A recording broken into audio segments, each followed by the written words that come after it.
A Tale of Two Cities. A Story of the French Revolution. By Charles Dickens. Book the First, Recalled to Life. Chapter 1. The Period.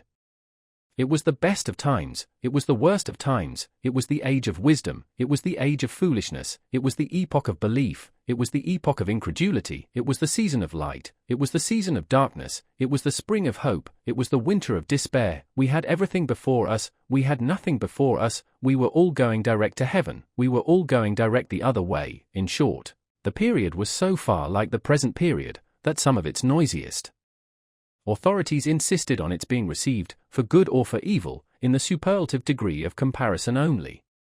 There were a king with a large jaw and a queen with a plain face, on the throne of England. There were a king with a large jaw and a queen with a fair face, on the throne of France.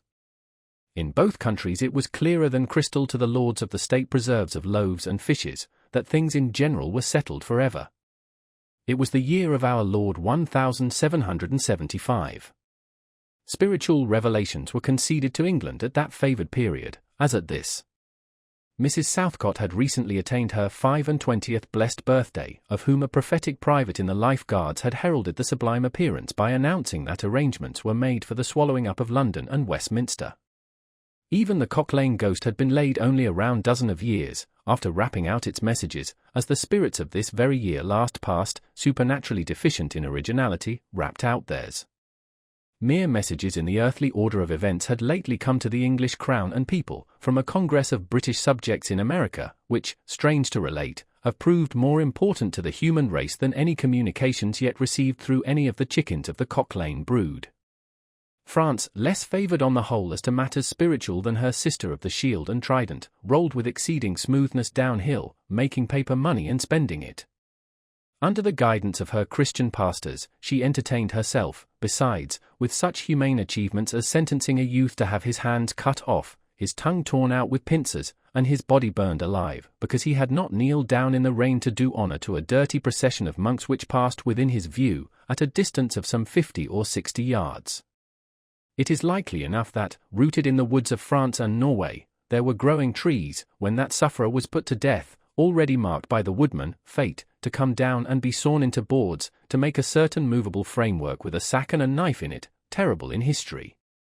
It is likely enough that in the rough outhouses of some tillers of the heavy lands adjacent to Paris, there were sheltered from the weather that very day, rude carts, bespattered with rustic mire, snuffed about by pigs, and roosted in by poultry, which the farmer, Death, had already set apart to be his tumbrils of the Revolution. But that woodman and that farmer, though they work unceasingly, work silently, and no one heard them as they went about with muffled tread, the rather, forasmuch as to entertain any suspicion that they were awake, was to be atheistical and traitorous. In England, there was scarcely an amount of order and protection to justify much national boasting. Daring burglaries by armed men, and highway robberies, took place in the capital itself every night. Families were publicly cautioned not to go out of town without removing their furniture to upholsterers' warehouses for security. The highwayman in the dark was a city tradesman in the light, and, being recognized and challenged by his fellow tradesmen whom he stopped in his character of the captain, gallantly shot him through the head and rode away. The mail was waylaid by 7 robbers, and the guard shot 3 dead, and then got shot dead himself by the other 4, in consequence of the failure of his ammunition, after which the mail was robbed in peace. That magnificent potentate, the Lord Mayor of London, was made to stand and deliver on Turnham Green, by one highwayman, who despoiled the illustrious creature in sight of all his retinue. Prisoners in London gaols fought battles with their turnkeys, and the majesty of the law fired blunderbusses in among them, loaded with rounds of shot and ball. Thieves snipped off diamond crosses from the necks of noble lords at court drawing-rooms. Musketeers went into St. Giles's to search for contraband goods, and the mob fired on the musketeers,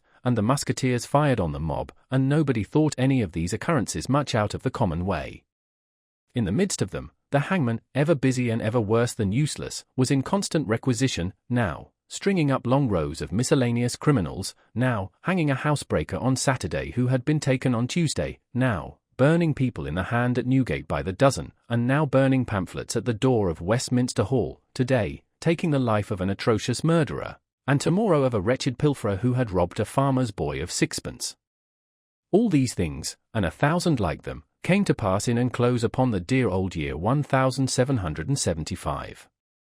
Environed by them, while the woodman and the farmer worked unheeded, those two of the large jaws, and those other two of the plain and the fair faces, trod with stir enough, and carried their divine rights with a high hand. Thus did the year 1775 conduct their greatnesses, and myriads of small creatures, the creatures of this chronicle among the rest, along the roads that lay before them. Chapter 2. The Mail. It was the Dover road that lay, on a Friday night late in November, before the first of the persons with whom this history has business. The Dover road lay, as to him, beyond the Dover Mail, as it lumbered up Shooter's Hill. He walked uphill in the mire by the side of the mail, as the rest of the passengers did, not because they had the least relish for walking exercise, under the circumstances, but because the hill, and the harness, and the mud, and the mail, were all so heavy, that the horses had 3 times already come to a stop, besides once drawing the coach across the road, with the mutinous intent of taking it back to Blackheath. Reins and whip and coachman and guard, however, in combination, had read that article of war which forbade a purpose otherwise strongly in favour of the argument, that some brute animals are endued with reason, and the team had capitulated and returned to their duty. With drooping heads and tremulous tails, they mashed their way through the thick mud, floundering and stumbling between whiles, as if they were falling to pieces at the larger joints. As often as the driver rested them and brought them to a stand, with a wary or wo-ho. So ho then, the near leader violently shook his head and everything upon it, like an unusually emphatic horse, denying that the coach could be got up the hill. Whenever the leader made this rattle, the passenger started, as a nervous passenger might, and was disturbed in mind. There was a steaming mist in all the hollows, and it had roamed in its forlornness up the hill, like an evil spirit, seeking rest and finding none. A clammy and intensely cold mist, it made its slow way through the air in ripples that visibly followed and overspread one another, as the waves of an unwholesome sea might do. It was dense enough to shut out everything from the light of the coach lamps but these its own workings, and a few yards of road, and the reek of the labouring horses steamed into it, as if they had made it all. 2 other passengers, besides the one, were plodding up the hill by the side of the mail. All 3 were wrapped to the cheekbones and over the ears, and wore jackboots. Not one of the 3 could have said, from anything he saw, what either of the other 2 was like, and each was hidden under almost as many wrappers from the eyes of the mind, as from the eyes of the body, of his 2 companions. In those days, travellers were very shy of being confidential on a short notice, for anybody on the road might be a robber or in league with robbers. As to the latter, when every posting-house and alehouse could produce somebody in the captain's pay, ranging from the landlord to the lowest stable nondescript, it was the likeliest thing upon the cards. So the guard of the Dover Mail thought to himself, that Friday night in November, 1775, lumbering up Shooter's Hill, as he stood on his own particular perch behind the mail, beating his feet, and keeping an eye and a hand on the arm-chest before him, where a loaded blunderbuss lay at the top of 6 or 8 loaded horse pistols, deposited on a substratum of cutlass. The Dover Mail was in its usual genial position that the guard suspected the passengers suspected one another and the guard, they all suspected everybody else, and the coachman was sure of nothing but the horses, as to which cattle he could with a clear conscience have taken his oath on the 2 testaments that they were not fit for the journey. "Wo-ho," said the coachman. "So, then. 1 more pull and you're at the top and be damned to you, for I have had trouble enough to get you to it, Joe." "Hullo," the guard replied.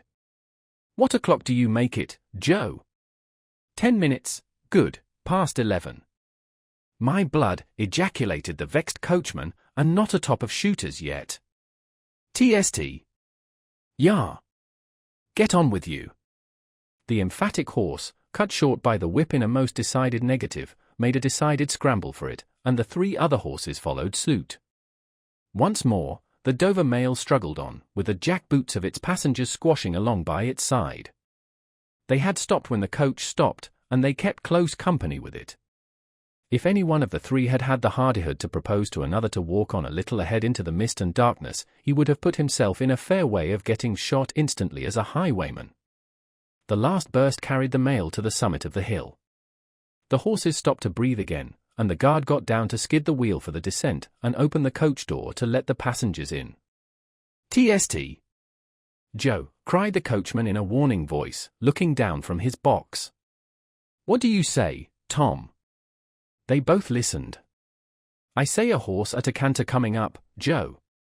I say a horse at a gallop, Tom, returned the guard, leaving his hold of the door, and mounting nimbly to his place. Gentlemen! In the king's name, all of you! With this hurried adjuration, he cocked his blunderbuss, and stood on the offensive. The passenger booked by this history was on the coach step, getting in. The two other passengers were close behind him, and about to follow. He remained on the step, half in the coach and half out of. They remained in the road below him. They all looked from the coachman to the guard, and from the guard to the coachman, and listened. The coachman looked back and the guard looked back, and even the emphatic leader pricked up his ears and looked back, without contradicting. The stillness consequent on the cessation of the rumbling and labouring of the coach, added to the stillness of the night, made it very quiet indeed. The panting of the horses communicated a tremulous motion to the coach, as if it were in a state of agitation. The hearts of the passengers beat loud enough perhaps to be heard, but at any rate, the quiet pause was audibly expressive of people out of breath, and holding the breath, and having the pulses quickened by expectation. The sound of a horse at a gallop came fast and furiously up the hill. So ho, the guard sang out, as loud as he could roar. Yo there! Stand! I shall fire. The pace was suddenly checked, and, with much splashing and floundering, a man's voice called from the mist, Is that the Dover mail? Never you mind what it is, the guard retorted. What are you? Is that the Dover mail? Why do you want to know? I want a passenger, if it is.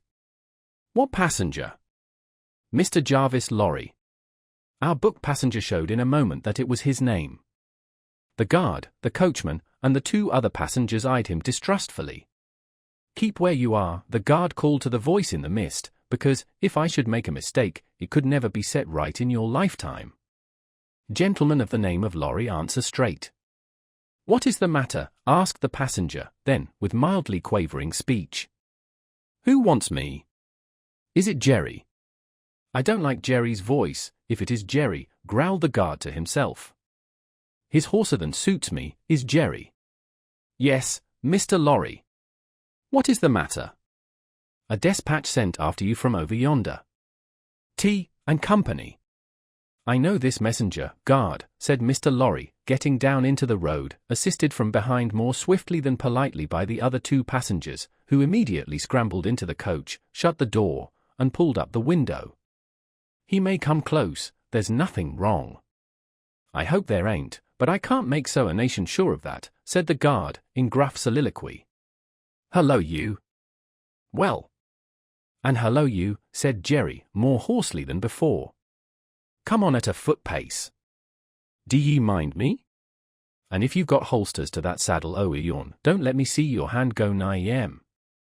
For I'm a devil at a quick mistake, and when I make one it takes the form of lead. So now let's look at you. The figures of a horse and rider came slowly through the eddying mist, and came to the side of the mail, where the passenger stood. The rider stooped, and, casting up his eyes at the guard, handed the passenger a small folded paper. The rider's horse was blown, and both horse and rider were covered with mud, from the hoofs of the horse to the hat of the man. Guard, said the passenger, in a tone of quiet business confidence. The watchful guard, with his right hand at the stock of his raised blunderbuss, his left at the barrel, and his eye on the horseman, answered curtly, Sir. There is nothing to apprehend. I belong to Tellson's Bank. You must know Tellson's Bank in London. I am going to Paris on business. A crown to drink. I may read this. If so be as you're quick, sir. He opened it in the light of the coach lamp on that side, and read, first to himself and then aloud, Wait at Dover for Mamselle. It's not long, you see, guard. Jerry, say that my answer was recalled to life. Jerry started in his saddle. That's a blazing strange answer, too, said he, at his hoarsest. Take that message back, and they will know that I received this, as well as if I wrote. Make the best of your way. Good night. With those words the passenger opened the coach door and got in, not at all assisted by his fellow passengers, who had expeditiously secreted their watches and purses in their boots, and were now making a general pretence of being asleep. with no more definite purpose than to escape the hazard of originating any other kind of action. The coach lumbered on again, with heavier wreaths of mist closing round it as it began the descent. The guard soon replaced his blunderbuss in his arm-chest, and, having looked to the rest of its contents, and having looked to the supplementary pistols that he wore in his belt, looked to a smaller chest beneath his seat, in which there were a few smith's tools, a couple of torches, and a tinder box. For he was furnished with that completeness that if the coach lamps had been blown and stormed out, which did occasionally happen, he had only to shut himself up inside, keep the flint and steel sparks well off the straw, and get a light with tolerable safety and ease, if he were lucky, in 5 minutes. Tom, softly over the coach roof. "Hello, Joe. Did you hear the message?" "I did, Joe." "What did you make of it, Tom?" "Nothing at all, Joe." "That's a coincidence, too," the guard mused, "for I made the same of it myself."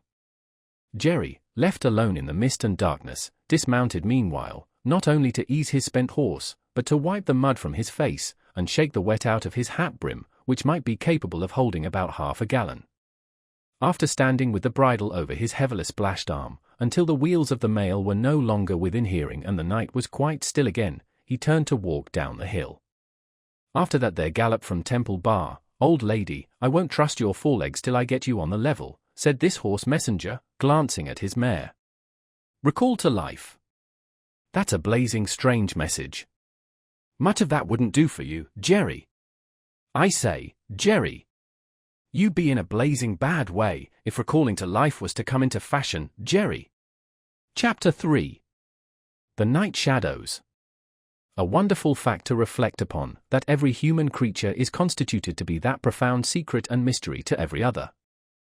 A solemn consideration, when I enter a great city by night, that every one of those darkly clustered houses encloses its own secret, that every room in every one of them encloses its own secret, that every beating heart in the hundreds of thousands of breasts there is, in some of its imaginings, a secret to the heart nearest it.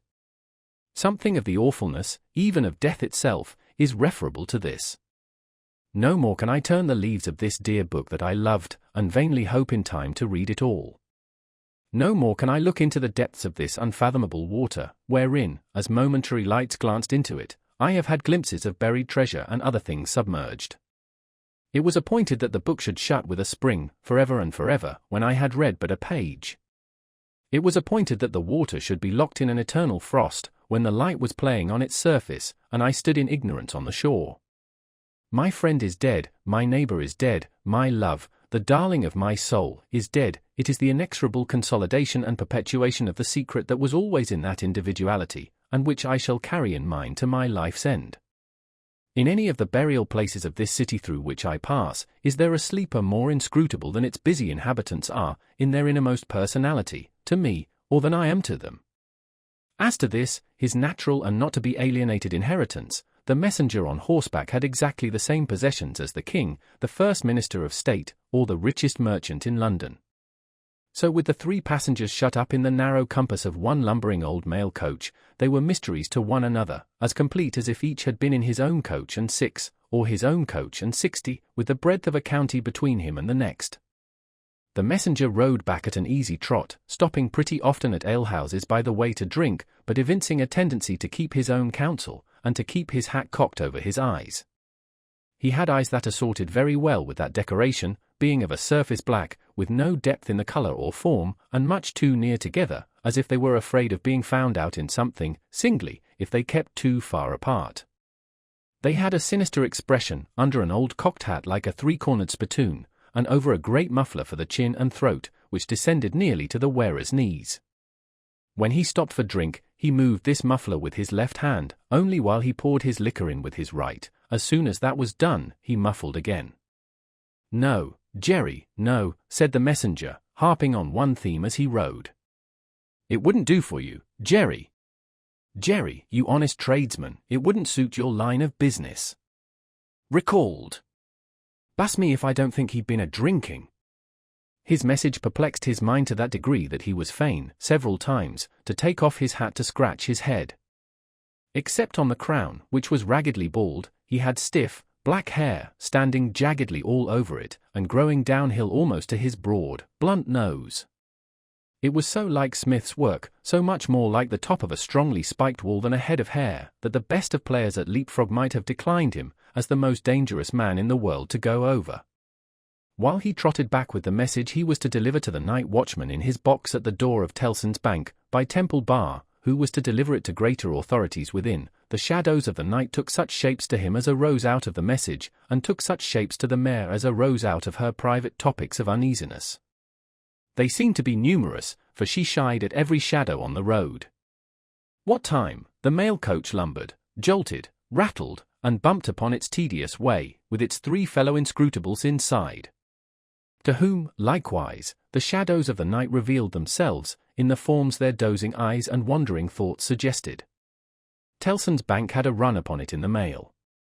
As the bank passenger, with an arm drawn through the leathern strap, which did what lay in it to keep him from pounding against the next passenger, and driving him into his corner, whenever the coach got a special jolt, nodded in his place, with half-shut eyes, the little coach windows, and the coach lamp dimly gleaming through them, and the bulky bundle of opposite passenger, became the bank, and did a great stroke of business. The rattle of the harness was the chink of money, and more drafts were honoured in 5 minutes than even Tellson's, with all its foreign and home connection, ever paid in thrice the time. Then the strong rooms underground, at Tellson's, with such of their valuable stores and secrets as were known to the passenger, and it was not a little that he knew about them, opened before him, and he went in among them with the great keys and the feebler burning candle, and found them safe, and strong, and sound, and still, just as he had last seen them. But though the bank was almost always with him, and though the coach, in a confused way, like the presence of pain under an opiate, was always with him, there was another current of impression that never ceased to run, all through the night. He was on his way to dig some one out of a grave. Now, which of the multitude of faces that showed themselves before him was the true face of the buried person, the shadows of the night did not indicate, but they were all the faces of a man of 45 by years, and they differed principally in the passions they expressed, and in the ghastliness of their worn and wasted state. Pride, contempt, defiance, stubbornness, submission, lamentation, succeeded one another, so did varieties of sunken cheek, cadaverous colour, emaciated hands, and figures. But the face was in the main one face, and every head was prematurely white. 100 times the dozing passenger inquired of this spectre, "Buried how long?" The answer was always the same, almost 18 years. "You had abandoned all hope of being dug out?" "Long ago." "You know that you are recalled to life?" "They tell me so." "I hope you care to live?" "I can't say." "Shall I show her to you?" "Will you come and see her?" The answers to this question were various and contradictory. Sometimes the broken reply was, "Wait. It would kill me if I saw her too soon." Sometimes it was given in a tender rain of tears, and then it was, "Take me to her." Sometimes it was staring and bewildered, and then it was, "I don't know her. I don't understand." After such imaginary discourse, the passenger in his fancy would dig, and dig, now with a spade, now with a great key, now with his hands, to dig this wretched creature out. Got out at last, with earth hanging about his face and hair, he would suddenly fan away to dust. The passenger would then start to himself, and lower the window, to get the reality of mist and rain on his cheek. Yet even when his eyes were opened on the mist and rain, on the moving patch of light from the lamps, and the hedge at the roadside retreating by jerks, the night shadows outside the coach would fall into the train of the night shadows within. The real banking house by Temple Bar, the real business of the past day, the real strong rooms, the Real Express sent after him, and the real message returned, would all be there. Out of the midst of them, the ghostly face would rise, and he would accost it again. "Buried how long?" "Almost 18 years." "I hope you care to live?" "I can't say." Dig, until an impatient movement from one of the two passengers would admonish him to pull up the window, draw his arm securely through the leathern strap, and speculate upon the two slumbering forms, until his mind lost its hold of them, and they again slid away into the bank and the grave. "Buried how long?" "Almost 18 years." "You had abandoned all hope of being dug out?" "Long ago." The words were still in his hearing as just spoken, distinctly in his hearing as ever spoken words had been in his life, when the weary passenger started to the consciousness of daylight, and found that the shadows of the night were gone. He lowered the window and looked out at the rising sun. There was a ridge of ploughed land, with a plough upon it where it had been left last night when the horses were unyoked. Beyond, a quiet coppicewood, in which many leaves of burning red and golden yellow still remained upon the trees. Though the earth was cold and wet, the sky was clear, and the sun rose bright, placid, and beautiful. 18 years, said the passenger, looking at the sun. Gracious creator of day! To be buried alive for 18 years. Chapter 4. The Preparation. When the mail got successfully to Dover, in the course of the forenoon, the head drawer at the Royal George Hotel opened the coach door as his custom was. He did it with some flourish of ceremony, for a mail journey from London in winter was an achievement to congratulate an adventurous traveller upon. By that time, there was only one adventurous traveller left be congratulated, for the two others had been set down at their respective roadside destinations. The mildewy inside of the coach, with its damp and dirty straw, its disagreeable smell, and its obscurity, was rather like a larger dog kennel. Mr. Lorry, the passenger, shaking himself out of it in chains of straw, a tangle of shaggy wrapper, flapping hat, and muddy legs, was rather like a larger sort of dog. There will be a packet to Calais, tomorrow, drawer. Yes, sir, if the weather holds and the wind sets tolerable fair. The tide will serve pretty nicely at about 2 in the afternoon, sir. Bed, sir. I shall not go to bed till night, but I want a bedroom, and a barber. And then breakfast, sir? Yes, sir. That way, sir, if you please. Show Concord. Gentleman's valise and hot water to Concord. Pull off gentleman's boots in Concord. You will find a fine sea-coal fire, sir. Fetch barber to Concord. Stir about there, now, for Concord. The Concord bedchamber being always assigned to a passenger by the mail, and passengers by the mail being always heavily wrapped up from head to foot, the room had the odd interest for the establishment of the Royal George, that although but one kind of man was seen to go into it, all kinds and varieties of men came out of it.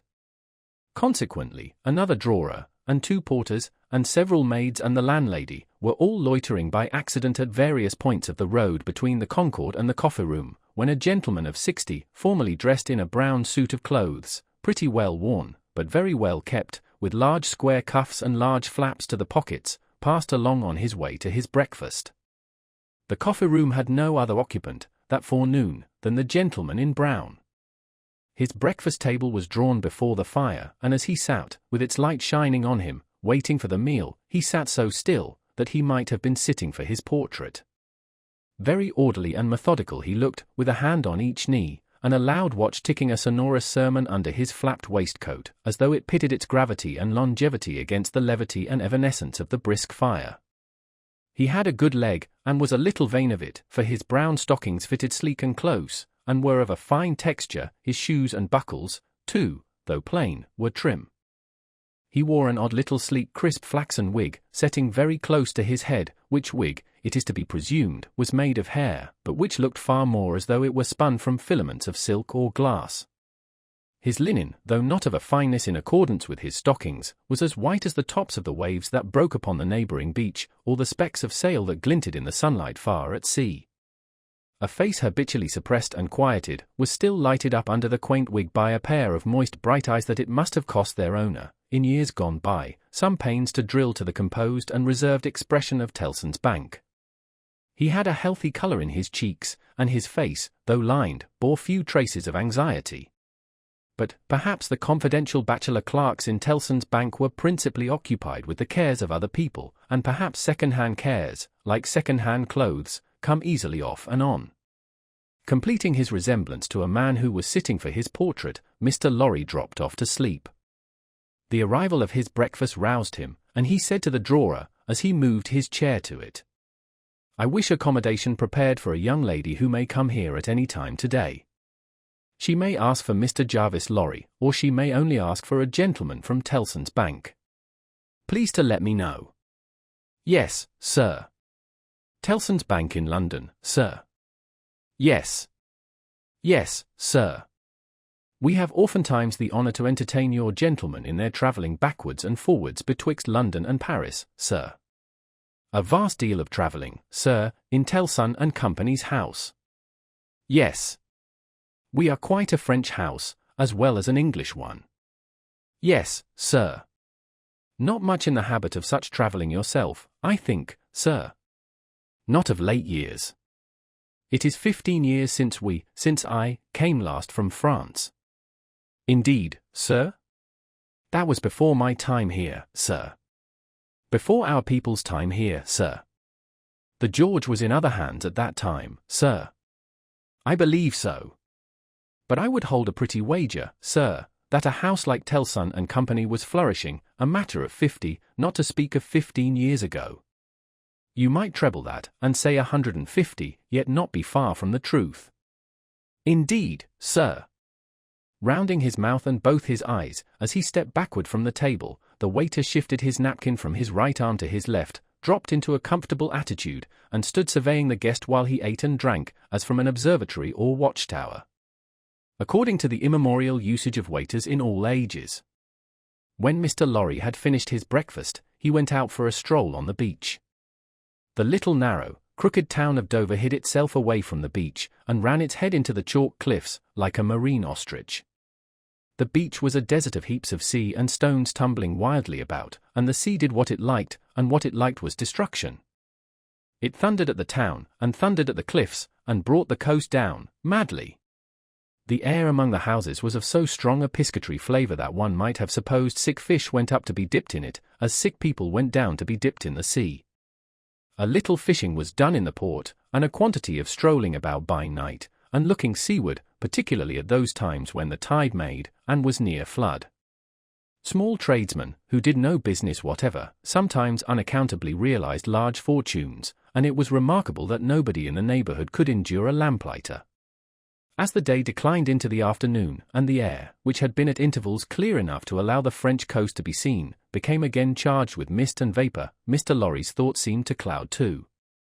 When it was dark, and he sat before the coffee-room fire, awaiting his dinner as he had awaited his breakfast, his mind was busily digging in the live red coals.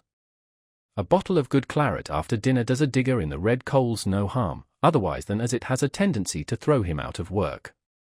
Mr. Lorry had been idle a long time, and had just poured out his last glassful of wine with as complete an appearance of satisfaction as is ever to be found in an elderly gentleman of a fresh complexion who has got to the end of a bottle, when a rattling of wheels came up the narrow street, and rumbled into the inn-yard.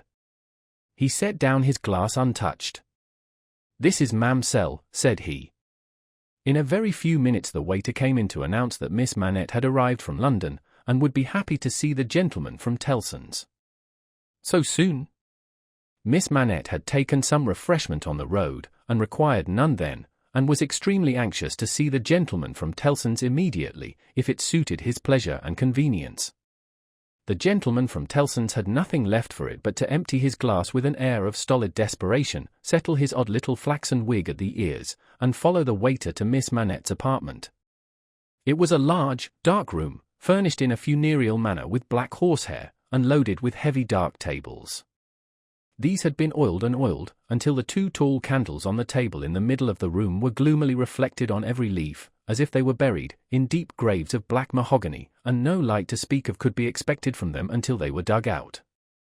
The obscurity was so difficult to penetrate that Mr. Lorry, picking his way over the well-worn Turkey carpet, supposed Miss Manette to be, for the moment, in some adjacent room, until, having got past the two tall candles, he saw standing to receive him by the table between them and the fire, a young lady of not more than 17, in a riding cloak, and still holding her straw travelling hat by its ribbon in her hand. As his eyes rested on a short, slight, pretty figure, a quantity of golden hair, a pair of blue eyes that met his own with an inquiring look, and a forehead with a singular capacity, remembering how young and smooth it was, of rifting and knitting itself into an expression that was not quite one of perplexity, or wonder, or alarm, or merely of a bright fixed attention, though it included all the four expressions. As his eyes rested on these things, a sudden vivid likeness passed before him, of a child whom he had held in his arms on the passage across that very channel, one cold time, when the hail drifted heavily and the sea ran high. The likeness passed away, like a breath along the surface of the gaunt pier glass behind her, on the frame of which a hospital procession of Negro cupids, several headless and all cripples, were offering black baskets of Dead Sea fruit to black divinities of the feminine gender, and he made his formal bow to Miss Manette. "Pray take a seat, sir." In a very clear and pleasant young voice, a little foreign in its accent, but a very little indeed. "I kiss your hand, miss," said Mr. Lorry, with the manners of an earlier date, as he made his formal bow again, and took his seat. "I received a letter from the bank, sir, yesterday, informing me that some intelligence, or discovery. The word is not material, miss, either word will do. Respecting the small property of my poor father, whom I never saw, so long dead." Mr. Lorry moved in his chair, and cast a troubled look towards the hospital procession of Negro cupids. As if they had any help for anybody in their absurd baskets. "Rendered it necessary that I should go to Paris, there to communicate with a gentleman of the bank, so good as to be despatched to Paris for the purpose. Myself. As I was prepared to hear, sir." She curtsied to him. Young ladies made curtsies in those days, with a pretty desire to convey to him that she felt how much older and wiser he was than she. He made her another bow. "I replied to the bank, sir, that as it was considered necessary, by those who know, and who are so kind as to advise me, that I should go to France, and that as I am an orphan and have no friend who could go with me, I should esteem it highly if I might be permitted to place myself, during the journey, under that worthy gentleman's protection. The gentleman had left London, but I think a messenger was sent after him to beg the favour of his waiting for me here. I was happy," said Mr. Lorry, "to be entrusted with the charge. I shall be more happy to execute it. Sir, I thank you indeed. I thank you very gratefully. It was told me by the bank that the gentleman would explain to me the details of the business, and that I must prepare myself to find them of a surprising nature. I have done my best to prepare myself, and I naturally have a strong and eager interest to know what they are." "Naturally," said Mr. Lorry. "Yes, I." After a pause, he added, again settling the crisp flaxen wig at the ears, "It is very difficult to begin." He did not begin, but, in his indecision, met her glance. The young forehead lifted itself into that singular expression, but it was pretty and characteristic, besides being singular, and she raised her hand, as if with an involuntary action she caught at, or stayed some passing shadow. "Are you quite a stranger to me, sir?" "Am I not?" Mr. Lorry opened his hands, and extended them outwards with an argumentative smile. Between the eyebrows and just over the little feminine nose, the line of which was as delicate and fine as it was possible to be, the expression deepened itself as she took her seat thoughtfully in the chair by which she had hitherto remained standing. He watched her as she mused, and the moment she raised her eyes again, went on. "In your adopted country, I presume, I cannot do better than address you as a young English lady, Miss Manette." "If you please, sir." "Miss Manette, I am a man of business. I have a business charge to acquit myself of. In your reception of it, don't heed me any more than if I was a speaking machine. Truly, I am not much else. I will, with your leave, relate to you, miss, the story of one of our customers." "Story?" He seemed wilfully to mistake the word she had repeated, when he added, in a hurry, "Yes, customers. In the banking business we usually call our connection our customers. He was a French gentleman, a scientific gentleman, a man of great acquirements, a doctor." "Not of Beauvais?"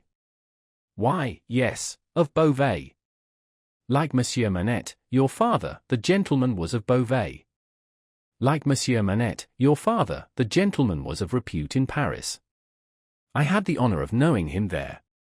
Our relations were business relations, but confidential. I was at that time in our French house, and had been, 20 years.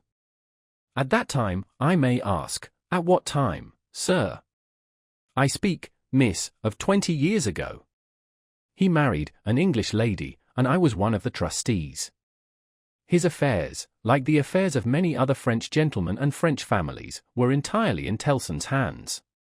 In a similar way I am, or I have been, trustee of one kind or other for scores of our customers. These are mere business relations, miss, there is no friendship in them, no particular interest, nothing like sentiment.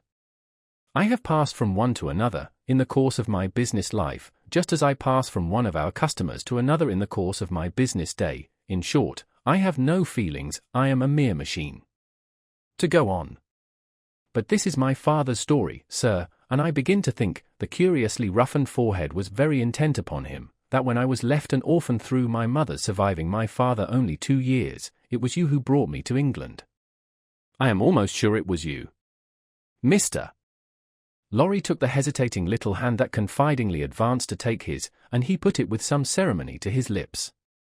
He then conducted the young lady straightway to her chair again, and, holding the chair back with his left hand, and using his right by turns to rub his chin, pull his wig at the ears, or point what he said, stood looking down into her face while she sat looking up into his. "Miss Manette, it was I. And you will see how truly I spoke of myself just now, in saying I had no feelings, and that all the relations I hold with my fellow creatures are mere business relations, when you reflect that I have never seen you since. No, you have been the ward of Tellson's house since, and I have been busy with the other business of Tellson's house since. Feelings! I have no time for them, no chance of them. I pass my whole life, miss, in turning an immense pecuniary mangle." After this odd description of his daily routine of employment, Mr. Lorry flattened his flaxen wig upon his head with both hands, which was most unnecessary, for nothing could be flatter than its shining surface was before, and resumed his former attitude. "So far, miss, as you have remarked, this is the story of your regretted father. Now comes the difference. If your father had not died when he did, don't be frightened. How you start! She did, indeed, start." And she caught his wrist with both her hands. "Pray," said Mr. Lorry, in a soothing tone, bringing his left hand from the back of the chair to lay it on the supplicatory fingers that clasped him in so violent a tremble, "pray control your agitation, a matter of business. As I was saying." Her look so discomposed him that he stopped, wondered, and began anew. "As I was saying, if Monsieur Manette had not died, if he had suddenly and silently disappeared, if he had been spirited away, if it had not been difficult to guess to what dreadful place, though no art could trace him, if he had an enemy in some compatriot who could exercise a privilege that I in my own time have known the boldest people afraid to speak of in a whisper, across the water there, for instance, the privilege of filling up blank forms for the consignment of any one to the oblivion of a prison for any length of time, if his wife had implored the king, the queen, the court, the clergy, for any tidings of him, and all quite in vain, then the history of your father would have been the history of this unfortunate gentleman, the Doctor of Beauvais. I entreat you to tell me more, sir." "I will. I am going to." "You can bear it." "I can bear anything but the uncertainty you leave me in at this moment." "You speak collectedly, and you are collected." "That's good." Though his manner was less satisfied than his words. "A matter of business. Regard it as a matter of business, business that must be done. Now if this doctor's wife, though a lady of great courage and spirit, had suffered so intensely from this cause before her little child was born." "The little child was a daughter, sir." "A daughter. A matter of business, don't be distressed. Miss, if the poor lady had suffered so intensely before her little child was born, that she came to the determination of sparing the poor child the inheritance of any part of the agony she had known the pains of, by rearing her in the belief that her father was dead, no, don't kneel. In heaven's name, why should you kneel to me? For the truth. Oh dear, good, compassionate sir, for the truth. A matter of business. You confuse me, and how can I transact business if I am confused? Let us be clear-headed. If you could kindly mention now, for instance, what 9 times 9pence are, or how many shillings in 20 guineas, it would be so encouraging. I should be so much more at my ease about your state of mind." Without directly answering to this appeal, she sat so still when he had very gently raised her, and the hands that had not ceased to clasp his wrists were so much more steady than they had been, that she communicated some reassurance to Mr. Jarvis Lorry. That's right, that's right. Courage. Business. You have business before you, useful business. Miss Manette, your mother took this course with you. And when she died, I believe broken-hearted, having never slackened her unavailing search for your father, she left you, at 2 years old, to grow to be blooming, beautiful, and happy, without the dark cloud upon you of living in uncertainty whether your father soon wore his heart out in prison, or wasted there through many lingering years. As he said the words he looked down, with an admiring pity, on the flowing golden hair, as if he pictured to himself that it might have been already tinged with grey. You know that your parents had no great possession, and that what they had was secure to your mother and to you. There has been no new discovery, of money, or of any other property, but... He felt his wrist held closer, and he stopped. The expression in the forehead, which had so particularly attracted his notice, and which was now immovable, had deepened into one of pain and horror. But he has been found. He is alive. Greatly changed, it is too probable, almost a wreck, it is possible, though we will hope the best. Still, alive. Your father has been taken to the house of an old servant in Paris, and we are going there, to identify him if I can, you, to restore him to life, love, duty, rest, comfort. A shiver ran through her frame, and from it through his. She said, in a low, distinct, awe-stricken voice, as if she were saying it in a dream, "I am going to see his ghost." "It will be his ghost, not him."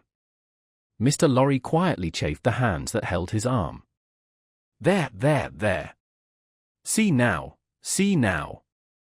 The best and the worst are known to you, now. You are well on your way to the poor wronged gentleman, and, with a fair sea voyage, and a fair land journey, you will be soon at his dear side. She repeated in the same tone, sunk to a whisper, "I have been free, I have been happy, yet his ghost has never haunted me." "Only one thing more," said Mr. Lorry, laying stress upon it as a wholesome means of enforcing her attention. "He has been found under another name, his own, long forgotten or long concealed. It would be worse than useless now to inquire which, worse than useless to seek to know whether he has been for years overlooked, or always designedly held prisoner. It would be worse than useless now to make any inquiries, because it would be dangerous. Better not to mention the subject, anywhere or in any way, and to remove him, for a while at all events, out of France. Even I, safe as an Englishman, and even Tellson's, important as they are to French credit, avoid all naming of the matter. I carry about me, not a scrap of writing openly referring to it. This is a secret service altogether. My credentials, entries, and memoranda are all comprehended in the one line, recalled to life, which may mean anything. But what is the matter? She doesn't notice a word. Miss Manette. Perfectly still and silent, and not even fallen back in her chair, she sat under his hand, utterly insensible, with her eyes open and fixed upon him, and with that last expression looking as if it were carved or branded into her forehead.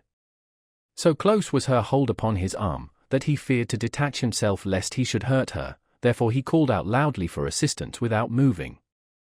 A wild-looking woman, whom even in his agitation, Mr. Lorry observed to be all of a red colour, and to have red hair, and to be dressed in some extraordinary tight-fitting fashion, and to have on her head a most wonderful bonnet like a grenadier wooden measure, and good measure too, or a great Stilton cheese, came running into the room in advance of the inn servants, and soon settled the question of his detachment from the poor young lady, by laying a brawny hand upon his chest, and sending him flying back against the nearest wall. "I really think this must be a man," was Mr. Lorry's breathless reflection, simultaneously with his coming against the wall. "Why, look at you all," bawled this figure, addressing the inn servants. "Why don't you go and fetch things, instead of standing there staring at me? I am not so much to look at, am I? Why don't you go and fetch things? I'll let you know, if you don't bring smelling salts, cold water, and vinegar, quick, I will." There was an immediate dispersal for these restoratives, and she softly laid the patient on a sofa, and tended her with great skill and gentleness, calling her "my precious" and "my bird," and spreading her golden hair aside over her shoulders with great pride and care. "And you in brown," she said, indignantly turning to Mr. Lorry, "couldn't you tell her what you had to tell her, without frightening her to death?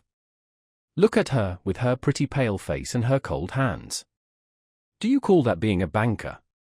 Mr. Lorry was so exceedingly disconcerted by a question so hard to answer, that he could only look on, at a distance, with much feebler sympathy and humility, while the strong woman, having banished the inn servants under the mysterious penalty of letting them know something not mentioned if they stayed there, staring, recovered her charge by a regular series of gradations, and coaxed her to lay her drooping head upon her shoulder. "I hope she will do well now," said Mr. Lorry. "No thanks to you in brown, if she does." "My darling pretty." "I hope," said Mr. Lorry, after another pause of feeble sympathy and humility, "that you accompany Miss Manette to France." "A likely thing, too," replied the strong woman. "If it was ever intended that I should go across salt water, do you suppose Providence would have cast my lot in an island?"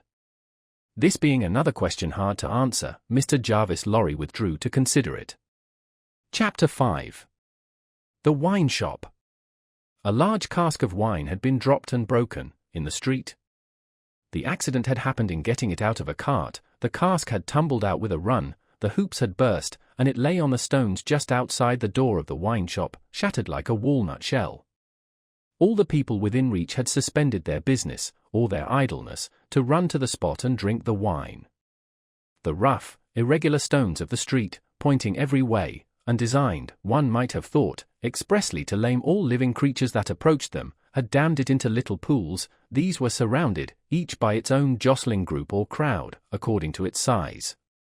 Some men kneeled down, made scoops of their 2 hands joined, and sipped, or tried to help women, who bent over their shoulders, to sip, before the wine had all run out between their fingers.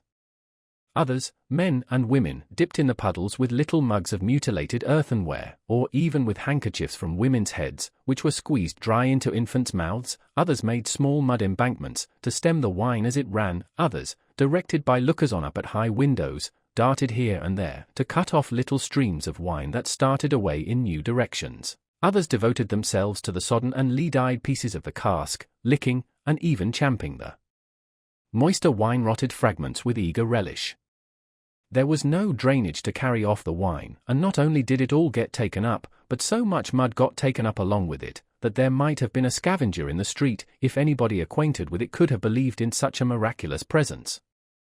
A shrill sound of laughter and of amused voices, voices of men, women, and children, resounded in the street while this wine game lasted. There was little roughness in the sport, and much playfulness. There was a special companionship in it, an observable inclination on the part of every one to join some other one, which led, especially among the luckier or lighter-hearted, to frolicsome embraces, drinking of healths, shaking of hands, and even joining of hands and dancing, a dozen together. When the wine was gone, and the places where it had been most abundant were raked into a gridiron pattern by fingers, these demonstrations ceased as suddenly as they had broken out.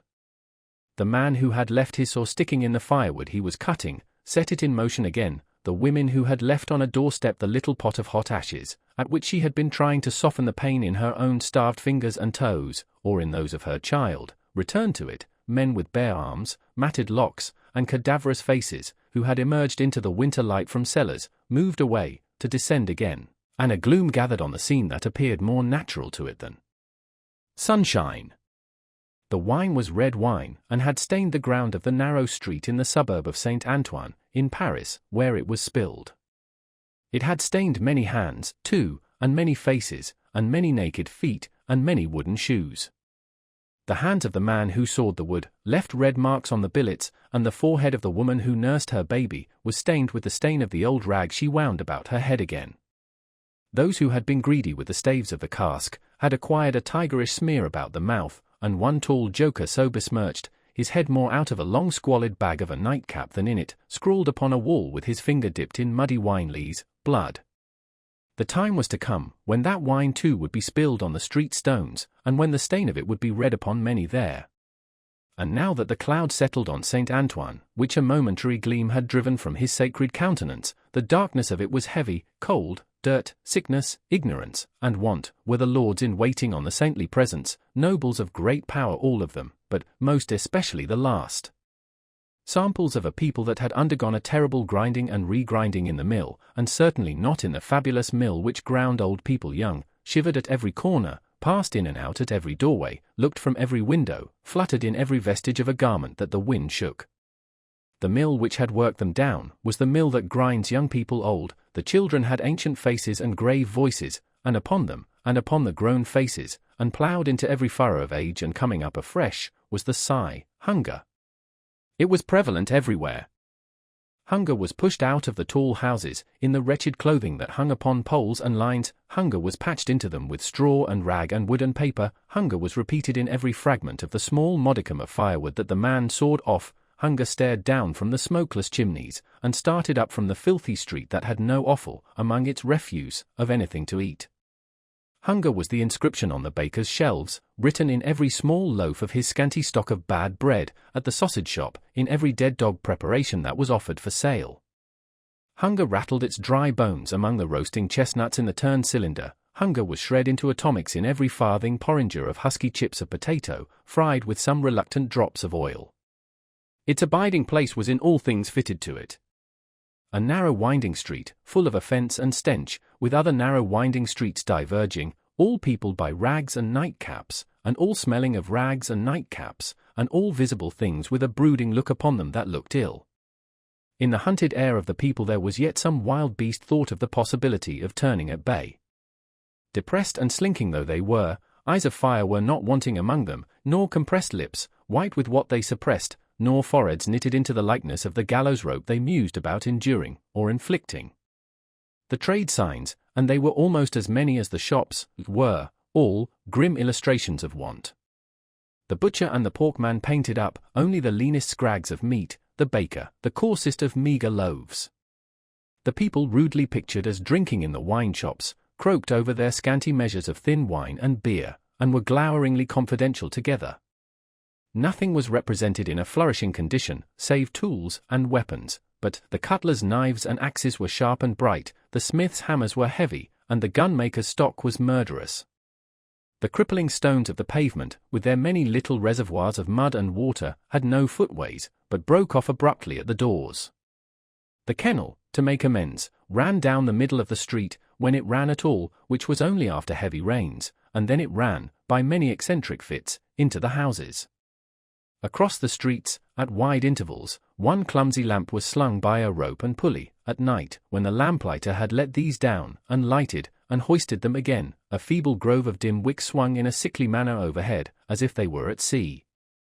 Indeed they were at sea, and the ship and crew were in peril of tempest. For the time was to come, when the gaunt scarecrows of that region should have watched the lamplighter, in their idleness and hunger, so long, as to conceive the idea of improving on his method, and hauling up men by those ropes and pulleys, to flare upon the darkness of their condition. But the time was not come yet, and every wind that blew over France shook the rags of the scarecrows in vain, for the birds, fine of song and feather, took no warning. The wine shop was a corner shop, better than most others in its appearance and degree, and the master of the wine shop had stood outside it, in a yellow waistcoat and green breeches, looking on at the struggle for the lost wine. "It's not my affair," said he, with a final shrug of the shoulders. "The people from the market did it. Let them bring another." There, his eyes happening to catch the tall joker writing up his joke, he called to him across the way. "Say, then, my Gaspard, what do you do there?" The fellow pointed to his joke with immense significance, as is often the way with his tribe. It missed its mark, and completely failed, as is often the way with his tribe too. "What now?" "Are you a subject for the mad hospital?" said the wine-shop keeper, crossing the road, and obliterating the jest with a handful of mud, picked up for the purpose, and smeared over it.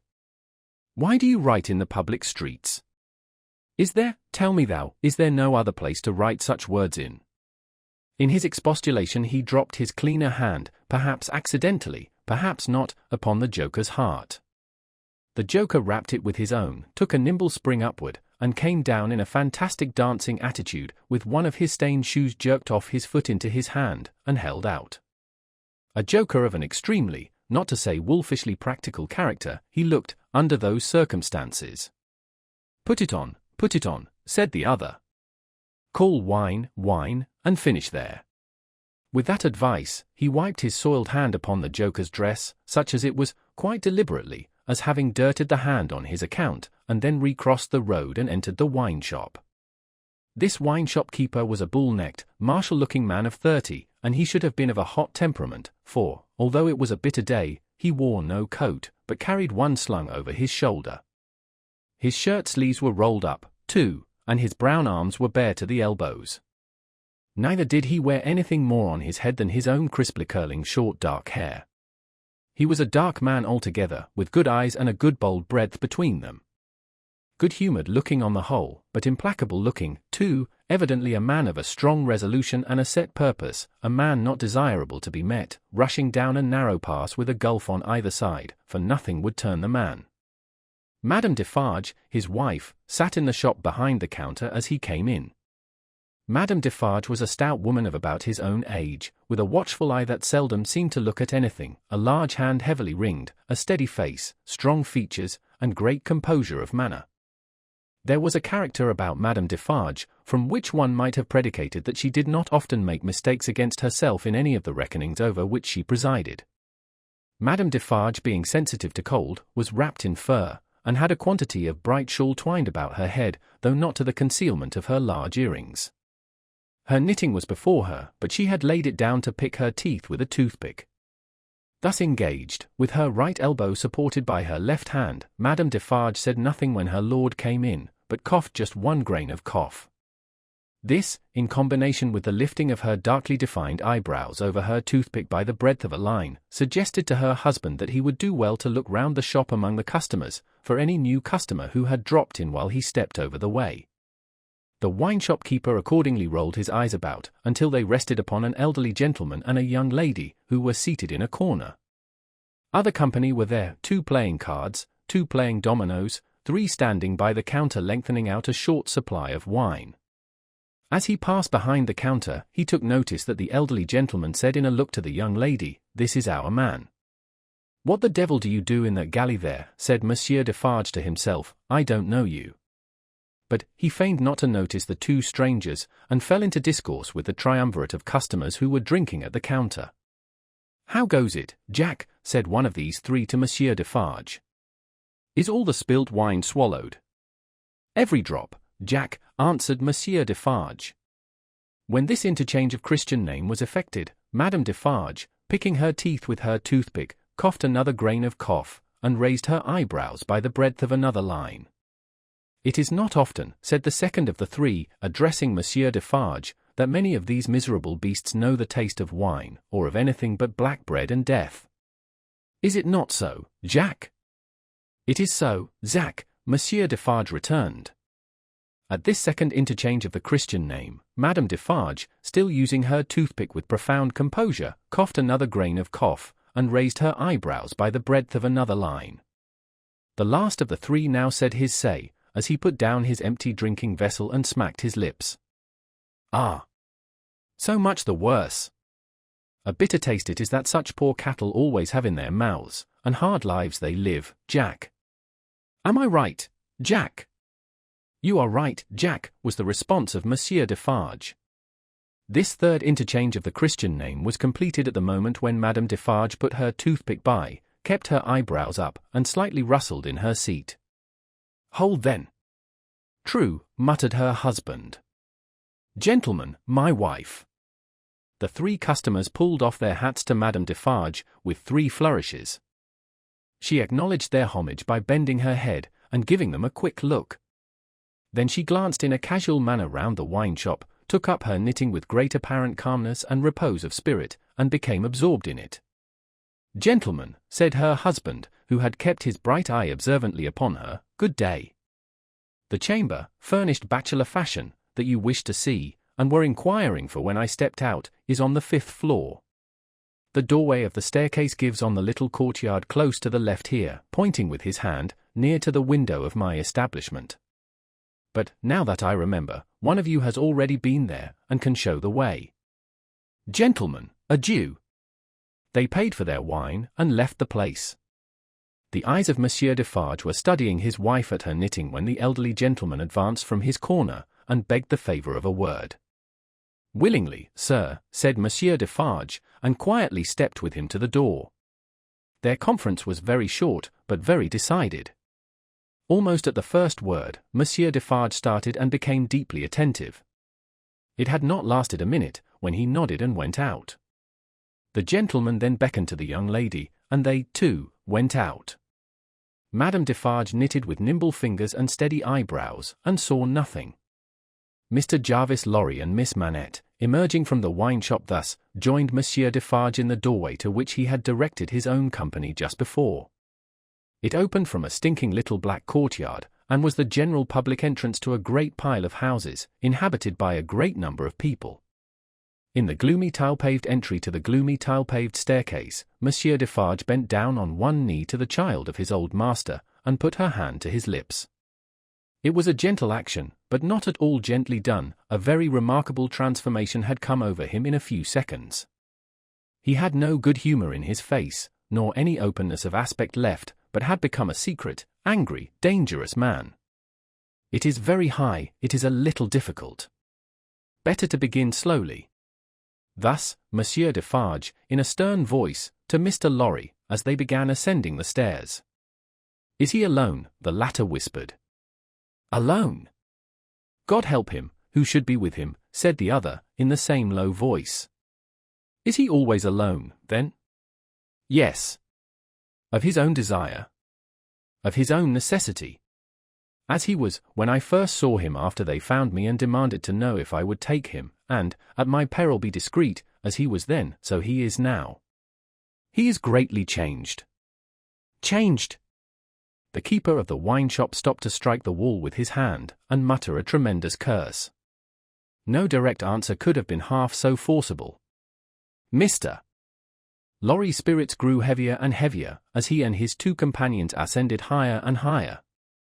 Such a staircase, with its accessories, in the older and more crowded parts of Paris, would be bad enough now, but, at that time, it was vile indeed to unaccustomed and unhardened senses.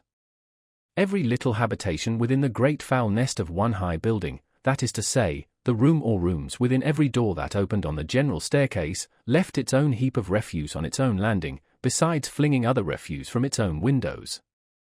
The uncontrollable and hopeless mass of decomposition so engendered would have polluted the air, even if poverty and deprivation had not loaded it with their intangible impurities. The two bad sources combined made it almost insupportable. Through such an atmosphere, by a steep dark shaft of dirt and poison, the way lay. Yielding to his own disturbance of mind, and to his young companion's agitation, which became greater every instant, Mr. Jarvis Lorry twice stopped to rest. Each of these stoppages was made at a doleful grating, by which any languishing good airs that were left uncorrupted seemed to escape, and all spoiled and sickly vapours seemed to crawl in. Through the rusted bars, tastes, rather than glimpses, were caught of the jumbled neighbourhood, and nothing within range, nearer or lower than the summits of the two great towers of Notre Dame, had any promise on it of healthy life or wholesome aspirations. At last, the top of the staircase was gained, and they stopped for the third time. There was yet an upper staircase, of a steeper inclination and of contracted dimensions, to be ascended, before the garret story was reached.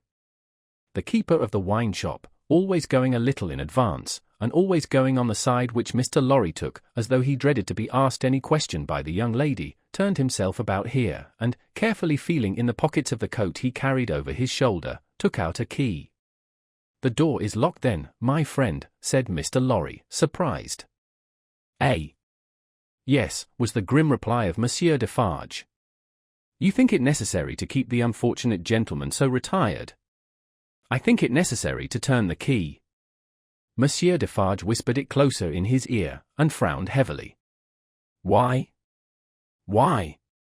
Because he has lived so long, locked up, that he would be frightened, rave, tear himself to pieces, die, come to I know not what harm, if his door was left open." "Is it possible?" exclaimed Mr. Lorry.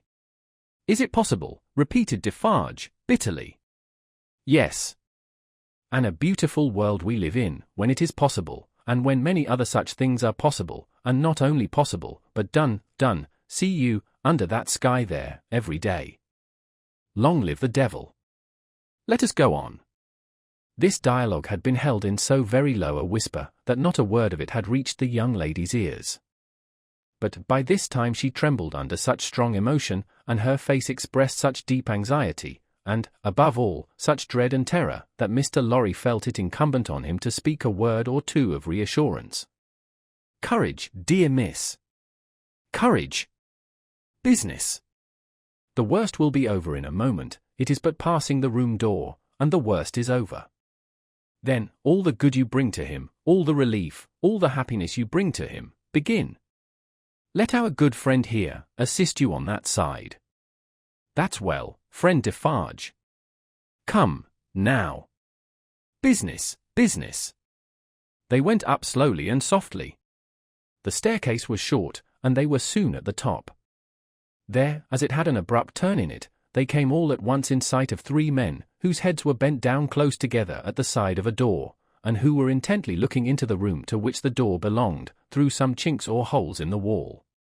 On hearing footsteps close at hand, these three turned, and rose, and showed themselves to be the three of one name who had been drinking in the wine shop. I forgot them in the surprise of your visit, explained Monsieur Defarge. Leave us, good boys, we have business here. The three glided by, and went silently down. There appearing to be no other door on that floor, and the keeper of the wine shop going straight to this one when they were left alone, Mr. Lorry asked him in a whisper, with a little anger. Do you make a show of Monsieur Manette? I show him, in the way you have seen, to a chosen few. Is that well? I think it is well. Who are the few? How do you choose them? I choose them as real men, of my name, Jacques is my name, to whom the sight is likely to do good. Enough, you are English, that is another thing. Stay there, if you please, a little moment. With an admonitory gesture to keep them back, he stooped, and looked in through the crevice in the wall. Soon raising his head again, he struck twice or thrice upon the door, evidently with no other object than to make a noise there. With the same intention, he drew the key across it, 3 or 4 times, before he put it clumsily into the lock, and turned it as heavily as he could. The door slowly opened inward under his hand, and he looked into the room and said something.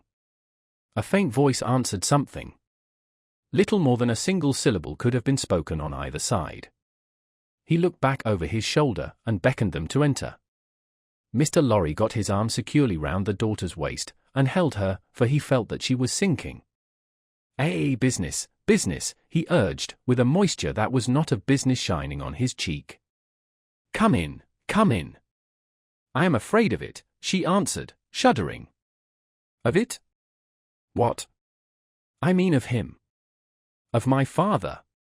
Rendered in a manner desperate, by her state and by the beckoning of their conductor, he drew over his neck the arm that shook upon his shoulder, lifted her a little, and hurried her into the room. He sat her down just within the door, and held her, clinging to him. Defarge drew out the key, closed the door, locked it on the inside, took out the key again, and held it in his hand. All this he did, methodically, and with as loud and harsh an accompaniment of noise as he could make. Finally, he walked across the room with a measured tread to where the window was.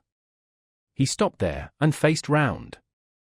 The garret, built to be a depository for firewood and the like, was dim and dark, for, the window of dormer shape, was in truth a door in the roof, with a little crane over it for the hoisting up of stores from the street, and glazed, and closing up the middle in 2 pieces, like any other door of French construction. To exclude the cold, one half of this door was fast closed, and the other was opened but a very little way. Such a scanty portion of light was admitted through these means, that it was difficult, on first coming in, to see anything, and long habit alone could have slowly formed in any one the ability to do any work requiring nicety in such obscurity. Yet, work of that kind was being done in the garret, for, with his back towards the door, and his face towards the window where the keeper of the wine shop stood looking at him, a white-haired man sat on a low bench, stooping forward and very busy, making shoes. Chapter 6. The Shoemaker. Good day, said Monsieur Defarge, looking down at the white head that bent low over the shoemaking. It was raised for a moment, and a very faint voice responded to the salutation, as if it were at a distance. Good day. You are still hard at work, I see. After a long silence, the head was lifted for another moment, and the voice replied, Yes, I am working. This time, a pair of haggard eyes had looked at the questioner, before the face had dropped again. The faintness of the voice was pitiable and dreadful. It was not the faintness of physical weakness, though confinement and hard fare no doubt had their part in it. Its deplorable peculiarity was, that it was the faintness of solitude and disuse. It was like the last feeble echo of a sound made long and long ago. So entirely had it lost the life and resonance of the human voice, that it affected the senses like a once beautiful color faded away into a poor weak stain. So sunken and suppressed it was, that it was like a voice underground. So expressive it was of a hopeless and lost creature, that a famished traveler, wearied out by lonely wandering in a wilderness, would have remembered home and friends in such a tone before lying down to die. Some minutes of silent work had passed, and the haggard eyes had looked up again, not with any interest or curiosity, but with a dull mechanical perception, beforehand, that the spot where the only visitor they were aware of had stood, was not yet empty. "I want," said Defarge, who had not removed his gaze from the shoemaker, "to let in a little more light here." "You can bear a little more." The shoemaker stopped his work, looked with a vacant air of listening, at the floor on one side of him, then similarly, at the floor on the other side of him, then upward at the speaker. "What did you say?" "You can bear a little more light." "I must bear it, if you let it in." Laying the palest shadow of a stress upon the second word. The opened half-door was opened a little further, and secured at that angle for the time. A broad ray of light fell into the garret, and showed the workman with an unfinished shoe upon his lap, pausing in his labour. His few common tools and various scraps of leather were at his feet and on his bench. He had a white beard, raggedly cut, but not very long, a hollow face, and exceedingly bright eyes. The hollowness and thinness of his face would have caused them to look large, under his yet dark eyebrows and his confused white hair, though they had been really otherwise, but they were naturally large, and looked unnaturally so. His yellow rags of shirt lay open at the throat, and showed his body to be withered and worn. He, and his old canvas frock, and his loose stockings, and all his poor tatters of clothes, had, in a long seclusion from direct light and air, faded down to such a dull uniformity of parchment yellow, that it would have been hard to say which was which. He had put up a hand between his eyes and the light, and the very bones of it seemed transparent. So he sat, with a steadfastly vacant gaze, pausing in his work. He never looked at the figure before him, without first looking down on this side of himself, then on that, as if he had lost the habit of associating place with sound. He never spoke, without first wandering in this manner, and forgetting to speak. "Are you going to finish that pair of shoes today?" asked Defarge, motioning to Mr. Lorry to come forward. "What did you say?" "Do you mean to finish that pair of shoes today?" "I can't say that I mean to." "I suppose so." "I don't know." But the question reminded him of his work, and he bent over it again. Mr. Lorry came silently forward, leaving the daughter by the door. When he had stood, for a minute or two, by the side of Defarge, the shoemaker looked up. He showed no surprise at seeing another figure, but the unsteady fingers of one of his hands strayed to his lips as he looked at it. His lips and his nails were of the same pale lead color, and then the hand dropped to his work, and he once more bent over the shoe. The look and the action had occupied but an instant. "You have a visitor, you see," said Monsieur Defarge. "What did you say?" "Here is a visitor." The shoemaker looked up as before, but without removing a hand from his work. "Come," said Defarge. "Here is Monsieur, who knows a well-made shoe when he sees one. Show him that shoe you are working at. Take it, Monsieur." "Mister." Lorry took it in his hand. "Tell Monsieur what kind of shoe it is, and the maker's name." There was a longer pause than usual, before the shoemaker replied. "I forget what it was you asked me." "What did you say?" "I said, couldn't you describe the kind of shoe, for Monsieur's information?" "It is a lady's shoe." "It is a young lady's walking shoe." "It is in the present mode." "I never saw the mode." "I have had a pattern in my hand." He glanced at the shoe with some little passing touch of pride. "And the maker's name," said Defarge. Now that he had no work to hold, he laid the knuckles of the right hand in the hollow of the left, and then the knuckles of the left hand in the hollow of the right, and then passed a hand across his bearded chin, and so on in regular changes, without a moment's intermission. The task of recalling him from the vagrancy into which he always sank when he had spoken, was like recalling some very weak person from a swoon, or endeavouring, in the hope of some disclosure, to stay the spirit of a fast-dying man. "Did you ask me for my name?" "Assuredly I did." 105, North Tower. "Is that all?" 105, North Tower. With a weary sound that was not a sigh, nor a groan, he bent to work again, until the silence was again broken. "You are not a shoemaker by trade," said Mr. Lorry, looking steadfastly at him. His haggard eyes turned to Defarge as if he would have transferred the question to him, but as no help came from that quarter, they turned back on the questioner when they had sought the ground. "I am not a shoemaker by trade?" "No, I was not a shoemaker by trade. I learnt it here. I taught myself. I asked leave to." He lapsed away, even for minutes, wringing those measured changes on his hands the whole time. His eyes came slowly back, at last, to the face from which they had wandered. When they rested on it, he started, and resumed, in the manner of a sleeper that moment awake, reverting to a subject of last night. "I asked leave to teach myself, and I got it with much difficulty after a long while, and I have made shoes ever since." As he held out his hand for the shoe that had been taken from him, Mr. Lorry said, still looking steadfastly in his face, "Monsieur Manette, do you remember nothing of me?" The shoe dropped to the ground, and he sat looking fixedly at the questioner. "Monsieur Manette," Mr. Lorry laid his hand upon Defarge's arm, "do you remember nothing of this man? Look at him. Look at me. Is there no old banker, no old business, no old servant, no old time, rising in your mind, Monsieur Manette?" As the captive of many years sat looking fixedly, by turns, at Mr. Lorry and at Defarge, some long obliterated marks of an actively intent intelligence in the middle of the forehead gradually forced themselves through the black mist that had fallen on him. They were overclouded again, they were fainter, they were gone, but they had been there.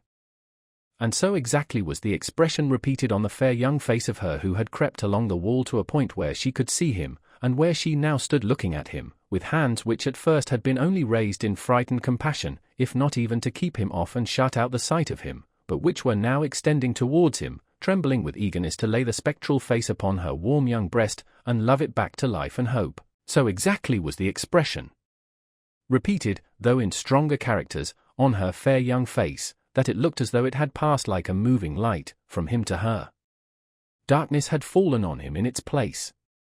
He looked at the two, less and less attentively, and his eyes in gloomy abstraction sought the ground and looked about him in the old way.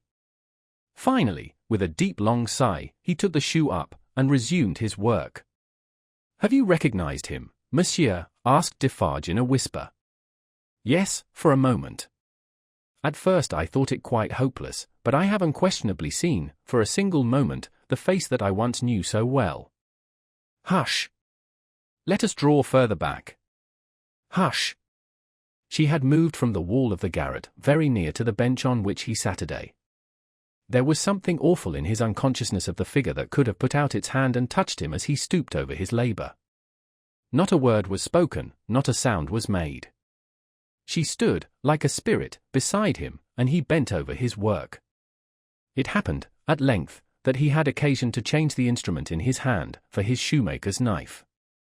It lay on that side of him which was not the side on which she stood. He had taken it up, and was stooping to work again, when his eyes caught the skirt of her dress. He raised them, and saw her face. The two spectators started forward, but she stayed them with a motion of her hand. She had no fear of his striking at her with the knife, though they had. He stared at her with a fearful look, and after a while his lips began to form some words, though no sound proceeded from them. By degrees, in the pauses of his quick and labored breathing, he was heard to say, "What is this?" With the tears streaming down her face, she put her two hands to her lips, and kissed them to him, then clasped them on her breast, as if she laid his ruined head there. "You are not the gaoler's daughter?" She sighed no. "Who are you?" Not yet trusting the tones of her voice, she sat down on the bench beside him. He recoiled, but she laid her hand upon his arm. A strange thrill struck him when she did so, and visibly passed over his frame. He laid the knife down softly, as he sat staring at her. Her golden hair, which she wore in long curls, had been hurriedly pushed aside, and fell down over her neck. Advancing his hand by little and little, he took it up and looked at it. In the midst of the action he went astray, and, with another deep sigh, fell to work at his shoemaking. But not for long. Releasing his arm, she laid her hand upon his shoulder. After looking doubtfully at it, 2 or 3 times, as if to be sure that it was really there. He laid down his work, put his hand to his neck, and took off a blackened string with a scrap of folded rag attached to it. He opened this, carefully, on his knee, and it contained a very little quantity of hair, not more than 1 or 2 long golden hairs, which he had, in some old day, wound off upon his finger. He took her hair into his hand again, and looked closely at it. "It is the same. How can it be? When was it? How was it?" As the concentrated expression returned to his forehead, he seemed to become conscious that it was in hers too. He turned her full to the light, and looked at her. She had laid her head upon my shoulder. That night when I was summoned out, she had a fear of my going, though I had none, and when I was brought to the North Tower they found these upon my sleeve. "You will leave me them? They can never help me to escape in the body, though they may in the spirit." Those were the words I said. I remember them very well. He formed this speech with his lips many times before he could utter it. But when he did find spoken words for it, they came to him coherently, though slowly. "How was this? Was it you?" Once more, the 2 spectators started, as he turned upon her with a frightful suddenness. But she sat perfectly still in his grasp, and only said, in a low voice, "I entreat you, good gentlemen, do not come near us, do not speak, do not move." "Hark!" he exclaimed. Whose voice was that? His hands released her as he uttered this cry, and went up to his white hair, which they tore in a frenzy. It died out, as everything but his shoemaking did die out of him, and he refolded his little packet and tried to secure it in his breast, but he still looked at her, and gloomily shook his head. "No, no, no, you are too young, too blooming. It can't be. See what the prisoner is." These are not the hands she knew, this is not the face she knew, this is not a voice she ever heard. No, no. She was, and he was, before the slow years of the North Tower, ages ago. "What is your name, my gentle angel?" Hailing his softened tone and manner, his daughter fell upon her knees before him, with her appealing hands upon his breast. "Oh, sir, at another time you shall know my name, and who my mother was, and who my father, and how I never knew their hard, hard history. But I cannot tell you at this time, and I cannot tell you here. All that I may tell you, here and now, is, that I pray to you to touch me and to bless me. Kiss me, kiss me. Oh, my dear, my dear." His cold white head mingled with her radiant hair, which warmed and lighted it as though it were the light of freedom shining on him. "If you hear in my voice, I don't know that it is so, but I hope it is, if you hear in my voice any resemblance to a voice that once was sweet music in your ears, weep for it, weep for it. If you touch, in touching my hair, anything that recalls a beloved head that lay on your breast when you were young and free, weep for it, weep for it. If, when I hint to you of a home that is before us, where I will be true to you with all my duty and with all my faithful service, I bring back the remembrance of a home long desolate, while your poor heart pined away, weep for it, weep for it." She held him closer round the neck, and rocked him on her breast like a child. "If, when I tell you, dearest dear, that your agony is over, and that I have come here to take you from it, and that we go to England to be at peace and at rest, I cause you to think of your useful life laid waste, and of our native France so wicked to you, weep for it, weep for it. And if, when I shall tell you of my name, and of my father who is living, and of my mother who is dead, you learn that I have to kneel to my honoured father, and implore his pardon for having never for his sake striven all day and lain awake and wept all night, because the love of my poor mother hid his torture from me, weep for it, weep for it. Weep for her, then, and for me. Good gentlemen, thank God. I feel his sacred tears upon my face, and his sobs strike against my heart. Oh, see! Thank God for us, thank God!" He had sunk in her arms, and his face dropped on her breast, a sight so touching, yet so terrible in the tremendous wrong and suffering which had gone before it, that the 2 beholders covered their faces. When the quiet of the garret had been long undisturbed, and his heaving breast and shaken form had long yielded to the calm that must follow all storms, emblem to humanity of the rest and silence into which the storm called life must hush at last, they came forward to raise the father and daughter from the ground. He had gradually dropped to the floor, and lay there in a lethargy, worn out. She had nestled down with him, that his head might lie upon her arm, and her hair drooping over him curtained him from the light. If, without disturbing him, she said, raising her hand to Mr. Lorry as he stooped over them, after repeated blowings of his nose, all could be arranged for our leaving Paris at once, so that, from the very door, he could be taken away. But, consider. Is he fit for the journey? Asked Mr. Lorry. More fit for that, I think, than to remain in this city, so dreadful to him. It is true, said Defarge, who was kneeling to look on and hear. More than that, Monsieur Manette is, for all reasons, best out of France. Say, shall I hire a carriage and post-horses? That's business, said Mr. Lorry, resuming on the shortest notice his methodical manners, and if business is to be done, I had better do it. Then be so kind, urged Miss Manette, as to leave us here. You see how composed he has become, and you cannot be afraid to leave him with me now. Why should you be? If you will lock the door to secure us from interruption, I do not doubt that you will find him, when you come back, as quiet as you leave him. In any case, I will take care of him until you return, and then we will remove him straight. Both Mr. Lorry and Defarge were rather disinclined to this course, and in favour of one of them remaining. But, as there were not only carriage and horses to be seen to, but travelling papers, and as time pressed, for the day was drawing to an end, it came at last to their hastily dividing the business that was necessary to be done, and hurrying away to do it.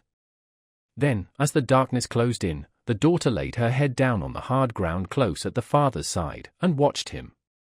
The darkness deepened and deepened, and they both lay quiet, until a light gleamed through the chinks in the wall. Mr. Lorry and Monsieur Defarge had made all ready for the journey, and had brought with them, besides travelling cloaks and wrappers, bread and meat, wine and hot coffee.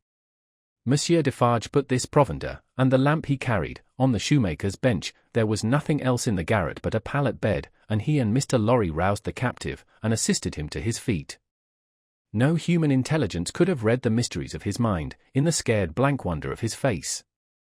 Whether he knew what had happened, whether he recollected what they had said to him, whether he knew that he was free, were questions which no sagacity could have solved.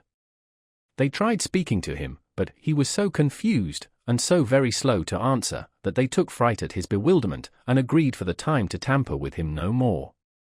He had a wild, lost manner of occasionally clasping his head in his hands, that had not been seen in him before, yet he had some pleasure in the mere sound of his daughter's voice, and invariably turned to it when she spoke. In the submissive way of one long accustomed to obey under coercion, he ate and drank what they gave him to eat and drink, and put on the cloak and other wrappings that they gave him to wear. He readily responded to his daughter's drawing her arm through his, and took, and kept, her hand in both his own. They began to descend, Monsieur Defarge going first with the lamp, Mr. Lorry closing the little procession. They had not traversed many steps of the long main staircase when he stopped, and stared at the roof and round at the walls. You remember the place, my father? You remember coming up here? What did you say? But, before she could repeat the question, he murmured an answer as if she had repeated it.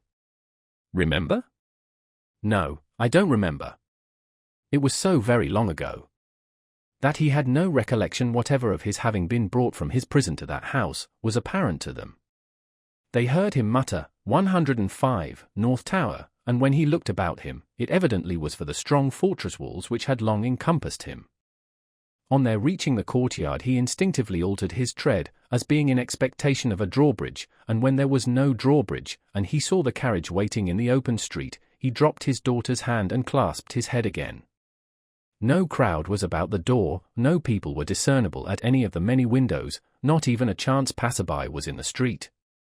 An unnatural silence and desertion reigned there. Only one soul was to be seen, and that was Madame Defarge, who leaned against the doorpost, knitting, and saw nothing. The prisoner had got into a coach, and his daughter had followed him, when Mr. Lorry's feet were arrested on the step by his asking, miserably, for his shoemaking tools and the unfinished shoes. Madame Defarge immediately called to her husband that she would get them, and went, knitting, out of the lamplight, through the courtyard. She quickly brought them down and handed them in, and immediately afterwards leaned against the doorpost, knitting, and saw nothing. Defarge got upon the box, and gave the word to the barrier. The postilion cracked his whip, and they clattered away under the feeble over-swinging lamps. Under the over-swinging lamps, swinging ever brighter in the better streets, and ever dimmer in the worse, and by lighted shops, gay crowds, illuminated coffee-houses, and theatre doors, to one of the city gates. Soldiers with lanterns, at the guard-house there. Your papers, travellers. See here then, monsieur the officer, said Defarge, getting down, and taking him gravely apart, these are the papers of monsieur inside, with the white head. They were consigned to me, with him, he dropped his voice, there was a flutter among the military lanterns, and one of them being handed into the coach by an arm in uniform, the eyes connected with the arm looked, not an every-day or an every-night look, at monsieur with the white head. It is well. Forward, from the uniform. Adieu, from Defarge. And so, under a short grove of feebler and feebler over-swinging lamps, out under the great grove of stars. Beneath that arch of unmoved and eternal lights, some, so remote from this little earth that the learned tell us it is doubtful whether their rays have even yet discovered it, as a point in space where anything is suffered or done, the shadows of the night were broad and black. All through the cold and restless interval, until dawn, they once more whispered in the ears of Mr. Jarvis Lorry, sitting opposite the buried man who had been dug out, and wondering what subtle powers were forever lost to him, and what were capable of restoration, the old inquiry. I hope you care to be recalled to life. And the old answer. I can't say. The end of the first book. Book the second, The Golden Thread. Chapter 1. 5 years later. Tellson's Bank by Temple Bar was an old-fashioned place, even in the year 1780. It was very small, very dark, very ugly, very incommodious. It was an old-fashioned place, moreover, in the moral attribute that the partners in the house were proud of its smallness, proud of its darkness, proud of its ugliness, proud of its incommodiousness. They were even boastful of its eminence in those particulars, and were fired by an express conviction that, if it were less objectionable, it would be less respectable. This was no passive belief, but an active weapon which they flashed at more convenient places of business. Tellson's, they said, wanted no elbow room, Tellson's wanted no light, Tellson's wanted no embellishment. Noakes and Company of S might, or Snooks Brothers might, but Tellson's, thank heaven. Any one of these partners would have disinherited his son on the question of rebuilding Tellson's. In this respect the house was much on a par with the country, which did very often disinherit its sons for suggesting improvements in laws and customs that had long been highly objectionable, but were only the more respectable. Thus it had come to pass, that Tellson's was the triumphant perfection of inconvenience. After bursting open a door of idiotic obstinacy with a weak rattle in its throat, you fell into Tellson's down 2 steps, and came to your senses in a miserable little shop, with 2 little counters, where the oldest of men made your cheque shake as if the wind rustled it, while they examined the signature by the dingiest of windows, which were always under a shower bath of mud from Fleet Street, and which were made the dingier by their own iron bars proper, and the heavy shadow of Temple Bar. If your business necessitated your seeing the house, you were put into a species of condemned hold at the back, where you meditated on a misspent life, until the house came with its hands in its pockets, and you could hardly blink at it in the dismal twilight. Your money came out of, or went into, wormy old wooden drawers, particles of which flew up your nose and down your throat when they were opened and shut. Your banknotes had a musty odour, as if they were fast decomposing into rags again. Your plate was stowed away among the neighbouring cesspools, and evil communications corrupted its good polish in a day or 2. Your deeds got into extemporized strong rooms made of kitchens and sculleries, and fretted all the fat out of their parchments into the banking-house air. Your lighter boxes of family papers went upstairs into a barmecide room, that always had a great dining table in it and never had a dinner, and where, even in the year 1780, the first letters written to you by your old love, or by your little children, were but newly released from the horror of being ogled through the windows, by the heads exposed on Temple Bar with an insensate brutality and ferocity worthy of Abyssinia or Ashanti.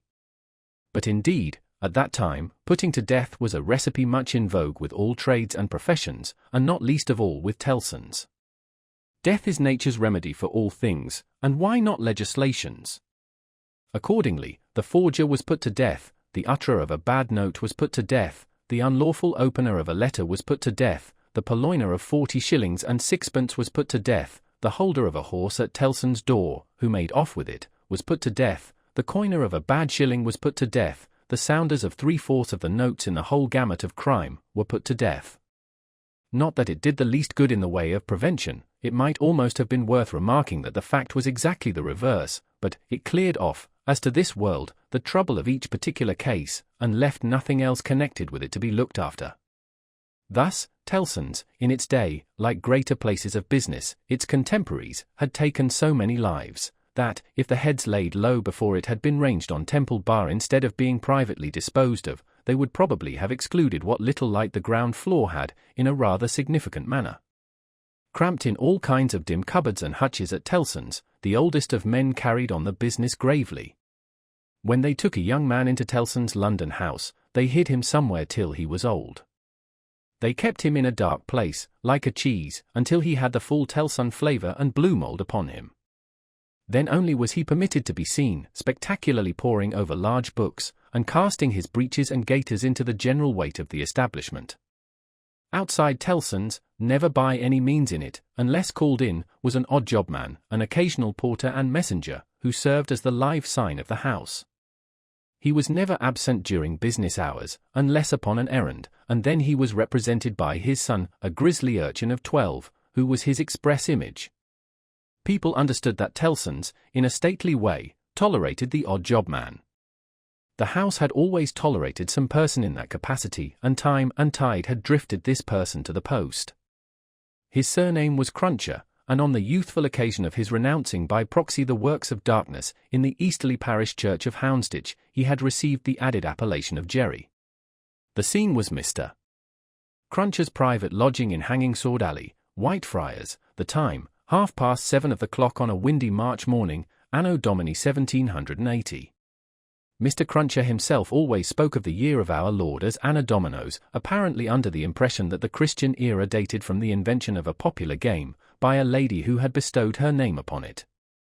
Mr. Cruncher's apartments were not in a savoury neighbourhood, and were but 2 in number, even if a closet with a single pane of glass in it might be counted as one. But they were very decently kept. Early as it was, on the windy March morning, the room in which he lay abed was already scrubbed throughout, and between the cups and saucers arranged for breakfast, and the lumbering deal table, a very clean white cloth was spread. Mr. Cruncher reposed under a patchwork counterpane, like a harlequin at home. At first, he slept heavily, but, by degrees, began to roll and surge in bed, until he rose above the surface, with his spiky hair looking as if it must tear the sheets to ribbons. At which juncture, he exclaimed, in a voice of dire exasperation, "Bus me, if she ain't at it again." A woman of orderly and industrious appearance rose from her knees in a corner, with sufficient haste and trepidation to show that she was the person referred to. "What?" said Mr. Cruncher, looking out of bed for a boot. "You're at it again, are you?" After hailing the morn with this second salutation, he threw a boot at the woman as a third. It was a very muddy boot, and may introduce the odd circumstance connected with Mr. Cruncher's domestic economy, that, whereas he often came home after banking hours with clean boots, he often got up next morning to find the same boots covered with clay. "What?" said Mr. Cruncher, varying his apostrophe after missing his mark, "what are you up to, aggrawator?" "I was only saying my prayers." "Saying your prayers? You're a nice woman. What do you mean by flopping yourself down and praying agin me?" "I was not praying against you, I was praying for you." "You weren't. And if you were, I won't be took the liberty with." "Here. Your mother's a nice woman, young Jerry, going a-praying agin your father's prosperity. You've got a dutiful mother, you have, my son. You've got a religious mother, you have, my boy, going and flopping herself down, and praying that the bread and butter may be snatched out of the mouth of her only child." Master Cruncher, who was in his shirt, took this very ill, and, turning to his mother, strongly deprecated any praying away of his personal board. "And what do you suppose, you conceited female," said Mr. Cruncher, with unconscious inconsistency, "that the worth of your prayers may be? Name the price that you put your prayers at. They only come from the heart, Jerry. They are worth no more than that." "Worth no more than that," repeated Mr. Cruncher. "They ain't worth much, then. Whether or no, I won't be prayed agin, I tell you. I can't afford it. I'm not a-going to be made unlucky by your sneaking. If you must go flopping yourself down, flop in favour of your husband and child, and not in opposition to Sem. If I had had any but a unnatural wife, and this poor boy had had any but a unnatural mother, I might have made some money last week instead of being counterprayed and countermined and religiously circumvented into the worst of luck. Bust me, said Mr. Cruncher, who all this time had been putting on his clothes, if I ain't, what with piety and one blowed thing and another, been chose this last week into as bad luck as ever a poor devil of a honest tradesman met with. Young Jerry, dress yourself, my boy, and while I clean my boots keep a eye upon your mother now and then, and if you see any signs of more flopping, give me a call. For, I tell you, here he addressed his wife once more, I won't be gone again, in this manner. I am as rickety as a hackney coach, I'm as sleepy as laudanum, my lines is strained to that degree that I shouldn't know, if it wasn't for the pain in rem, which was me and which somebody else, yet I'm none the better for it in pocket, and it's my suspicion that you've been at it from morning to night to prevent me from being the better for it in pocket, and I won't put up with it, aggrawator, and what do you say now? Growling, in addition, such phrases as yes. You're religious, too. You wouldn't put yourself in opposition to the interests of your husband and child, would you?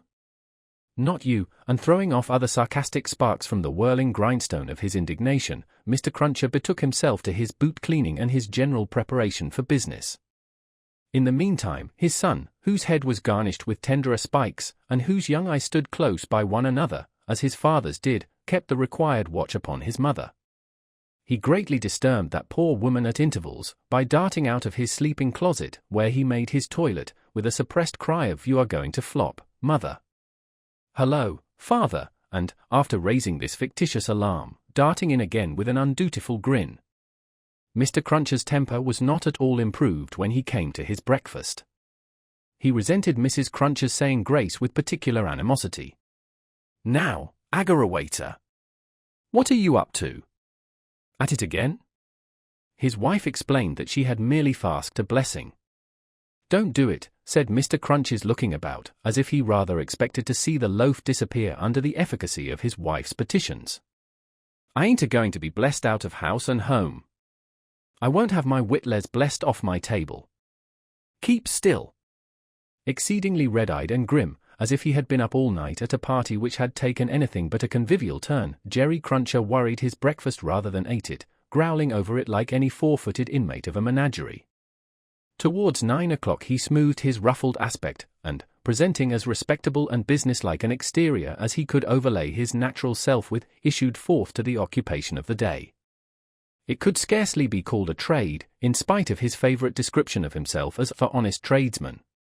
His stock consisted of a wooden stool, made out of a broken-backed chair cut down, which stool, young Jerry, walking at his father's side, carried every morning to beneath the banking-house window that was nearest Temple Bar, where, with the addition of the first handful of straw that could be gleaned from any passing vehicle to keep the cold and wet from the odd job man's feet, it formed the encampment for the day.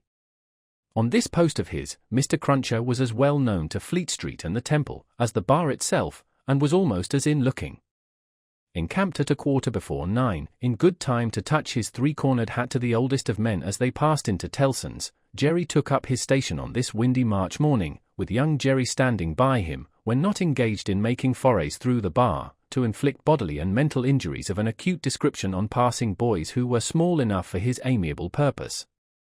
Father and son, extremely like each other, looking silently on at the morning traffic in Fleet Street, with their two heads as near to one another as the two eyes of each were, bore a considerable resemblance to a pair of monkeys.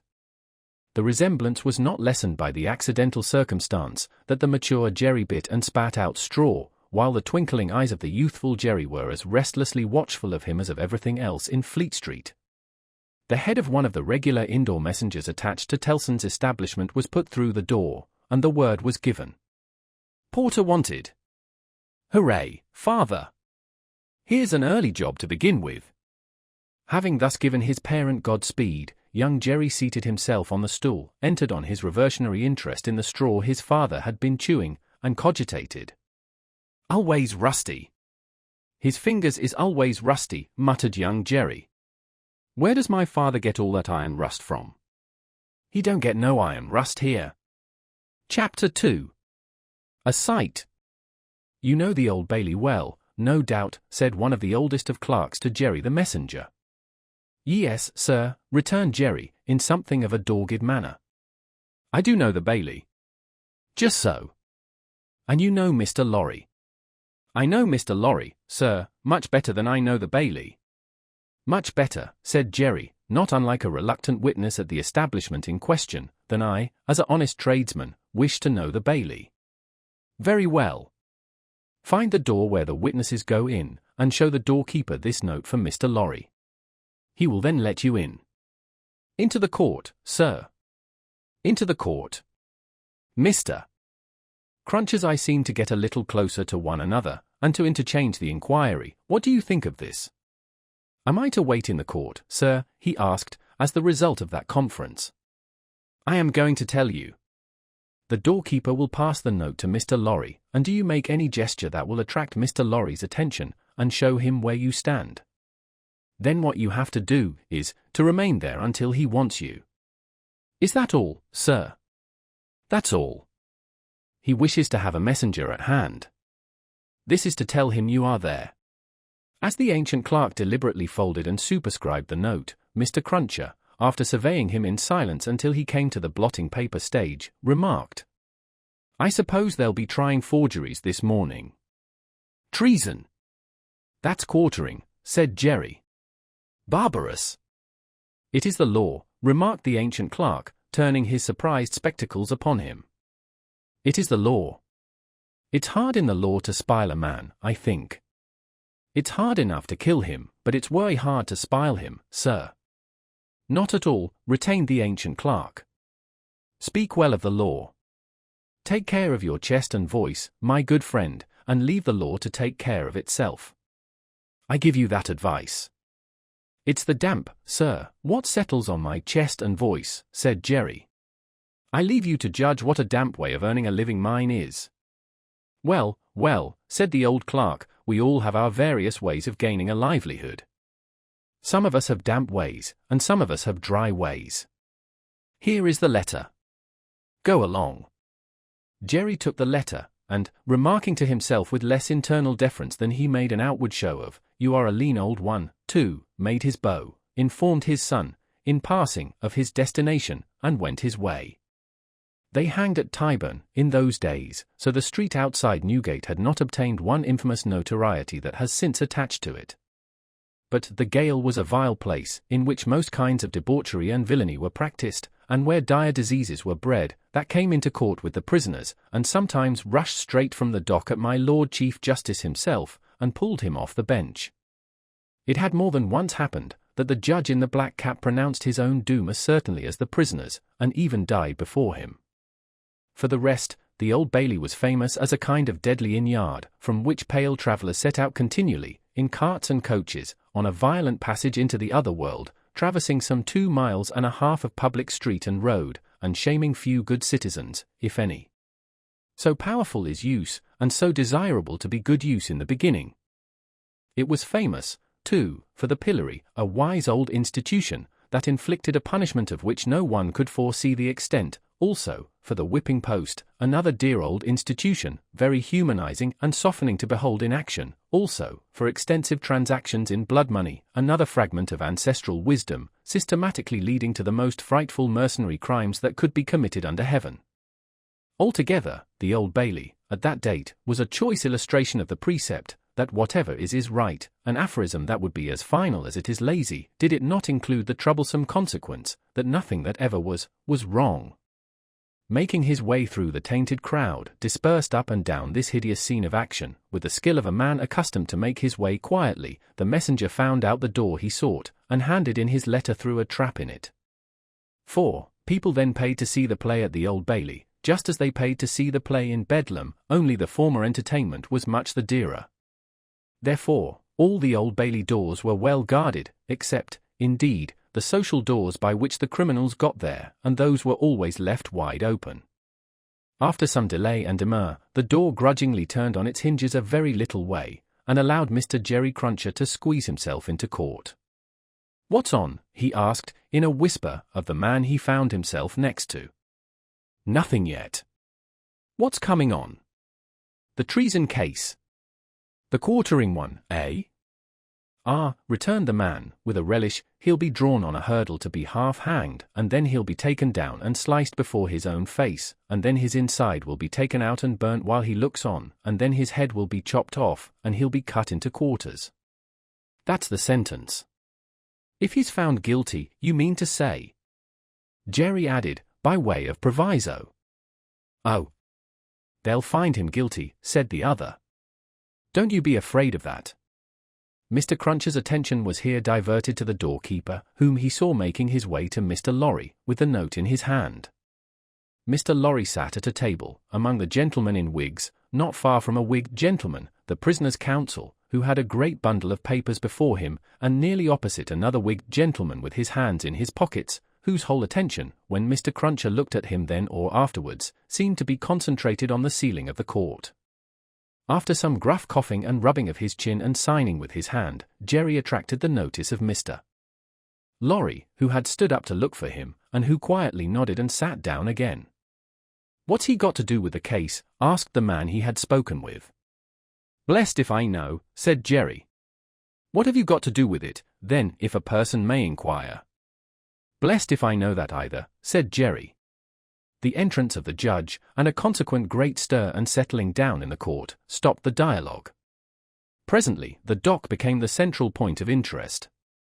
Two gaolers, who had been standing there, went out, and the prisoner was brought in, and put to the bar. Everybody present, except the one wigged gentleman who looked at the ceiling, stared at him. All the human breath in the place rolled at him, like a sea, or a wind, or a fire.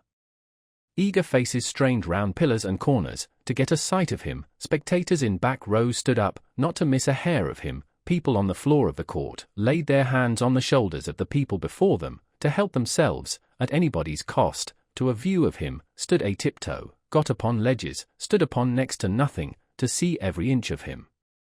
Conspicuous among these latter, like an animated bit of the spiked wall of Newgate, Jerry stood, aiming at the prisoner the beery breath of a wet he had taken as he came along, and discharging it to mingle with the waves of other beer, and gin, and tea, and coffee, and what not, that flowed at him, and already broke upon the great windows behind him in an impure mist and rain. The object of all this staring and blaring was a young man of about 25, well-grown and well-looking, with a sunburnt cheek and a dark eye. His condition was that of a young gentleman. He was plainly dressed in black, or very dark grey, and his hair, which was long and dark, was gathered in a ribbon at the back of his neck, more to be out of his way than for ornament. As an emotion of the mind will express itself through any covering of the body, so the paleness which his situation engendered came through the brown upon his cheek, showing the soul to be stronger than the sun. He was otherwise quite self-possessed, bowed to the judge, and stood quiet. The sort of interest with which this man was stared and breathed at was not a sort that elevated humanity. Had he stood in peril of a less horrible sentence, had there been a chance of any one of its savage details being spared, by just so much would he have lost in his fascination. The form that was to be doomed to be so shamefully mangled, was the sight, the immortal creature that was to be so butchered and torn asunder, yielded the sensation. Whatever gloss the various spectators put upon the interest, according to their several arts and powers of self-deceit, the interest was, at the root of it, ogreish. Silence in the court. Charles Darnay had yesterday pleaded not guilty to an indictment denouncing him, with infinite jingle and jangle, for that he was a false traitor to our serene, illustrious, excellent, and so forth, Prince, our Lord the King, by reason of his having, on divers occasions, and by divers means and ways, assisted Louis, the French King, in his wars against our said serene, illustrious, excellent, and so forth, that was to say, by coming and going between the dominions of our said serene, illustrious, excellent, and so forth, and those of the said French Louis, and wickedly, falsely, traitorously, and otherwise evil adverbiously, revealing to the said French Louis what forces our said serene, illustrious, excellent, and so forth, had in preparation to send to Canada and North America. This much, Jerry, with his head becoming more and more spiky as the law terms bristled it, made out with huge satisfaction, and so arrived circuitously at the understanding that the aforesaid, and over again aforesaid, Charles Darnay, stood there before him upon his trial, that the jury were swearing in, and that Mr. Attorney General was making ready to speak. The accused, who was, and who knew he was, being mentally hanged, beheaded, and quartered, by everybody there, neither flinched from the situation, nor assumed any theatrical air in it. He was quiet and attentive, watched the opening proceedings with a grave interest, and stood with his hands resting on the slab of wood before him, so composedly that they had not displaced a leaf of the herbs with which it was strewn. The court was all bestrewn with herbs and sprinkled with vinegar, as a precaution against gale air and gale fever. Over the prisoner's head there was a mirror, to throw the light down upon him. Crowds of the wicked and the wretched had been reflected in it, and had passed from its surface and this earth's together. Haunted in a most ghastly manner that abominable place would have been, if the glass could ever have rendered back its reflections, as the ocean is one day to give up its dead. Some passing thought of the infamy and disgrace for which it had been reserved, may have struck the prisoner's mind. Be that as it may, a change in his position making him conscious of a bar of light across his face, he looked up, and when he saw the glass his face flushed, and his right hand pushed the herbs away. It happened that the action turned his face to that side of the court which was on his left. About on a level with his eyes, there sat, in that corner of the judge's bench, two persons upon whom his look immediately rested, so immediately, and so much to the changing of his aspect, that all the eyes that were turned upon him, turned to them. The spectators saw in the two figures, a young lady of little more than 20, and a gentleman who was evidently her father, a man of a very remarkable appearance in respect of the absolute whiteness of his hair, and a certain indescribable intensity of face, not of an active kind, but pondering and self-communing. When this expression was upon him, he looked as if he were old, but when it was stirred and broken up, as it was now, in a moment, on his speaking to his daughter, he became a handsome man, not past the prime of life. His daughter had one of her hands drawn through his arm, as she sat by him, and the other pressed upon it. She had drawn close to him, in her dread of the scene, and in her pity for the prisoner. Her forehead had been strikingly expressive of an engrossing terror and compassion that saw nothing but the peril of the accused. This had been so very noticeable, so very powerfully and naturally shown, that starers who had had no pity for him were touched by her, and the whisper went about, "Who are they?" Jerry, the messenger, who had made his own observations, in his own manner, and who had been sucking the rust off his fingers in his absorption, stretched his neck to hear who they were. The crowd about him had pressed and passed the inquiry on to the nearest attendant, and from him it had been more slowly pressed and passed back. At last it got to Jerry. "Witnesses." "For which side?" "Against." "Against what side?" "The prisoners." The judge, whose eyes had gone in the general direction, recalled them, leaned back in his seat, and looked steadily at the man whose life was in his hand, as Mr. Attorney General rose to spin the rope, grind the axe, and hammer the nails into the scaffold. Chapter 3. A disappointment. Mr. Attorney General had to inform the jury that the prisoner before them, though young in years, was old in the treasonable practices which claimed the forfeit of his life. That this correspondence with the public enemy was not a correspondence of today, or of yesterday, or even of last year, or of the year before. That, it was certain the prisoner had, for longer than that, been in the habit of passing and repassing between France and England, on secret business of which he could give no honest account. That, if it were in the nature of traitorous ways to thrive, which happily it never was, the real wickedness and guilt of his business might have remained undiscovered. That Providence, however, had put it into the heart of a person who was beyond fear and beyond reproach, to ferret out the nature of the prisoner's schemes, and, struck with horror, to disclose them to His Majesty's Chief Secretary of State and Most Honourable Privy Council. That, this patriot would be produced before them. That, his position and attitude were, on the whole, sublime. That, he had been the prisoner's friend, but, at once in an auspicious and an evil hour detecting his infamy, had resolved to immolate the traitor he could no longer cherish in his bosom, on the sacred altar of his country.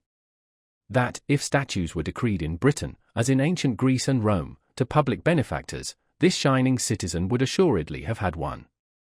That, as they were not so decreed, he probably would not have one. That virtue, as had been observed by the poets, in many passages which he well knew the jury would have, word for word, at the tips of their tongues, whereat the jury's countenances displayed a guilty consciousness that they knew nothing about the passages, was in a manner contagious, more especially the bright virtue known as patriotism, or love of country. That, the lofty example of this immaculate and unimpeachable witness for the crown, to refer to whom however unworthily was an honor, had communicated itself to the prisoner's servant, and had engendered in him a holy determination to examine his master's table drawers and pockets, and secrete his papers. That he, Mr. Attorney General, was prepared to hear some disparagement attempted of this admirable servant, but that, in a general way, he preferred him to his, Mr. Attorney General's, brothers and sisters, and honoured him more than his, Mr. Attorney General's, father and mother. That he called with confidence on the jury to come and do likewise. That the evidence of these two witnesses, coupled with the documents of their discovering that would be produced, would show the prisoner to have been furnished with lists of His Majesty's forces, and of their disposition and preparation, both by sea and land, and would leave no doubt that he had habitually conveyed such information to a hostile power. That these lists could not be proved to be in the prisoner's handwriting, but that it was all the same, that, indeed, it was rather the better for the prosecution, as showing the prisoner to be artful in his precautions. That the proof would go back 5 years, and would show the prisoner already engaged in these pernicious missions, within a few weeks before the date of the very first action fought between the British troops and the Americans. That, for these reasons, the jury, being a loyal jury, as he knew they were, and being a responsible jury, as they knew they were, must positively find the prisoner guilty, and make an end of him, whether they liked it or not.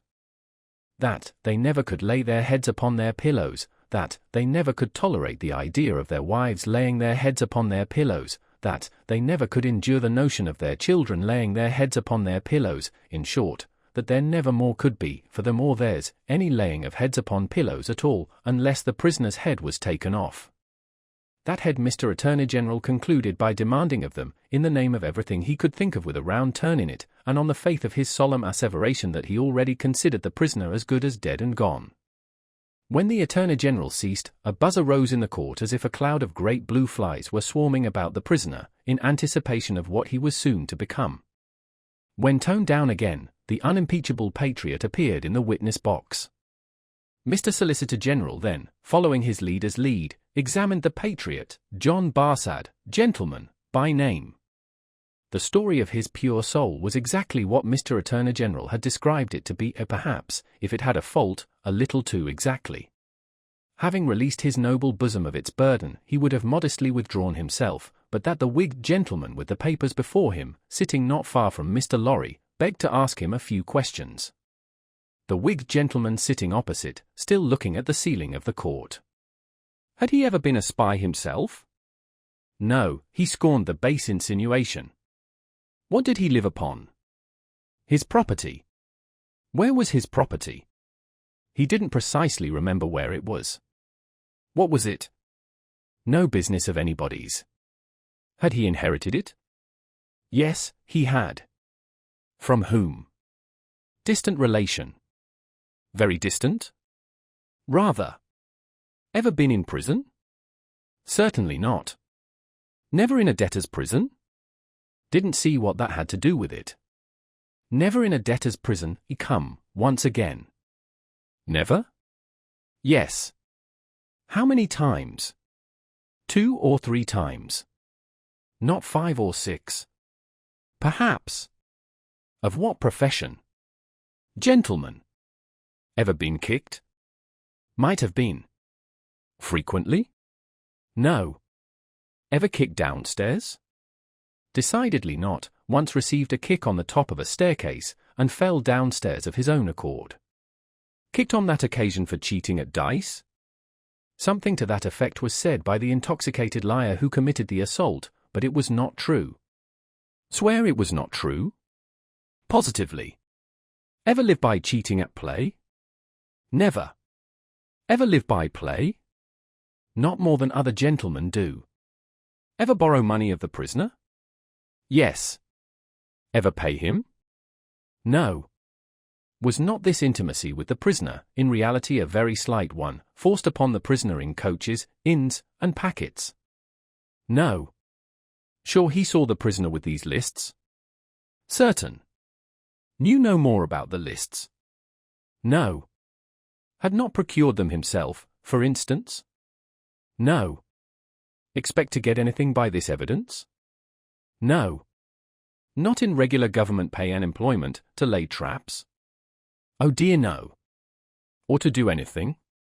Oh dear no. Swear that? Over and over again. No motives but motives of sheer patriotism? None whatever. The virtuous servant, Roger Cly, swore his way through the case at a great rate. He had taken service with the prisoner, in good faith and simplicity, for years ago. He had asked the prisoner, aboard the Calais packet, if he wanted a handy fellow, and the prisoner had engaged him. He had not asked the prisoner to take the handy fellow as an act of charity, never thought of such a thing. He began to have suspicions of the prisoner, and to keep an eye upon him, soon afterwards. In arranging his clothes, while travelling, he had seen similar lists to these in the prisoner's pockets, over and over again. He had taken these lists from the drawer of the prisoner's desk. He had not put them there first. He had seen the prisoner show these identical lists to French gentlemen at Calais, and similar lists to French gentlemen, both at Calais and Boulogne. He loved his country, and couldn't bear it, and had given information. He had never been suspected of stealing a silver teapot. He had been maligned respecting a mustard pot, but it turned out to be only a plated one. He had known the last witness 7 or 8 years. That was merely a coincidence. He didn't call it a particularly curious coincidence. Most coincidences were curious. Neither did he call it a curious coincidence that true patriotism was his only motive too. He was a true Briton, and hoped there were many like him.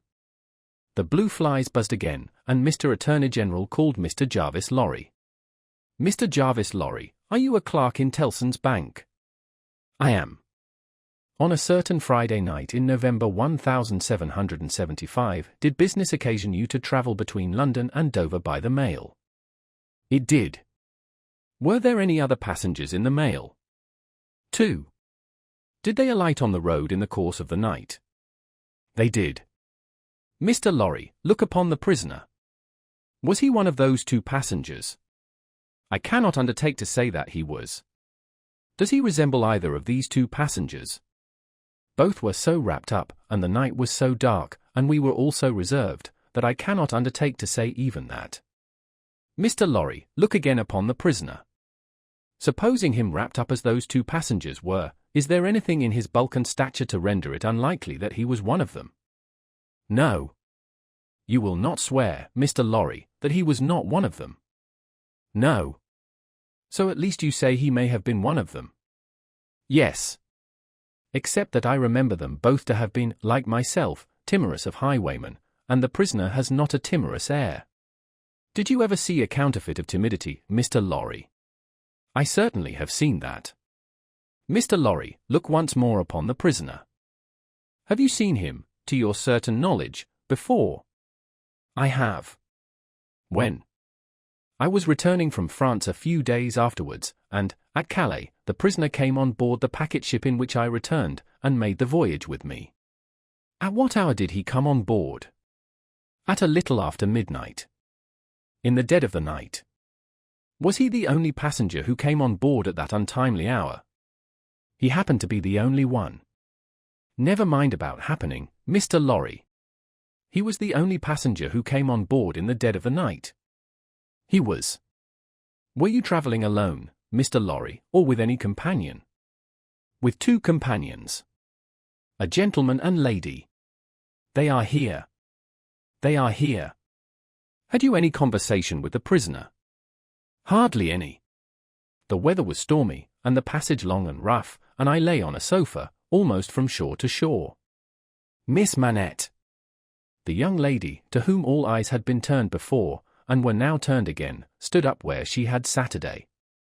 Her father rose with her, and kept her hand drawn through his arm.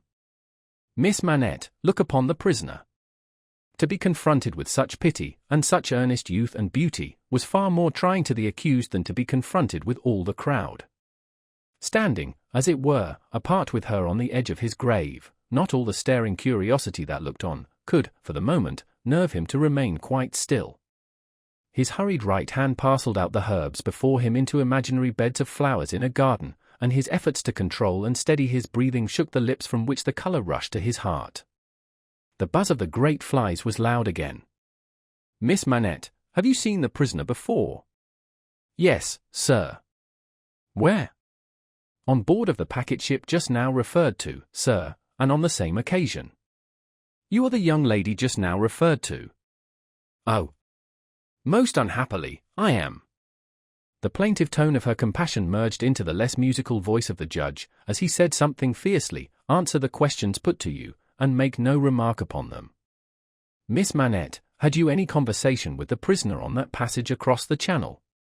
Yes, sir. Recall it. In the midst of a profound stillness, she faintly began, when the gentleman came on board. Do you mean the prisoner? Inquired the judge, knitting his brows. Yes, my lord. Then say the prisoner. When the prisoner came on board, he noticed that my father, turning her eyes lovingly to him as he stood beside her, was much fatigued and in a very weak state of health. My father was so reduced that I was afraid to take him out of the air, and I had made a bed for him on the deck near the cabin steps, and I sat on the deck at his side to take care of him. There were no other passengers that night, but we four.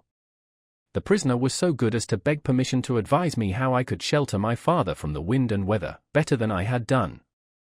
I had not known how to do it well, not understanding how the wind would set when we were out of the harbour. He did it for me. He expressed great gentleness and kindness for my father's state, and I am sure he felt it. That was the manner of our beginning to speak together. Let me interrupt you for a moment. Had he come on board alone? No. How many were with him? 2 French gentlemen. Had they conferred together? They had conferred together until the last moment, when it was necessary for the French gentlemen to be landed in their boat. Had any papers been handed about among them, similar to these lists? Some papers had been handed about among them, but I don't know what papers. Like these in shape and size? Possibly, but indeed I don't know, although they stood whispering very near to me, because they stood at the top of the cabin steps to have the light of the lamp that was hanging there. It was a dull lamp, and they spoke very low, and I did not hear what they said, and saw only that they looked at papers. Now, to the prisoner's conversation, Miss Manette. The prisoner was as open in his confidence with me, which arose out of my helpless situation, as he was kind, and good, and useful to my father. I hope, bursting into tears, I may not repay him by doing him harm today. Buzzing from the blue flies. Miss Manette, if the prisoner does not perfectly understand that you give the evidence which it is your duty to give, which you must give, and which you cannot escape from giving, with great unwillingness, he is the only person present in that condition. Please to go on. He told me that he was travelling on business of a delicate and difficult nature which might get people into trouble, and that he was therefore travelling under an assumed name. He said that this business had, within a few days, taken him to France, and might, at intervals, take him backwards and forwards between France and England for a long time to come. Did he say anything about America, Miss Manette? Be particular. He tried to explain to me how that quarrel had arisen, and he said that, so far as he could judge, it was a wrong and foolish one on England's part. He added, in a jesting way, that perhaps George Washington might gain almost as great a name in history as George III. But there was no harm in his way of saying this, it was said laughingly, and to beguile the time. Any strongly marked expression of face on the part of a chief actor in a scene of great interest to whom many eyes are directed, will be unconsciously imitated by the spectators. Her forehead was painfully anxious and intent as she gave this evidence, and, in the pauses when she stopped for the judge to write it down, watched its effect upon the counsel for and against. Among the lookers-on there was the same expression in all quarters of the court, insomuch that a great majority of the foreheads there might have been mirrors reflecting the witness, when the judge looked up from his notes to glare at that tremendous heresy about George Washington. Mr. Attorney General now signified to my lord that he deemed it necessary, as a matter of precaution and form, to call the young lady's father, Dr. Manette. Who was called accordingly. Dr. Manette, look upon the prisoner. Have you ever seen him before? Once. When he called at my lodgings in London. Some 3 years, or 3 years and a half ago. Can you identify him as your fellow passenger on board the packet, or speak to his conversation with your daughter? Sir, I can do neither. Is there any particular and special reason for your being unable to do either? He answered, in a low voice, "There is." "Has it been your misfortune to undergo a long imprisonment, without trial, or even accusation, in your native country, Dr. Manette?" He answered, in a tone that went to every heart, "A long imprisonment." "Were you newly released on the occasion in question?" "They tell me so." "Have you no remembrance of the occasion?" "None." "My mind is a blank, from some time, I cannot even say what time, when I employed myself, in my captivity, in making shoes, to the time when I found myself living in London with my dear daughter here. She had become familiar to me, when a gracious God restored my faculties, but I am quite unable even to say how she had become familiar. I have no remembrance of the process." Mr. Attorney General sat down, and the father and daughter sat down together. A singular circumstance then arose in the case. The object in hand being to show that the prisoner went down, with some fellow plotter untracked, in the Dover mail on that Friday night in November 5 years ago, and got out of the mail in the night, as a blind, at a place where he did not remain, but from which he travelled back some dozen miles or more, to a garrison and dockyard, and there collected information. A witness was called to identify him as having been at the precise time required, in the coffer-room of an hotel in that garrison and dockyard town, waiting for another person. The prisoner's counsel was cross-examining this witness with no result, except that he had never seen the prisoner on any other occasion, when the wigged gentleman who had all this time been looking at the ceiling of the court, wrote a word or two on a little piece of paper, screwed it up, and tossed it to him. Opening this piece of paper in the next pause, the counsel looked with great attention and curiosity at the prisoner. "You say again you are quite sure that it was the prisoner?" The witness was quite sure. "Did you ever see anybody very like the prisoner?" "Not so like," the witness said, "as that he could be mistaken. Look well upon that gentleman, my learned friend there," pointing to him who had tossed the paper over, "and then look well upon the prisoner. How say you? Are they very like each other?" Allowing for my learned friend's appearance being careless and slovenly if not debauched, they were sufficiently like each other to surprise, not only the witness, but everybody present, when they were thus brought into comparison. My lord being prayed to bid my learned friend lay aside his wig, and giving no very gracious consent, the likeness became much more remarkable. My lord inquired of Mr. Stryver, the prisoner's counsel, whether they were next to try Mr. Carton, name of my learned friend, for treason. But Mr. Stryver replied to my lord, no, but he would ask the witness to tell him whether what happened once might happen twice, whether he would have been so confident if he had seen this illustration of his rashness sooner, whether he would be so confident, having seen it, and more. The upshot of which was to smash this witness like a crockery vessel, and shiver his part of the case to useless lumber. Mr. Cruncher had by this time taken quite a lunch of rust off his fingers in his following of the evidence.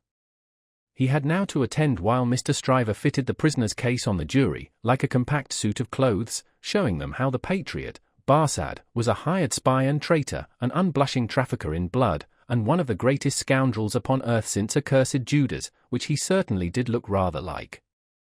How the virtuous servant, Cly, was his friend and partner, and was worthy to be, how the watchful eyes of those forgers and false swearers had rested on the prisoner as a victim, because some family affairs in France, he being of French extraction, did require his making those passages across the Channel, though what those affairs were, a consideration for others who were near and dear to him, forbade him, even for his life, to disclose. How the evidence that had been warped and wrested from the young lady, whose anguish in giving it they had witnessed, came to nothing, involving the mere little innocent gallantries and politenesses likely to pass between any young gentleman and young lady so thrown together, with the exception of that reference to George Washington, which was altogether too extravagant and impossible to be regarded in any other light than as a monstrous joke. How it would be a weakness in the government to break down in this attempt to practice for popularity on the lowest national antipathies and fears, and therefore Mr. Attorney General had made the most of it. How, nevertheless, it rested upon nothing, save that vile and infamous character of evidence too often disfiguring such cases, and of which the state trials of this country were full. But there my lord interposed, with as grave a face as if it had not been true, saying that he could not sit upon that bench and suffer those illusions. Mr. Stryver then called his few witnesses, and Mr. Cruncher had next to attend while Mr. Attorney General turned the whole suit of clothes Mr. Stryver had fitted on the jury, inside out, showing how Barsad and Cly were even 100 times better than he had thought them, and the prisoner 100 times worse. Lastly, came my lord himself, turning the suit of clothes, now inside out, now outside in, but on the whole decidedly trimming and shaping them into grave clothes for the prisoner. And now, the jury turned to consider, and the great flies swarmed again. Mr. Carton, who had so long sat looking at the ceiling of the court, changed neither his place nor his attitude, even in this excitement.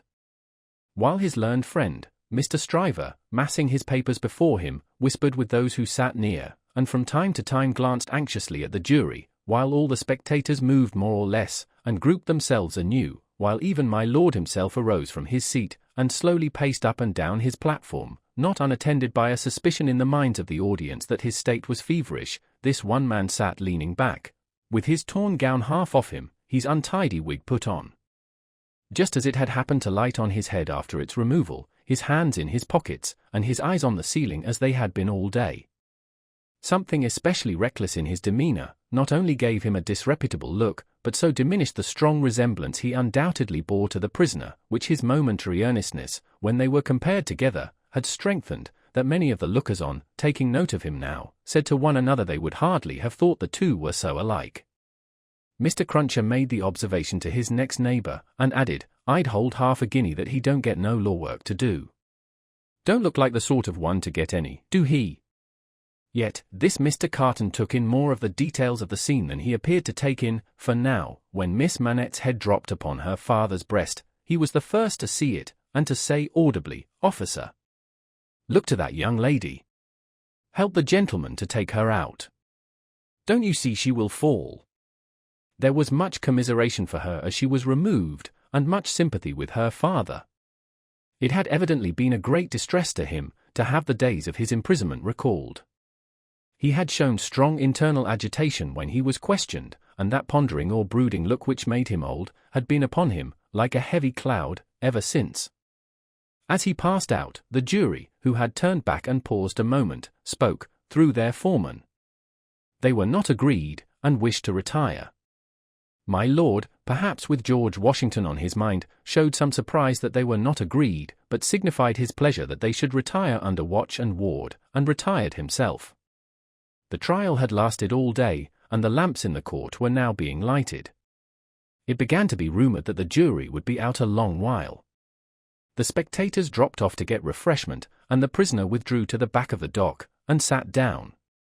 Mr. Lorry, who had gone out when the young lady and her father went out, now reappeared, and beckoned to Jerry, who, in the slackened interest, could easily get near him. "Jerry, if you wish to take something to eat, you can. But keep in the way. You will be sure to hear when the jury come in. Don't be a moment behind them, for I want you to take the verdict back to the bank. You are the quickest messenger I know, and will get to Temple Bar long before I can." Jerry had just enough forehead to knuckle, and he knuckled it in acknowledgment of this communication and a shilling. Mr. Carton came up at the moment, and touched Mr. Lorry on the arm. "How is the young lady?" "She is greatly distressed, but her father is comforting her, and she feels the better for being out of court. I'll tell the prisoner so. It won't do for a respectable bank gentleman like you to be seen speaking to him publicly, you know."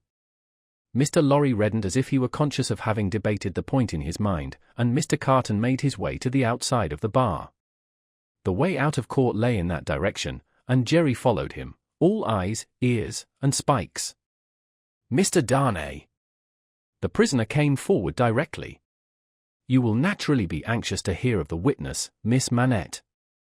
She will do very well. You have seen the worst of her agitation. I am deeply sorry to have been the cause of it. Could you tell her so for me, with my fervent acknowledgments?" "Yes, I could." "I will, if you ask it." Mr. Carton's manner was so careless as to be almost insolent. He stood, half-turned from the prisoner, lounging with his elbow against the bar. "I do ask it. Accept my cordial thanks." "What," said Carton, still only half-turned towards him, "do you expect, Mr. Darnay?" "The worst." It's the wisest thing to expect, and the likeliest. But I think their withdrawing is in your favor. Loitering on the way out of court not being allowed, Jerry heard no more, but left them, so like each other in feature, so unlike each other in manner, standing side by side, both reflected in the glass above them. An hour and a half limped heavily away in the thief and rascal crowded passages below, even though assisted off with mutton pies and ale. The horse messenger, uncomfortably seated on a form after taking that refection, had dropped into a doze, when a loud murmur and a rapid tide of people setting up the stairs that led to the court, carried him along with them. "Jerry! Jerry!" Mr. Lorry was already calling at the door when he got there. "Here, sir." "It's a fight to get back again." "Here I am, sir." Mr. Lorry handed him a paper through the throng. "Quick! Have you got it?" "Yes, sir." Hastily written on the paper was the word acquitted. "If you had sent the message, recalled to life, again," muttered Jerry, as he turned, "I should have known what you meant, this time." He had no opportunity of saying, or so much as thinking, anything else, until he was clear of the Old Bailey, for the crowd came pouring out with a vehemence that nearly took him off his legs, and a loud buzz swept into the street as if the baffled blue flies were dispersing in search of other carrion. Chapter 4. Congratulatory. From the dimly lighted passages of the court, the last sediment of the human stew that had been boiling there all day was straining off when Dr. Manette, Lucy Manette, his daughter, Mr. Lorry, the solicitor for the defense, and its counsel, Mr. Stryver, stood gathered round Mr. Charles Darnay, just released, congratulating him on his escape from death. It would have been difficult by a far brighter light to recognize in Dr. Manette, intellectual of face and upright of bearing, the shoemaker of the garret in Paris. Yet no one could have looked at him twice, without looking again, even though the opportunity of observation had not extended to the mournful cadence of his low grave voice, and to the abstraction that overclouded him fitfully, without any apparent reason.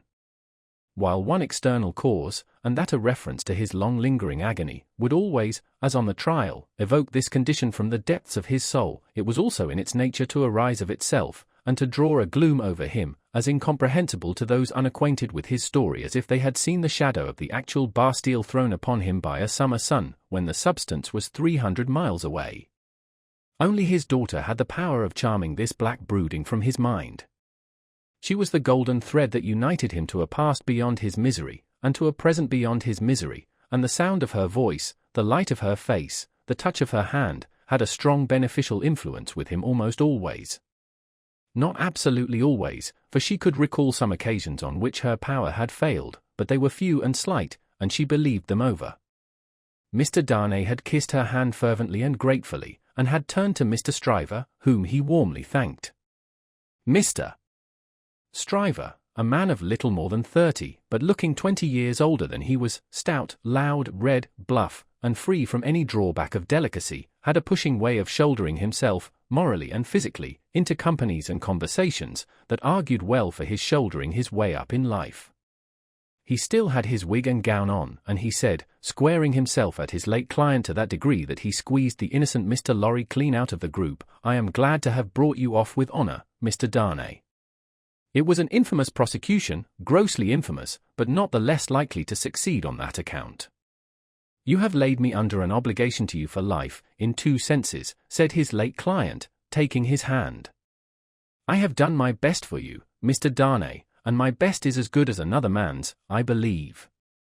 It clearly being incumbent on some one to say, "Much better," Mr. Lorry said it, perhaps not quite disinterestedly, but with the interested object of squeezing himself back again. "You think so," said Mr. Stryver. "Well, you have been present all day, and you ought to know. You are a man of business, too." "And as such," quoth Mr. Lorry, whom the counsel learned in the law had now shouldered back into the group, just as he had previously shouldered him out of it, "as such I will appeal to Dr. Manette, to break up this conference and order us all to our homes. Miss Lucy looks ill, Mr. Darnay has had a terrible day, we are worn out." "Speak for yourself, Mr. Lorry," said Stryver, "I have a night's work to do yet." "Speak for yourself." "I speak for myself," answered Mr. Lorry, "and for Mr. Darnay, and for Miss Lucy, and Miss Lucy, do you not think I may speak for us all?" He asked her the question pointedly, and with a glance at her father. His face had become frozen, as it were, in a very curious look at Darnay, an intent look, deepening into a frown of dislike and distrust, not even unmixed with fear. With this strange expression on him, his thoughts had wandered away. "My father," said Lucy, softly laying her hand on his. He slowly shook the shadow off, and turned to her. "Shall we go home, my father?" With a long breath, he answered yes. The friends of the acquitted prisoner had dispersed, under the impression, which he himself had originated, that he would not be released that night. The lights were nearly all extinguished in the passages, the iron gates were being closed with a jar and a rattle, and the dismal place was deserted until tomorrow morning's interest of gallows, pillory, whipping post, and branding iron should repeople it. Walking between her father and Mr. Darnay, Lucy Manette passed into the open air. A hackney coach was called, and the father and daughter departed in it. Mr. Stryver had left them in the passages, to shoulder his way back to the robing room. Another person, who had not joined the group, or interchanged a word with any one of them, but who had been leaning against the wall where its shadow was darkest, had silently strolled out after the rest, and had looked on until the coach drove away. He now stepped up to where Mr. Lorry and Mr. Darnay stood upon the pavement. "So, Mr. Lorry. Men of business may speak to Mr. Darnay now." Nobody had made any acknowledgment of Mr. Carton's part in the day's proceedings, nobody had known of it. He was unrobed, and was none the better for it in appearance. If you knew what a conflict goes on in the business mind, when the business mind is divided between good-natured impulse and business appearances, you would be amused, Mr. Darnay. Mr. Lorry reddened, and said, warmly, "You have mentioned that before, sir. We men of business, who serve a house, are not our own masters. We have to think of the house more than ourselves." I know," rejoined Mr. Carton, carelessly. "Don't be nettled, Mr. Lorry. You are as good as another, I have no doubt, better, I dare say." "And indeed, sir," pursued Mr. Lorry, not minding him, "I really don't know what you have to do with the matter. If you'll excuse me, as very much your elder, for saying so, I really don't know that it is your business." "Business? Bless you, I have no business," said Mr. Carton. "It is a pity you have not, sir." "I think so, too." "If you had," pursued Mr. Lorry, "perhaps you would attend to it." "Lord love you, no, I shouldn't," said Mr. Carton. "Well, sir," cried Mr. Lorry, thoroughly heated by his indifference, "business is a very good thing, and a very respectable thing. And, sir, if business imposes its restraints and its silences and impediments, Mr. Darnay as a young gentleman of generosity knows how to make allowance for that circumstance. Mr. Darnay, good night, God bless you, sir. I hope you have been this day preserved for a prosperous and happy life. Chair there." Perhaps a little angry with himself, as well as with the barrister, Mr. Lorry bustled into the chair, and was carried off to Tellson's. Carton, who smelt of port wine, and did not appear to be quite sober, laughed then, and turned to Darnay. "This is a strange chance that throws you and me together. This must be a strange night to you, standing alone here with your counterpart on these street stones." "I hardly seem yet," returned Charles Darnay, "to belong to this world again." "I don't wonder at it, it's not so long since you were pretty far advanced on your way to another." "You speak faintly." "I begin to think I am faint." "Then why the devil don't you dine?" "I dined, myself, while those numbskulls were deliberating which world you should belong to, this, or some other. Let me show you the nearest tavern to dine well at." Drawing his arm through his own, he took him down Ludgate Hill to Fleet Street, and so, up a covered way, into a tavern. Here, they were shown into a little room, where Charles Darnay was soon recruiting his strength with a good plain dinner and good wine, while Carton sat opposite to him at the same table, with his separate bottle of port before him, and his fully half-insolent manner upon him. "Do you feel, yet, that you belong to this terrestrial scheme again, Mr. Darnay?" "I am frightfully confused regarding time and place, but I am so far mended as to feel that." "It must be an immense satisfaction." He said it bitterly, and filled up his glass again, which was a large one. "As to me, the greatest desire I have is to forget that I belong to it." It has no good in it for me, except wine like this, nor I for it. So we are not much alike in that particular. Indeed, I begin to think we are not much alike in any particular, you and I. Confused by the emotion of the day, and feeling his being there with this double of course deportment to be like a dream, Charles Darnay was at a loss how to answer, finally, answered not at all. Now your dinner is done, Carton presently said. Why don't you call a health, Mr. Darnay? Why don't you give your toast? What health? What toast? Why, it's on the tip of your tongue. It ought to be, it must be, I'll swear it's there. Miss Manette, then. Miss Manette, then. Looking his companion full in the face while he drank the toast, Carton flung his glass over his shoulder against the wall, where it shivered to pieces, then rang the bell, and ordered in another. That's a fair young lady to hand to a coach in the dark, Mr. Darnay, he said, filling his new goblet. A slight frown and a laconic yes were the answer. That's a fair young lady to be pitied by and wept for by. How does it feel? Is it worth being tried for one's life to be the object of such sympathy and compassion, Mr. Darnay? Again Darnay answered not a word. She was mightily pleased to have your message when I gave it her. Not that she showed she was pleased, but I suppose she was. The allusion served as a timely reminder to Darnay that this disagreeable companion had, of his own free will, assisted him in the strait of the day. He turned the dialogue to that point, and thanked him for it. I neither want any thanks, nor merit any, was the careless rejoinder. It was nothing to do, in the first place, and I don't know why I did it, in the second. Mr. Darnay, let me ask you a question. Willingly, and a small return for your good offices. Do you think I particularly like you? Really, Mr. Carton, returned the other, oddly disconcerted, I have not asked myself the question. But ask yourself the question now. You have acted as if you do, but I don't think you do. I don't think I do, said Carton. I begin to have a very good opinion of your understanding.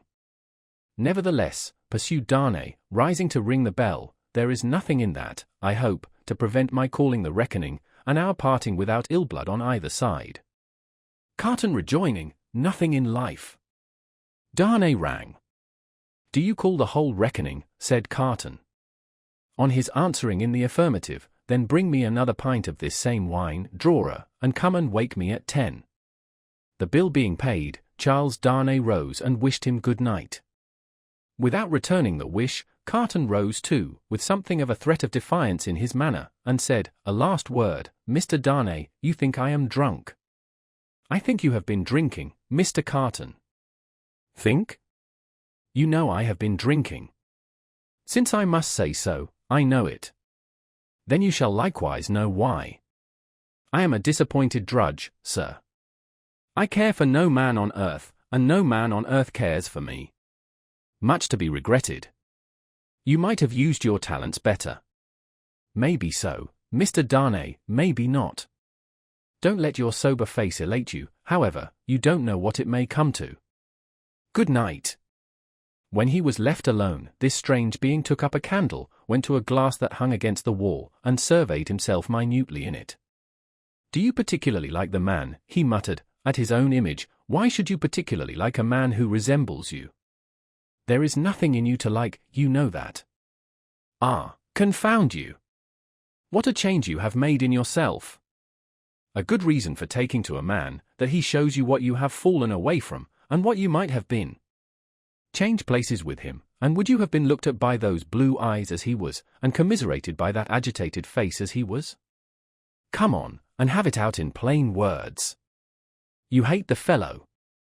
He resorted to his pint of wine for consolation, drank it all in a few minutes, and fell asleep on his arms, with his hair straggling over the table, and a long winding sheet in the candle dripping down upon him. Chapter 5. The Jackal. Those were drinking days, and most men drank hard. So very great is the improvement time has brought about in such habits, that a moderate statement of the quantity of wine and punch which one man would swallow in the course of a night, without any detriment to his reputation as a perfect gentleman, would seem, in these days, a ridiculous exaggeration. The learned profession of the law was certainly not behind any other learned profession in its bacchanalian propensities, neither was Mr. Stryver, already fast shouldering his way to a large and lucrative practice, behind his compeers in this particular, any more than in the drier parts of the legal race. A favourite at the Old Bailey, and eke at the Sessions, Mr. Stryver had begun cautiously to hew away the lower staves of the ladder on which he mounted. Sessions and Old Bailey had now to summon their favourite, specially, to their longing arms, and shouldering itself towards the visage of the Lord Chief Justice in the Court of King's Bench, the florid countenance of Mr. Stryver might be daily seen, bursting out of the bed of wigs, like a great sunflower pushing its way at the sun from among a rank gardenful of flaring companions. It had once been noted at the bar, that while Mr. Stryver was a glib man, and an unscrupulous, and a ready, and a bold, he had not that faculty of extracting the essence from a heap of statements, which is among the most striking and necessary of the advocate's accomplishments. But a remarkable improvement came upon him as to this. The more business he got, the greater his power seemed to grow of getting at its pith and marrow, and however late at night he sat carousing with Sidney Carton, he always had his points at his fingers' ends in the morning. Sidney Carton, idlest and most unpromising of men, was Stryver's great ally. What the two drank together, between Hilary Term and Michaelmas, might have floated a king's ship. Stryver never had a case in hand, anywhere, but Carton was there, with his hands in his pockets, staring at the ceiling of the court. They went the same circuit, and even there they prolonged their usual orgies late into the night, and Carton was rumoured to be seen at broad day, going home stealthily and unsteadily to his lodgings, like a dissipated cat. At last, it began to get about, among such as were interested in the matter, that although Sidney Carton would never be a lion, he was an amazingly good jackal, and that he rendered suit and service to Stryver in that humble capacity. 10 o'clock, sir, said the man at the tavern, whom he had charged to wake him. 10 o'clock, sir. What's the matter? 10 o'clock, sir. What do you mean? 10 o'clock at night. Yes, sir. Your Honour told me to call you. Oh. I remember. Very well, very well. After a few dull efforts to get to sleep again, which the man dexterously combated by stirring the fire continuously for 5 minutes, he got up, tossed his hat on, and walked out. He turned into the Temple, and, having revived himself by twice pacing the pavements of King's Bench Walk and Paper Buildings, turned into the Stryver chambers. The Stryver clerk, who never assisted at these conferences, had gone home, and the Stryver principal opened the door. He had his slippers on, and a loose bedgown, and his throat was bare for his greater ease. He had that rather wild, strained, seared marking about the eyes, which may be observed in all free livers of his class, from the portrait of Jeffreys downward, and which can be traced, under various disguises of art, through the portraits of every drinking age. You are a little late, Memory, said Stryver. About the usual time, it may be a quarter of an hour later.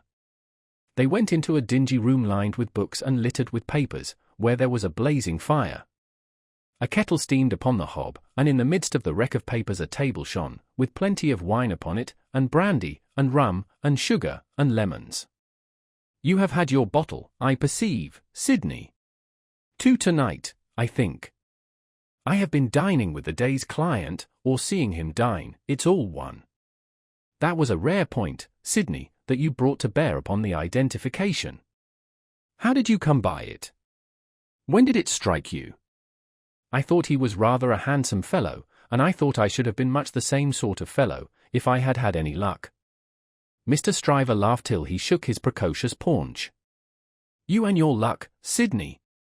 Get to work, get to work.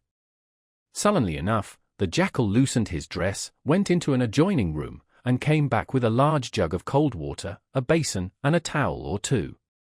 Steeping the towels in the water, and partially wringing them out, he folded them on his head in a manner hideous to behold, sat down at the table, and said, Now I am ready. Not much boiling down to be done tonight, Memory, said Mr. Stryver, gaily, as he looked among his papers. How much? Only 2 sets of them. Give me the worst first. There they are, Sidney. Fire away. The lion then composed himself on his back on a sofa on one side of the drinking table, while the jackal sat at his own paper-bestrewn table proper, on the other side of it, with the bottles and glasses ready to his hand. Both resorted to the drinking table without stint, but each in a different way, the lion for the most part reclining with his hands in his waistband, looking at the fire or occasionally flirting with some lighter document, the jackal, with knitted brows and intent face, so deep in his task, that his eyes did not even follow the hand he stretched out for his glass, which often groped about, for a minute or more, before it found the glass for his lips. 2 or 3 times, the matter in hand became so knotty that the jackal found it imperative on him to get up and steep his towels anew. From these pilgrimages to the jug and basin, he returned with such eccentricities of damp headgear as no words can describe, which were made the more ludicrous by his anxious gravity. At length the jackal had got together a compact repast for the lion, and proceeded to offer it to him. The lion took it with care and caution, made his selections from it, and his remarks upon it, and the jackal assisted both. When the repast was fully discussed, the lion put his hands in his waistband again, and lay down to meditate. The jackal then invigorated himself with a bumper for his throttle, and a fresh application to his head, and applied himself to the collection of a second meal. This was administered to the lion in the same manner, and was not disposed of until the clock struck 3 in the morning. "And now we have done, Sidney, fill a bumper of punch," said Mr. Stryver. The jackal removed the towels from his head, which had been steaming again, shook himself, yawned, shivered, and complied. "You were very sound, Sidney, in the matter of those crown witnesses today. Every question told." "I always am sound, am I not?" "I don't gainsay it." "What has roughened your temper?" "Put some punch to it and smooth it again." With a deprecatory grunt, the jackal again complied.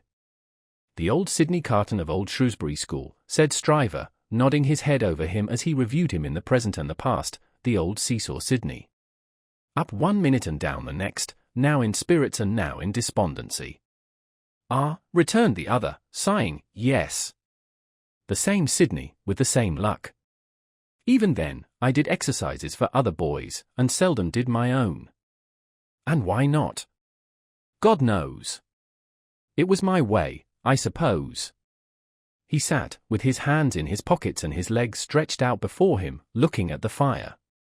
"Carton," said his friend, squaring himself at him with a bullying air, as if the fire grate had been the furnace in which sustained endeavour was forged, and the one delicate thing to be done for the old Sidney Carton of old Shrewsbury School was to shoulder him into it, "your way is, and always was, a lame way. You summon no energy and purpose. Look at me." "Oh, botheration," returned Sidney, with a lighter and more good-humoured laugh, "don't you be moral." "How have I done what I have done?" said Stryver. "How do I do what I do?" "Partly through paying me to help you, I suppose. But it's not worth your while to apostrophize me, or the air, about it. What you want to do, you do. You were always in the front rank, and I was always behind. I had to get into the front rank. I was not born there, was I? I was not present at the ceremony, but my opinion is you were," said Carton. At this, he laughed again, and they both laughed.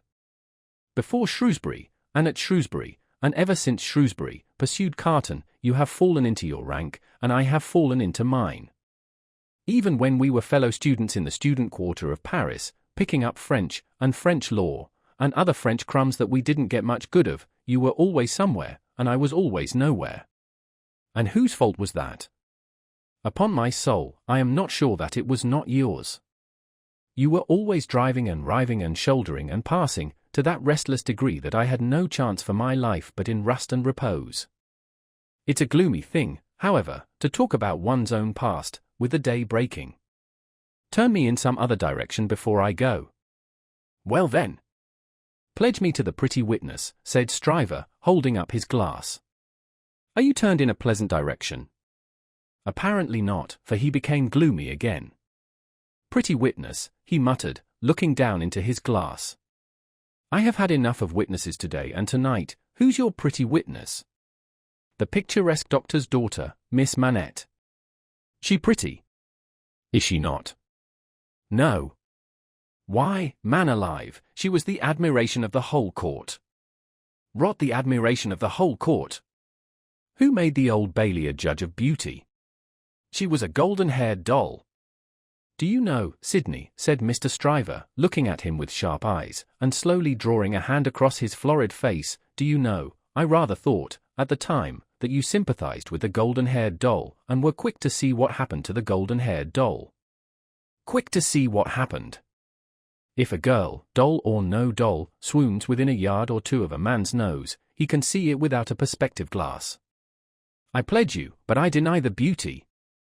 And now I'll have no more drink, I'll get to bed. When his host followed him out on the staircase with a candle, to light him down the stairs, the day was coldly looking in through its grimy windows. When he got out of the house, the air was cold and sad, the dull sky overcast, the river dark and dim, the whole scene like a lifeless desert. And wreaths of dust were spinning round and round before the morning blast, as if the desert sun had risen far away, and the first spray of it in its advance had begun to overwhelm the city. Waste forces within him, and a desert all around, this man stood still on his way across a silent terrace, and saw for a moment, lying in the wilderness before him, a mirage of honorable ambition, self-denial, and perseverance. In the fair city of this vision, there were airy galleries from which the loves and graces looked upon him, gardens in which the fruits of life hung ripening, waters of hope that sparkled in his sight. A moment, and it was gone. Climbing to a high chamber in a well of houses, he threw himself down in his clothes on a neglected bed, and its pillow was wet with wasted tears. Sadly, sadly, the sun rose. It rose upon no sadder sight than the man of good abilities and good emotions, incapable of their directed exercise, incapable of his own help and his own happiness, sensible of the blight on him, and resigning himself to let it eat him away. Chapter 6. Hundreds of people. The quiet lodgings of Dr. Manette were in a quiet street corner not far from Soho Square. On the afternoon of a certain fine Sunday when the waves of 4 months had rolled over the trial for treason, and carried it, as to the public interest and memory, far out to sea, Mr. Jarvis Lorry walked along the sunny streets from Clerkenwell where he lived, on his way to dine with the doctor. After several relapses into business absorption, Mr. Lorry had become the doctor's friend, and the quiet street corner was the sunny part of his life. On this certain fine Sunday, Mr. Lorry walked toward Soho, early in the afternoon, for 3 reasons of habit. Firstly, because, on fine Sundays, he often walked out, before dinner, with the doctor and Lucy. Secondly, because, on unfavorable Sundays, he was accustomed to be with them as the family friend, talking, reading, looking out of window, and generally getting through the day. Thirdly, because he happened to have his own little shrewd doubts to solve, and knew how the ways of the doctor's household pointed to that time as a likely time for solving them. A quainter corner than the corner where the doctor lived was not to be found in London. There was no way through it, and the front windows of the doctor's lodgings commanded a pleasant little vista of street that had a congenial air of retirement on it. There were few buildings then, north of the Oxford Road, and forest trees flourished, and wild flowers grew, and the hawthorn blossomed, in the now vanished fields. As a consequence, country air circulated in Soho with vigorous freedom, instead of languishing into the parish like stray paupers without a settlement, and there was many a good south wall, not far off, on which the peaches ripened in their season. The summer light struck into the corner brilliantly in the earlier part of the day, but, when the streets grew hot, the corner was in shadow, though not in shadow so remote but that you could see beyond it into a glare of brightness. It was a cool spot, staid but cheerful, a wonderful place for echoes, and a very harbour from the raging streets. There ought to have been a tranquil bark in such an anchorage, and there was. The doctor occupied 2 floors of a large stiff house, where several callings purported to be pursued by day, but whereof little was audible any day, and which was shunned by all of them at night. In a building at the back, attainable by a courtyard where a plane tree rustled its green leaves, church organs claimed to be made, and silver to be chased, and likewise gold to be beaten by some mysterious giant who had a golden arm starting out of the wall of the front hall, as if he had beaten himself precious, and menaced a similar conversion of all visitors. Very little of these trades, or of a lonely lodger rumoured to live upstairs, or of a dim coach-trimming maker asserted to have a counting-house below, was ever heard or seen. Occasionally, a stray workman putting his coat on, traversed the hall, or a stranger peered about there, or a distant clink was heard across the courtyard, or a thump from the golden giant. These, however, were only the exceptions required to prove the rule that the sparrows in the plane tree behind the house, and the echoes in the corner before it, had their own way from Sunday morning unto Saturday night. Dr. Manette received such patience here as his old reputation, and its revival in the floating whispers of his story, brought him. his scientific knowledge, and his vigilance and skill in conducting ingenious experiments, brought him otherwise into moderate request, and he earned as much as he wanted. These things were within Mr. Jarvis Lorry's knowledge, thoughts, and notice, when he rang the doorbell of the tranquil house in the corner, on the fine Sunday afternoon. Dr. Manette at home. Expected home. Miss Lucy at home. Expected home. Miss Pross at home. Possibly at home, but of a certainty impossible for handmaid to anticipate intentions of Miss Pross, as to admission or denial of the fact. As I am at home myself, said Mr. Lorry, I'll go upstairs. Although the doctor's daughter had known nothing of the country of her birth, she appeared to have innately derived from it that ability to make much of little means, which is one of its most useful and most agreeable characteristics. Simple as the furniture was, it was set off by so many little adornments, of no value but for their taste and fancy, that its effect was delightful. The disposition of everything in the rooms, from the largest object to the least, the arrangement of colours, the elegant variety and contrast obtained by thrift in trifles, by delicate hands, clear eyes, and good sense, were at once so pleasant in themselves, and so expressive of their originator, that, as Mr. Lorry stood looking about him, the very chairs and tables seemed to ask him, with something of that peculiar expression which he knew so well by this time, whether he approved. There were 3 rooms on a floor, and, the doors by which they communicated being put open that the air might pass freely through them all, Mr. Lorry, smilingly observant of that fanciful resemblance which he detected all around him, walked from one to another. The first was the best room, and in it were Lucy's birds, and flowers, and books, and desk, and work-table, and box of watercolours. The second was the doctor's consulting room, used also as the dining room. The third, changingly speckled by the rustle of the plane tree in the yard, was the doctor's bedroom, and there, in a corner, stood the disused shoemaker's bench and tray of tools, much as it had stood on the 5th floor of the dismal house by the wine-shop, in the suburb of St. Antoine, in Paris. I wonder, said Mr. Lorry, pausing in his looking about, that he keeps that reminder of his sufferings about him. And why wonder at that, was the abrupt inquiry that made him start. It proceeded from Miss Pross, the wild red woman, strong of hand, whose acquaintance he had first made at the Royal George Hotel at Dover, and had since improved. I should have thought, Mr. Lorry began. Pooh! You'd have thought, said Miss Pross, and Mr. Lorry left off. How do you do? Inquired that lady then, sharply, and yet as if to express that she bore him no malice. I am pretty well, I thank you, answered Mr. Lorry, with meekness. How are you? Nothing to boast of, said Miss Pross. Indeed? Ah. Indeed, said Miss Pross. I am very much put out about my ladybird. Indeed? For gracious sake say something else besides indeed, or you'll fidget me to death, said Miss Pross, whose character, dissociated from stature, was shortness. Really, then, said Mr. Lorry, as an amendment. Really, is bad enough, returned Miss Pross, but better. Yes, I am very much put out.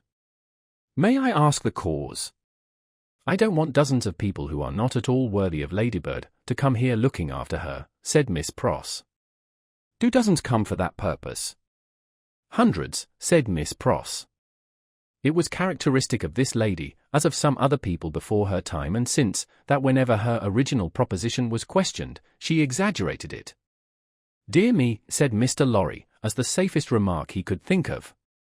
I have lived with the darling, or the darling has lived with me, and paid me for it, which she certainly should never have done. You may take your affidavit, if I could have afforded to keep either myself or her for nothing, since she was 10 years old. And it's really very hard, said Miss Pross. Not seeing with precision what was very hard, Mr. Lorry shook his head, using that important part of himself as a sort of fairy cloak that would fit anything. All sorts of people who are not in the least degree worthy of the pet, are always turning up, said Miss Pross. When you began it? I began it, Miss Pross. Didn't you? Who brought her father to life? Oh. If that was beginning it, said Mr. Lorry. It wasn't ending it, I suppose? I say, when you began it, it was hard enough, not that I have any fault to find with Dr. Manette, except that he is not worthy of such a daughter, which is no imputation on him, for it was not to be expected that anybody should be, under any circumstances. But it really is doubly and trebly hard to have crowds and multitudes of people turning up after him. I could have forgiven him, to take Ladybird's affections away from me. Mr. Lorry knew Miss Pross to be very jealous, but he also knew her by this time to be, beneath the surface of her eccentricity, one of those unselfish creatures, found only among women, who will, for pure love and admiration, bind themselves willing slaves, to youth when they have lost it, to beauty that they never had, to accomplishments that they were never fortunate enough to gain, to bright hopes that never shone upon their own sombre lives.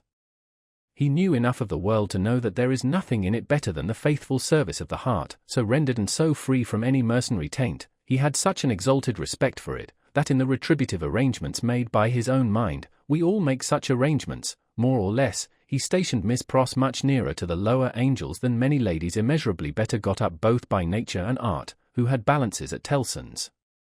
There never was, nor will be, but one man worthy of Ladybird, said Miss Pross, and that was my brother Solomon, if he hadn't made a mistake in life. Here again, Mr. Lorry's inquiries into Miss Pross's personal history had established the fact that her brother Solomon was a heartless scoundrel who had stripped her of everything she possessed, as a stake to speculate with, and had abandoned her in her poverty forevermore, with no touch of compunction. Miss Pross's fidelity of belief in Solomon, deducting a mere trifle for this slight mistake, was quite a serious matter with Mr. Lorry, and had its weight in his good opinion of her. As we happen to be alone for the moment, and are both people of business, he said, when they had got back to the drawing-room and had sat down there in friendly relations, let me ask you, does the doctor, in talking with Lucy, never refer to the shoemaking time, yet? Never. And yet keeps that bench and those tools beside him. Ah, returned Miss Pross, shaking her head. But I don't say he don't refer to it within himself. Do you believe that he thinks of it much? I do, said Miss Pross. Do you imagine, Mr. Lorry had begun, when Miss Pross took him up short with. Never imagine anything. Have no imagination at all. I stand corrected. Do you suppose, you go so far as to suppose, sometimes? Now and then, said Miss Pross. Do you suppose, Mr. Lorry went on, with a laughing twinkle in his bright eye, as it looked kindly at her, that Dr. Manette has any theory of his own, preserved through all those years, relative to the cause of his being so oppressed, perhaps, even to the name of his oppressor? I don't suppose anything about it but what Ladybird tells me. And that is? That she thinks he has. Now don't be angry at my asking all these questions, because I am a mere dull man of business, and you are a woman of business. Dull? Miss Pross inquired, with placidity. Rather wishing his modest adjective away, Mr. Lorry replied, no, no, no. Surely not. To return to business, is it not remarkable that Dr. Manette, unquestionably innocent of any crime as we are all well assured he is, should never touch upon that question? I will not say with me, though he had business relations with me many years ago, and we are now intimate, I will say with the fair daughter to whom he is so devotedly attached, and who is so devotedly attached to him. Believe me, Miss Pross, I don't approach the topic with you, out of curiosity, but out of zealous interest. Well, to the best of my understanding, and that's the best, you'll tell me, said Miss Pross, softened by the tone of the apology, he is afraid of the whole subject. Afraid? It's plain enough, I should think, why he may be. It's a dreadful remembrance. Besides that, his loss of himself grew out of it. Not knowing how he lost himself, or how he recovered himself, he may never feel certain of not losing himself again. That alone wouldn't make the subject pleasant, I should think. It was a profounder remark than Mr. Lorry had looked for. True, said he, and fearful to reflect upon. Yet, a doubt lurks in my mind, Miss Pross, whether it is good for Dr. Manette to have that suppression always shut up within him. Indeed, it is this doubt and the uneasiness it sometimes causes me that has led me to our present confidence. Can't be helped, said Miss Pross, shaking her head. Touch that string, and he instantly changes for the worse. Better leave it alone. In short, must leave it alone, like or no like. Sometimes, he gets up in the dead of the night, and will be heard, by us overhead there, walking up and down, in his room. Ladybird has learnt to know then that his mind is walking up and down, in his old prison. She hurries to him, and they go on together, walking up and down, until he is composed. But he never says a word of the true reason of his restlessness to her, and she finds it best not to hint at it to him. In silence they go walking up and down together, till her love and company have brought him to himself. Notwithstanding Miss Pross's denial of her own imagination, there was a perception of the pain of being monotonously haunted by one sad idea, in her repetition of the phrase, walking up and down, which testified to her possessing such a thing. The corner has been mentioned as a wonderful corner for echoes. It had begun to echo so resoundingly to the tread of coming feet, that it seemed as though the very mention of that weary pacing to and fro had set it going. "Here they are," said Miss Pross, rising to break up the conference, "and now we shall have hundreds of people pretty soon." It was such a curious corner in its acoustical properties, such a peculiar ear of a place, that as Mr. Lorry stood at the open window, looking for the father and daughter whose steps he heard, he fancied they would never approach. Not only would the echoes die away, as though the steps had gone, but echoes of other steps that never came would be heard in their stead, and would die away for good when they seemed close at hand. However, father and daughter did at last appear, and Miss Pross was ready at the street door to receive them. Miss Pross was a pleasant sight, albeit wild, and red, and grim, taking off her darling's bonnet when she came upstairs, and touching it up with the ends of her handkerchief, and blowing the dust off it, and folding her mantle ready for laying by, and smoothing her rich hair with as much pride as she could possibly have taken in her own hair if she had been the vainest and handsomest of women. Her darling was a pleasant sight too, embracing her and thanking her, and protesting against her taking so much trouble for her, which last she only dared to do playfully, or Miss Pross, sorely hurt, would have retired to her own chamber and cried. The doctor was a pleasant sight too, looking on at them, and telling Miss Pross how she spoilt Lucy, in accents and with eyes that had as much spoiling in them as Miss Pross had, and would have had more if it were possible. Mr. Lorry was a pleasant sight too, beaming at all this in his little wig, and thanking his bachelor stars for having lighted him in his declining years to a home. But no hundreds of people came to see the sights, and Mr. Lorry looked in vain for the fulfillment of Miss Pross's prediction. Dinner time, and still no hundreds of people. In the arrangements of the little household, Miss Pross took charge of the lower regions, and always acquitted herself marvellously.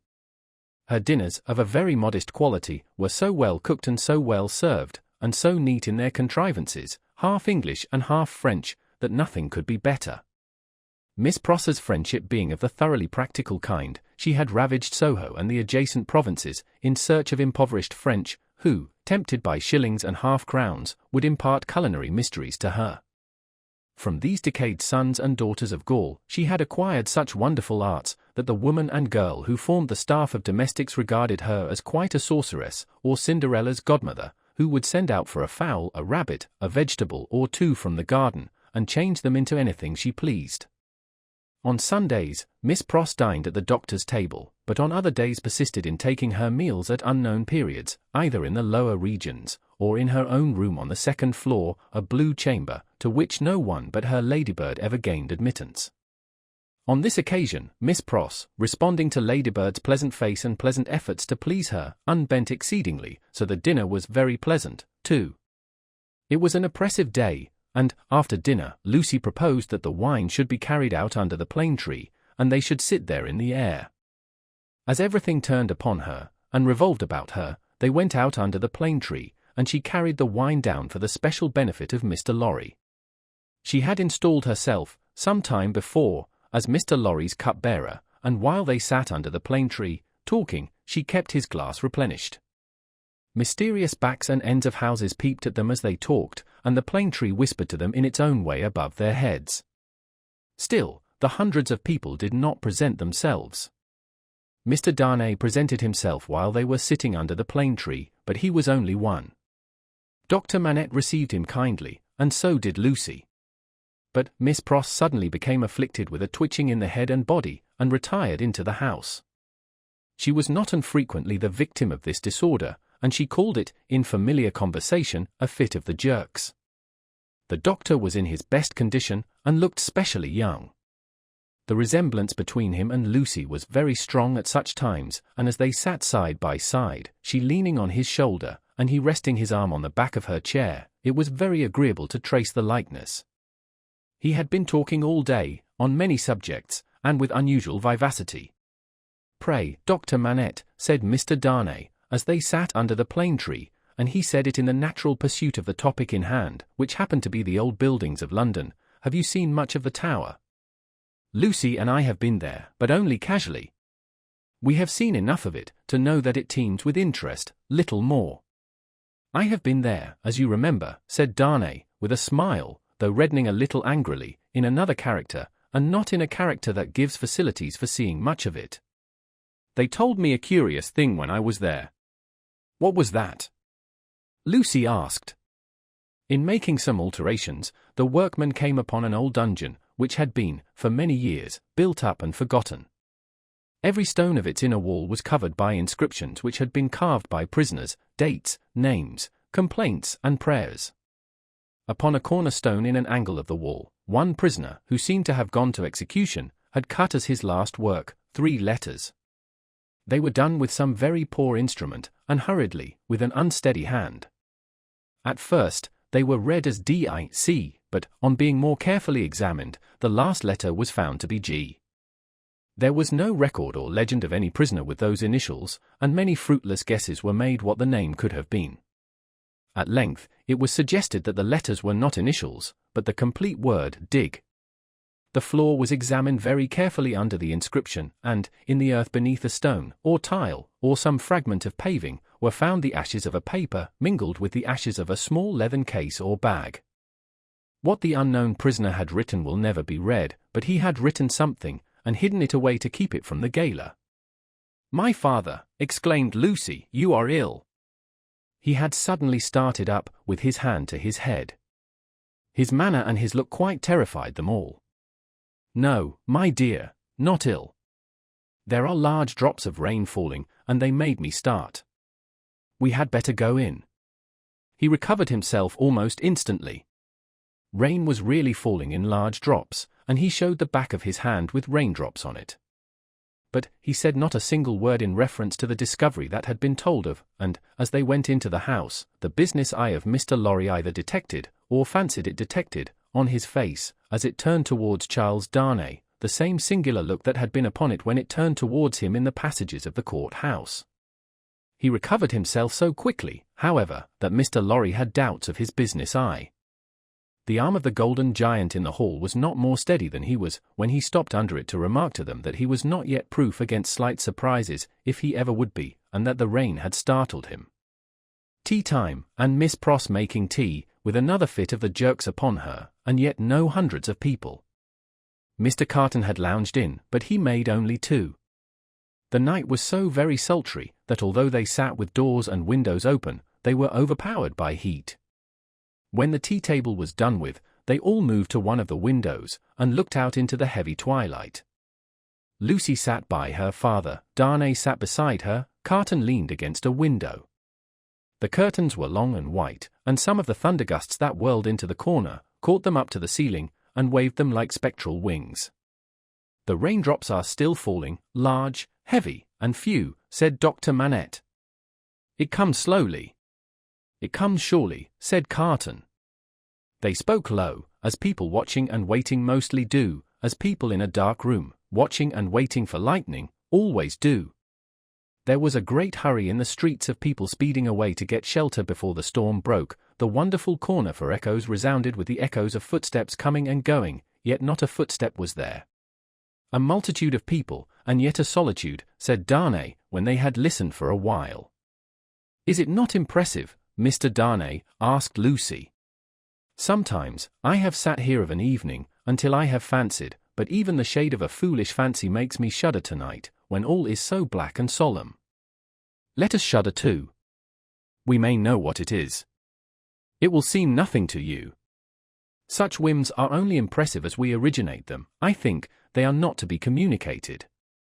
I have sometimes sat alone here of an evening, listening, until I have made the echoes out to be the echoes of all the footsteps that are coming by and by into our lives. There is a great crowd coming one day into our lives. if that be so, Sidney Carton struck in his moody way. The footsteps were incessant, and the hurry of them became more and more rapid. The corner echoed and re-echoed with the tread of feet, some, as it seemed, under the windows, some, as it seemed, in the room, some coming, some going, some breaking off, some stopping altogether, all in the distant streets, and not one within sight. Are all these footsteps destined to come to all of us, Miss Manette, or are we to divide them among us? I don't know, Mr. Darnay. I told you it was a foolish fancy, but you asked for it. When I have yielded myself to it, I have been alone, and then I have imagined them the footsteps of the people who are to come into my life, and my father's. I take them into mine, said Carton. I ask no questions and make no stipulations. There is a great crowd bearing down upon us, Miss Manette, and I see them, by the lightning. He added the last words, after there had been a vivid flash which had shown him lounging in the window.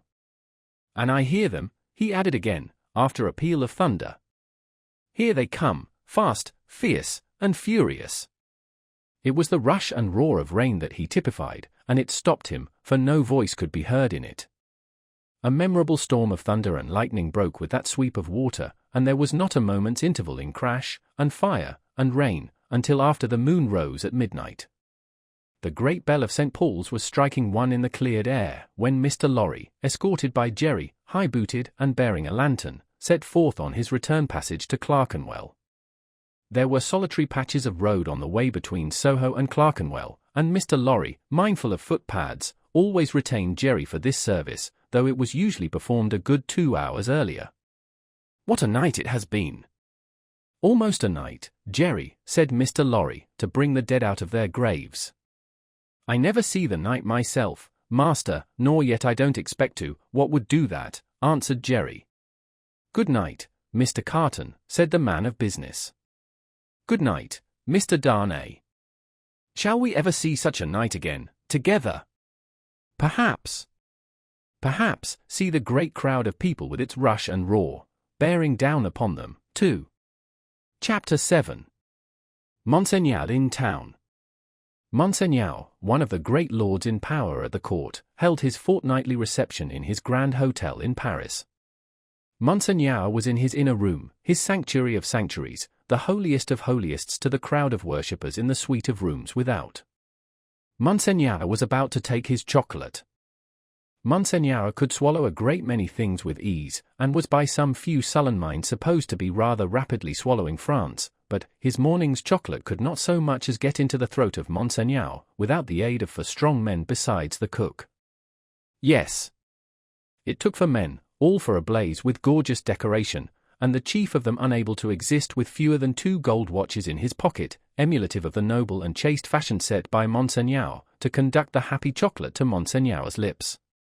1 lackey carried the chocolate pot into the sacred presence, a 2nd milled and frothed the chocolate with the little instrument he bore for that function, a 3rd presented the favoured napkin, a 4th, he of the 2 gold watches, poured the chocolate out. It was impossible for Monseigneur to dispense with one of these attendants on the chocolate and hold his high place under the admiring heavens. Deep would have been the blot upon his escutcheon if his chocolate had been ignobly waited on by only 3 men, he must have died of 2. Monseigneur had been out at a little supper last night, where the comedy and the grand opera were charmingly represented. Monseigneur was out at a little supper most nights, with fascinating company. So polite and so impressible was Monseigneur, that the comedy and the grand opera had far more influence with him in the tiresome articles of state affairs and state secrets, than the needs of all France. A happy circumstance for France, as the like always is for all countries similarly favoured, always was for England, by way of example, in the regretted days of the merry Stuart who sold it. Monseigneur had one truly noble idea of general public business, which was, to let everything go on in its own way. Of particular public business, Monseigneur had the other truly noble idea that it must all go his way, tend to his own power and pocket. Of his pleasures, general and particular, Monseigneur had the other truly noble idea, that the world was made for them. The text of his order, altered from the original by only a pronoun, which is not much, ran, "The earth and the fullness thereof are mine," saith Monseigneur. Yet, Monseigneur had slowly found that vulgar embarrassments crept into his affairs, both private and public, and he had, as to both classes of affairs, allied himself perforce with a farmer general. As to finances public, because Monseigneur could not make anything at all of them, and must consequently let them out to somebody who could. As to finances private, because farmer generals were rich, and Monseigneur, after generations of great luxury and expense, was growing poor. Hence Monseigneur had taken his sister from a convent, while there was yet time to ward off the impending veil, the cheapest garment she could wear, and had bestowed her as a prize upon a very rich farmer general, poor in family. Which farmer general, carrying an appropriate cane with a golden apple on the top of it, was now among the company in the outer rooms, much prostrated before by mankind, always excepting superior mankind of the blood of Monseigneur, who, his own wife included, looked down upon him with the loftiest contempt. A sumptuous man was the farmer general. 30 horses stood in his stables, 24 male domestics sat in his halls, 6 body women waited on his wife. As one who pretended to do nothing but plunder and forage where he could, the farmer general, howsoever his matrimonial relations conduced to social morality, was at least the greatest reality among the personages who attended at the hotel of Monseigneur that day. For the rooms, though a beautiful scene to look at, and adorned with every device of decoration that the taste and skill of the time could achieve, were, in truth, not a sound business, considered with any reference to the scarecrows in the rags and nightcaps elsewhere, and not so far off, either, but that the watching towers of Notre Dame, almost equidistant from the two extremes, could see them both. They would have been an exceedingly uncomfortable business, if that could have been anybody's business, at the house of Monseigneur. Military officers destitute of military knowledge, naval officers with no idea of a ship, civil officers without a notion of affairs, brazen ecclesiastics, of the worst worldly, with sensual eyes, loose tongues, and looser lives, all totally unfit for their several callings, all lying horribly in pretending to belong to them, but all nearly or remotely of the order of Monseigneur, and therefore foisted on all public employments from which anything was to be got. These were to be told off by the score and the score. People not immediately connected with Monseigneur or the state, yet equally unconnected with anything that was real, or with lives passed in travelling by any straight road to any true earthly end, were no less abundant. Doctors who made great fortunes out of dainty remedies for imaginary disorders that never existed, smiled upon their courtly patients in the antechambers of Monseigneur. Projectors who had discovered every kind of remedy for the little evils with which the state was touched, except the remedy of setting to work in earnest to root out a single sin, poured their distracting babble into any ears they could lay hold of, at the reception of Monseigneur. Unbelieving philosophers who were remodeling the world with words, and making card towers of Babel to scale the skies with, talked with unbelieving chemists who had an eye on the transmutation of metals, at this wonderful gathering accumulated by Monseigneur. Exquisite gentlemen of the finest breeding, which was at that remarkable time, and has been since, to be known by its fruits of indifference to every natural subject of human interest, were in the most exemplary state of exhaustion, at the hotel of Monseigneur. Such homes had these various notabilities left behind them in the fine world of Paris, that the spies among the assembled devotees of Monseigneur, forming a goodly half of the polite company, would have found it hard to discover among the angels of that sphere one solitary wife, who, in her manners and appearance, owned to being a mother. Indeed, except for the mere act of bringing a troublesome creature into this world, which does not go far towards the realization of the name of mother, there was no such thing known to the fashion. Peasant women kept the unfashionable babies close, and brought them up, and charming grandmammas of 60 dressed and supped as at 20. The leprosy of unreality disfigured every human creature in attendance upon Monseigneur. In the outermost room were half a dozen exceptional people who had had, for a few years, some vague misgiving in them that things in general were going rather wrong. As a promising way of setting them right, half of the half-dozen had become members of a fantastic sect of convulsionists, and were even then considering within themselves whether they should foam, rage, roar, and turn cataleptic on the spot, thereby setting up a highly intelligible finger-post to the future, for Monseigneur's guidance. Besides these dervishes, were other 3 who had rushed into another sect, which mended matters with a jargon about the centre of truth, a holding that man had got out of the centre of truth, which did not need much demonstration, but had not got out of the circumference, and that he was to be kept from flying out of the circumference, and was even to be shoved back into the centre, by fasting and seeing of spirits. Among these, accordingly, much discoursing with spirits went on, and it did a world of good which never became manifest. But the comfort was that all the company at the Grand Hotel of Monseigneur were perfectly dressed. If the Day of Judgment had only been ascertained to be a dress day, everybody there would have been eternally correct. Such frizzling and powdering and sticking up of hair, such delicate complexions artificially preserved and mended, such gallant swords to look at, and such delicate honor to the sense of smell, would surely keep anything going, forever and ever.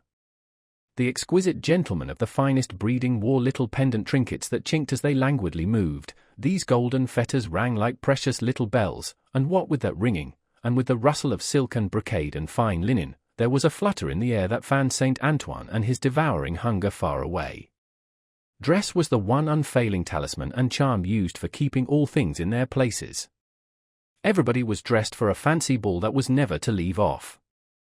From the Palace of the Tuileries, through Monseigneur and the whole court, through the chambers, the tribunals of justice, and all society, except the scarecrows, the fancy ball descended to the common executioner, who, in pursuance of the charm, was required to officiate frizzled, powdered, in a gold-laced coat, pumps, and white silk stockings.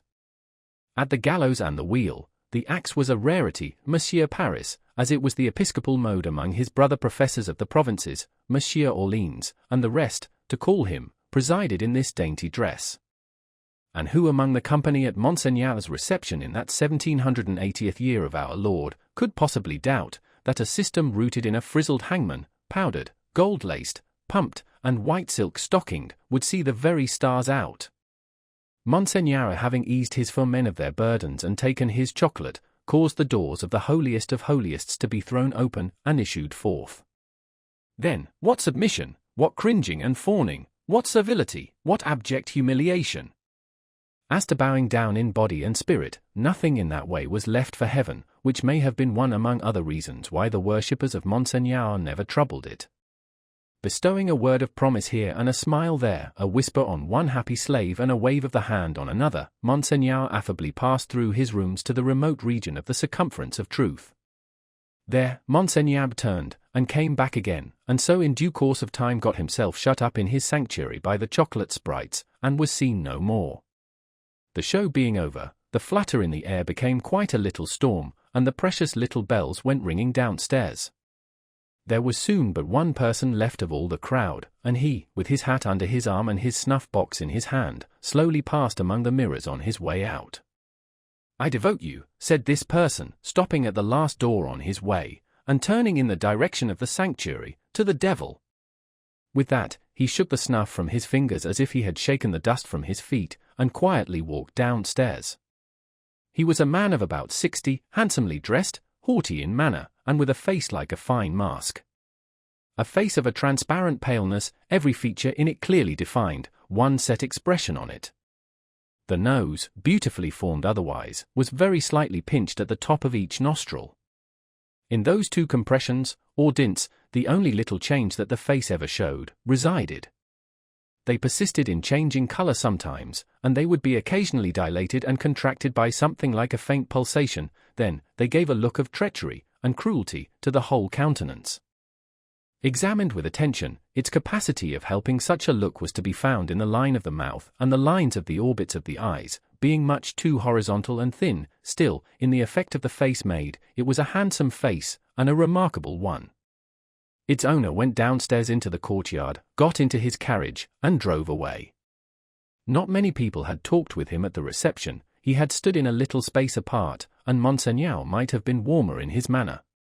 It appeared, under the circumstances, rather agreeable to him to see the common people dispersed before his horses, and often barely escaping from being run down.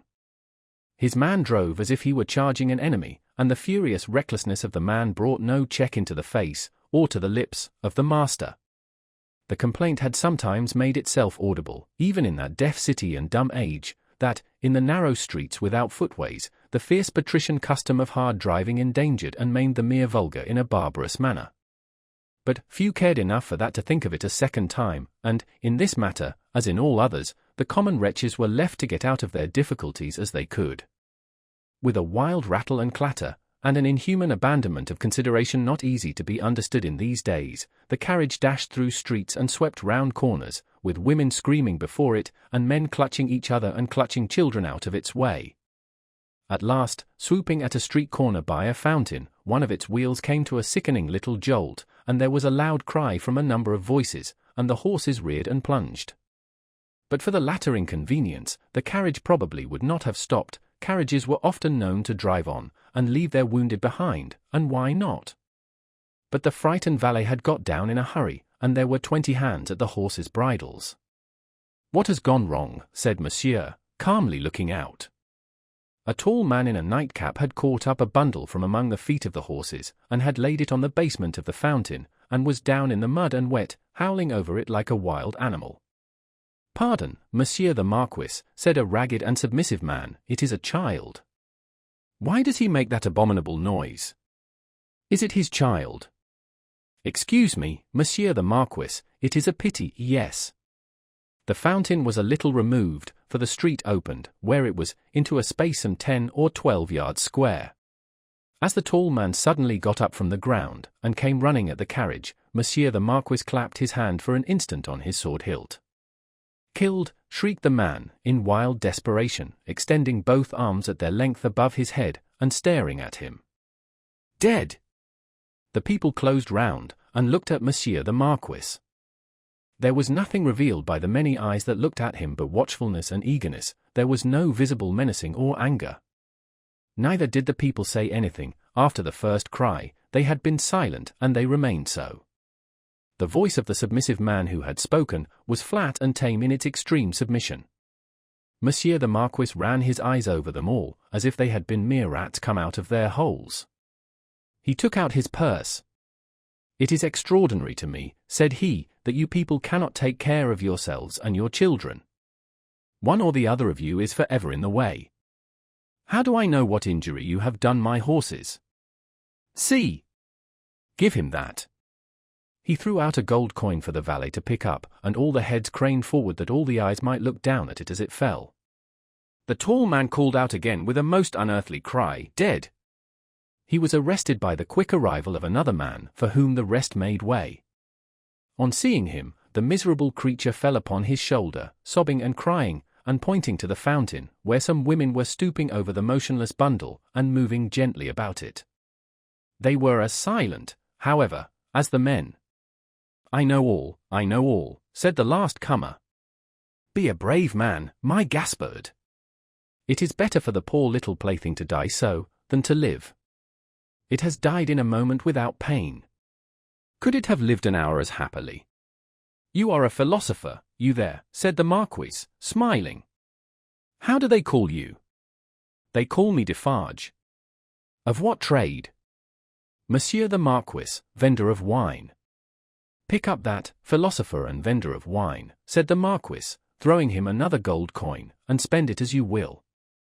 The horses there, are they right?" Without deigning to look at the assemblage a second time, Monsieur the Marquis leaned back in his seat, and was just being driven away with the air of a gentleman who had accidentally broke some common thing, and had paid for it, and could afford to pay for it, when his ease was suddenly disturbed by a coin flying into his carriage, and ringing on its floor. "Hold," said Monsieur the Marquis. "Hold the horses." "Who threw that?" He looked to the spot where Defarge the vendor of wine had stood, a moment before, but the wretched father was grovelling on his face on the pavement in that spot, and the figure that stood beside him was the figure of a dark stout woman, knitting. "You dogs," said the Marquis, but smoothly, and with an unchanged front, except as to the spots on his nose, "I would ride over any of you very willingly, and exterminate you from the earth. If I knew which rascal threw at the carriage, and if that brigand were sufficiently near it, he should be crushed under the wheels." So cowed was their condition, and so long and hard their experience of what such a man could do to them, within the law and beyond it, that not a voice, or a hand, or even an eye was raised. Among the men, not one. But the woman who stood knitting looked up steadily, and looked the Marquis in the face. It was not for his dignity to notice it. His contemptuous eyes passed over her, and over all the other rats, and he leaned back in his seat again, and gave the word, "Go on." He was driven on, and other carriages came whirling by in quick succession, the minister, the state projector, the farmer general, the doctor, the lawyer, the ecclesiastic, the grand opera, the comedy, the whole fancy ball in a bright continuous flow, came whirling by. The rats had crept out of their holes to look on, and they remained looking on for hours, soldiers and police often passing between them and the spectacle, and making a barrier behind which they slunk, and through which they peeped. The father had long ago taken up his bundle and bidden himself away with it, when the women who had tended the bundle while it lay on the base of the fountain, sat there watching the running of the water and the rolling of the fancy ball, when the one woman who had stood conspicuous, knitting, still knitted on with the steadfastness of fate.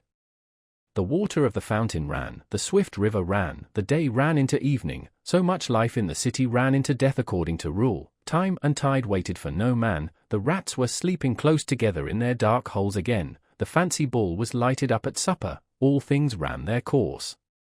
Chapter 8. Monseigneur in the country. A beautiful landscape, with the corn bright in it, but not abundant. Patches of poor rye where corn should have been, patches of poor peas and beans, patches of most coarse vegetable substitutes for wheat. On inanimate nature, as on the men and women who cultivated it, a prevalent tendency towards an appearance of vegetating unwillingly, a dejected disposition to give up, and wither away. Monsieur the Marquis in his travelling carriage, which might have been lighter, conducted by 4 post-horses and 2 postilions, fagged up a steep hill. A blush on the countenance of Monsieur the Marquis was no impeachment of his high breeding, it was not from within, it was occasioned by an external circumstance beyond his control, the setting sun. The sunset struck so brilliantly into the travelling carriage when it gained the hilltop, that its occupant was steeped in crimson. "It will die out," said Monsieur the Marquis, glancing at his hands, directly. In effect, the sun was so low that it dipped at the moment. When the heavy drag had been adjusted to the wheel, and the carriage slid downhill, with a cinderous smell, in a cloud of dust, the red glow departed quickly, the sun and the Marquis going down together, there was no glow left when the drag was taken off. But there remained a broken country, bold and open, a little village at the bottom of the hill, a broad sweep and rise beyond it, a church tower, a windmill, a forest for the chase, and a crag with a fortress on it used as a prison. Round upon all these darkening objects as the night drew on, the Marquis looked, with the air of one who was coming near home. The village had its one poor street, with its poor brewery, poor tannery, poor tavern, poor stable-yard for relays of post-horses, poor fountain, all usual poor appointments. It had its poor people too. All its people were poor, and many of them were sitting at their doors, shredding spare onions and the like for supper, while many were at the fountain, washing leaves, and grasses, and any such small yieldings of the earth that could be eaten. Expressive signs of what made them poor were not wanting: the tax for the state, the tax for the church, the tax for the lord, tax local and tax general, were to be paid here and to be paid there, according to solemn inscription in the little village, until the wonder was, that there was any village left unswallowed. Few children were to be seen, and no dogs. As to the men and women, their choice on earth was stated in the prospect, life on the lowest terms that could sustain it, down in the little village under the mill, or captivity and death in the dominant prison on the crag. Heralded by a courier in advance, and by the cracking of his postilions' whips, which twined snake-like about their heads in the evening air, as if he came attended by the Furies, Monsieur the Marquis drew up in his travelling carriage at the posting-house gate.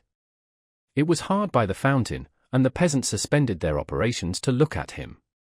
He looked at them, and saw in them, without knowing it, the slow sure filing down of misery-worn face and figure, that was to make the meagreness of Frenchman and English superstition which should survive the truth through the best part of 100 years. Monsieur the Marquis cast his eyes over the submissive faces that drooped before him, as the like of himself had drooped before Monseigneur of the court, only the difference was, that these faces drooped merely to suffer and not to propitiate, when a grizzled mender of the roads joined the group. "Bring me hither that fellow," said the Marquis to the courier. The fellow was brought, cap in hand, and the other fellows closed round to look and listen, in the manner of the people at the Paris fountain. "I passed you on the road."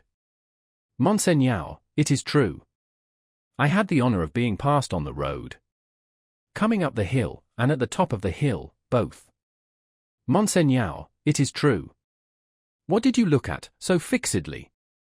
"Monseigneur, I looked at the man." He stooped a little, and with his tattered blue cap pointed under the carriage. All his fellows stooped to look under the carriage. "What man, pig? And why look there?"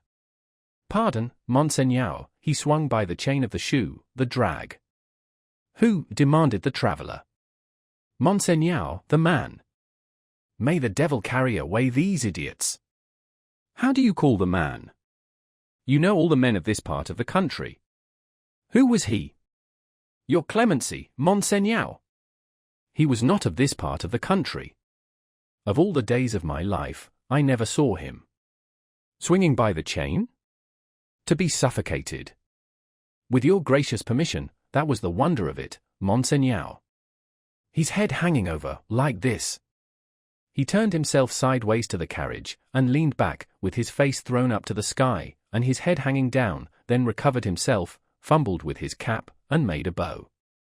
What was he like? Monseigneur, he was whiter than the miller. All covered with dust, white as a spectre, tall as a spectre. The picture produced an immense sensation in the little crowd, but all eyes, without comparing notes with other eyes, looked at Monsieur the Marquis. Perhaps, to observe whether he had any spectre on his conscience. Truly, you did well, said the Marquis, felicitously sensible that such vermin were not to ruffle him, to see a thief accompanying my carriage, and not open that great mouth of yours. Bah! Put him aside, Monsieur Gabelle. Monsieur Gabelle was the postmaster, and some other taxing functionary united. He had come out with great obsequiousness to assist at this examination, and had held the examined by the drapery of his arm in an official manner. Bah! Go aside, said Monsieur Gabelle. Lay hands on this stranger if he seeks to lodge in your village tonight, and be sure that his business is honest, Gabelle. Monseigneur, I am flattered to devote myself to your orders. Did he run away, fellow? Where is that accursed? The accursed was already under the carriage with some half-dozen particular friends, pointing out the chain with his blue cap. Some half-dozen other particular friends promptly hauled him out, and presented him breathless to Monsieur the Marquis. Did the man run away, dolt, when we stopped for the drag? Monseigneur, he precipitated himself over the hillside, head first, as a person plunges into the river. See to it, Gabelle. Go on. The half-dozen who were peering at the chain were still among the wheels. Like sheep, the wheels turned so suddenly that they were lucky to save their skins and bones. They had very little else to save, or they might not have been so fortunate. The burst with which the carriage started out of the village and up the rise beyond was soon checked by the steepness of the hill. Gradually, it subsided to a foot pace, swinging and lumbering upward among the many sweet scents of a summer night. The postilions, with 1,000 gossamer gnats circling about them in lieu of the furies, quietly mended the points to the lashes of their whips. The valet walked by the horses. The courier was audible, trotting on ahead into the dull distance. At the steepest point of the hill there was a little burial ground, with a cross and a new large figure of our Saviour on it. It was a poor figure in wood, done by some inexperienced rustic carver, but he had studied the figure from the life, his own life, maybe, for it was dreadfully spare and thin. To this distressful emblem of a great distress that had long been growing worse, and was not at its worst, a woman was kneeling. She turned her head as the carriage came up to her, rose quickly, and presented herself at the carriage door. It is you, Monseigneur. Monseigneur, a petition. With an exclamation of impatience, but with his unchangeable face, Monseigneur looked out. How, then? What is it? Always petitions. Monseigneur. For the love of the great God. My husband, the forester. What of your husband, the forester? Always the same with you people. He cannot pay something. He has paid all, Monseigneur. He is dead. Well. He is quiet. Can I restore him to you? Alas, no, Monseigneur. But he lies yonder, under a little heap of poor grass. Well. Monseigneur, there are so many little heaps of poor grass. Again, well. She looked an old woman, but was young.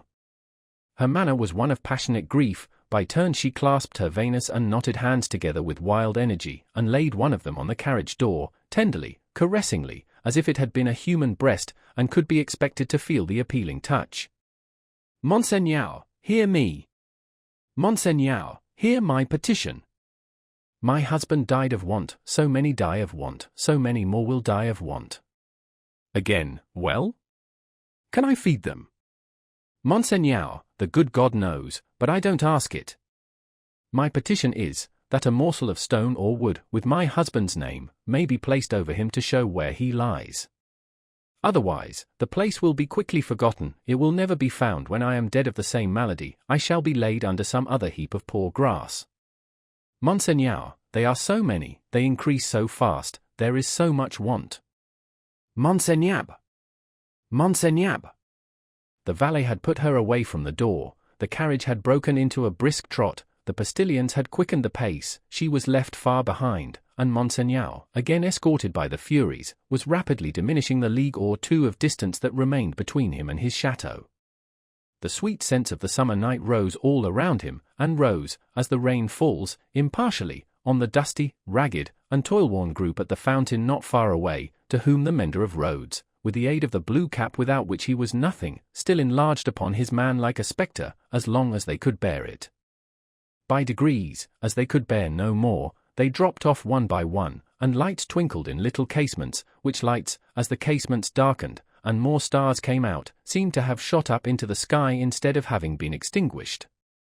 The shadow of a large high-roofed house, and of many overhanging trees, was upon Monsieur the Marquis by that time, and the shadow was exchanged for the light of a flambeau, as his carriage stopped, and the great door of his chateau was opened to him.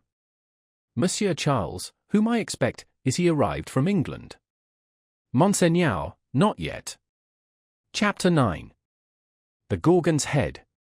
It was a heavy mass of building, that chateau of Monsieur the Marquis, with a large stone courtyard before it, and two stone sweeps of staircase meeting in a stone terrace before the principal door. A stony business altogether, with heavy stone balustrades, and stone urns, and stone flowers, and stone faces of men, and stone heads of lions, in all directions. As if the Gorgon's Head had surveyed it, when it was finished, 2 centuries ago. Up the broad flight of shallow steps, Monsieur the Marquis, flambeau preceded, went from his carriage, sufficiently disturbing the darkness to elicit loud remonstrance from an owl in the roof of the great pile of stable building away among the trees.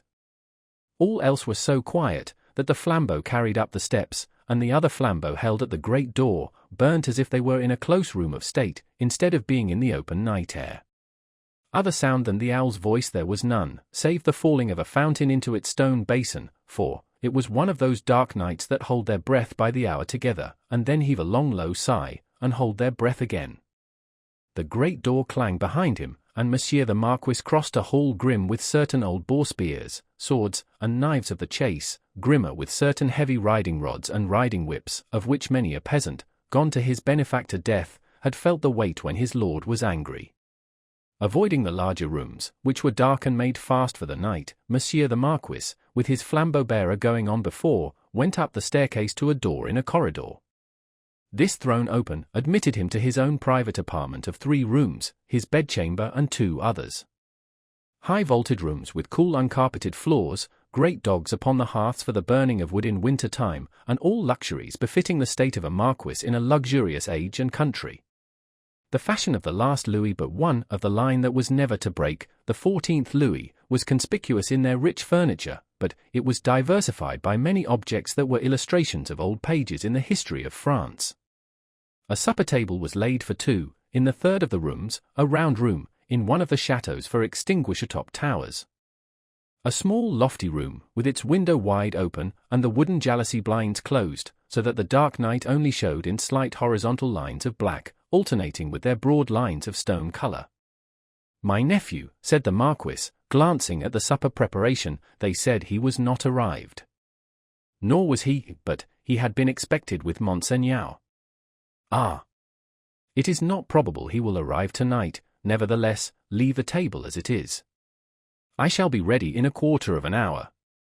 In a quarter of an hour Monseigneur was ready, and sat down alone to his sumptuous and choice supper. His chair was opposite to the window, and he had taken his soup, and was raising his glass of Bordeaux to his lips, when he put it down. "What is that?" he calmly asked, looking with attention at the horizontal lines of black and stone color. "Monseigneur?" "That. Outside the blinds. Open the blinds." It was done. "Well, Monseigneur, it is nothing. The trees and the night are all that are here." The servant who spoke had thrown the blinds wide, had looked out into the vacant darkness and stood with that blank behind him, looking round for instructions. "Good," said the imperturbable master. "Close them again." That was done too, and the Marquis went on with his supper. He was half-way through it when he again stopped with his glass in his hand, hearing the sound of wheels. It came on briskly and came up to the front of the chateau. "Ask who is arrived." It was the nephew of Monseigneur. He had been some few leagues behind Monseigneur early in the afternoon. He had diminished the distance rapidly, but not so rapidly as to come up with Monseigneur on the road. He had heard of Monseigneur at the posting houses as being before him. He was to be told, said Monseigneur, that supper awaited him then and there, and that he was prayed to come to it. In a little while he came. He had been known in England as Charles Darnay. Monseigneur received him in a courtly manner, but they did not shake hands. "You left Paris yesterday, sir," he said to Monseigneur, as he took his seat at table. "Yesterday. And you?" "I come direct." "From London?" "Yes." "You have been a long time coming," said the Marquis, with a smile. "On the contrary, I come direct."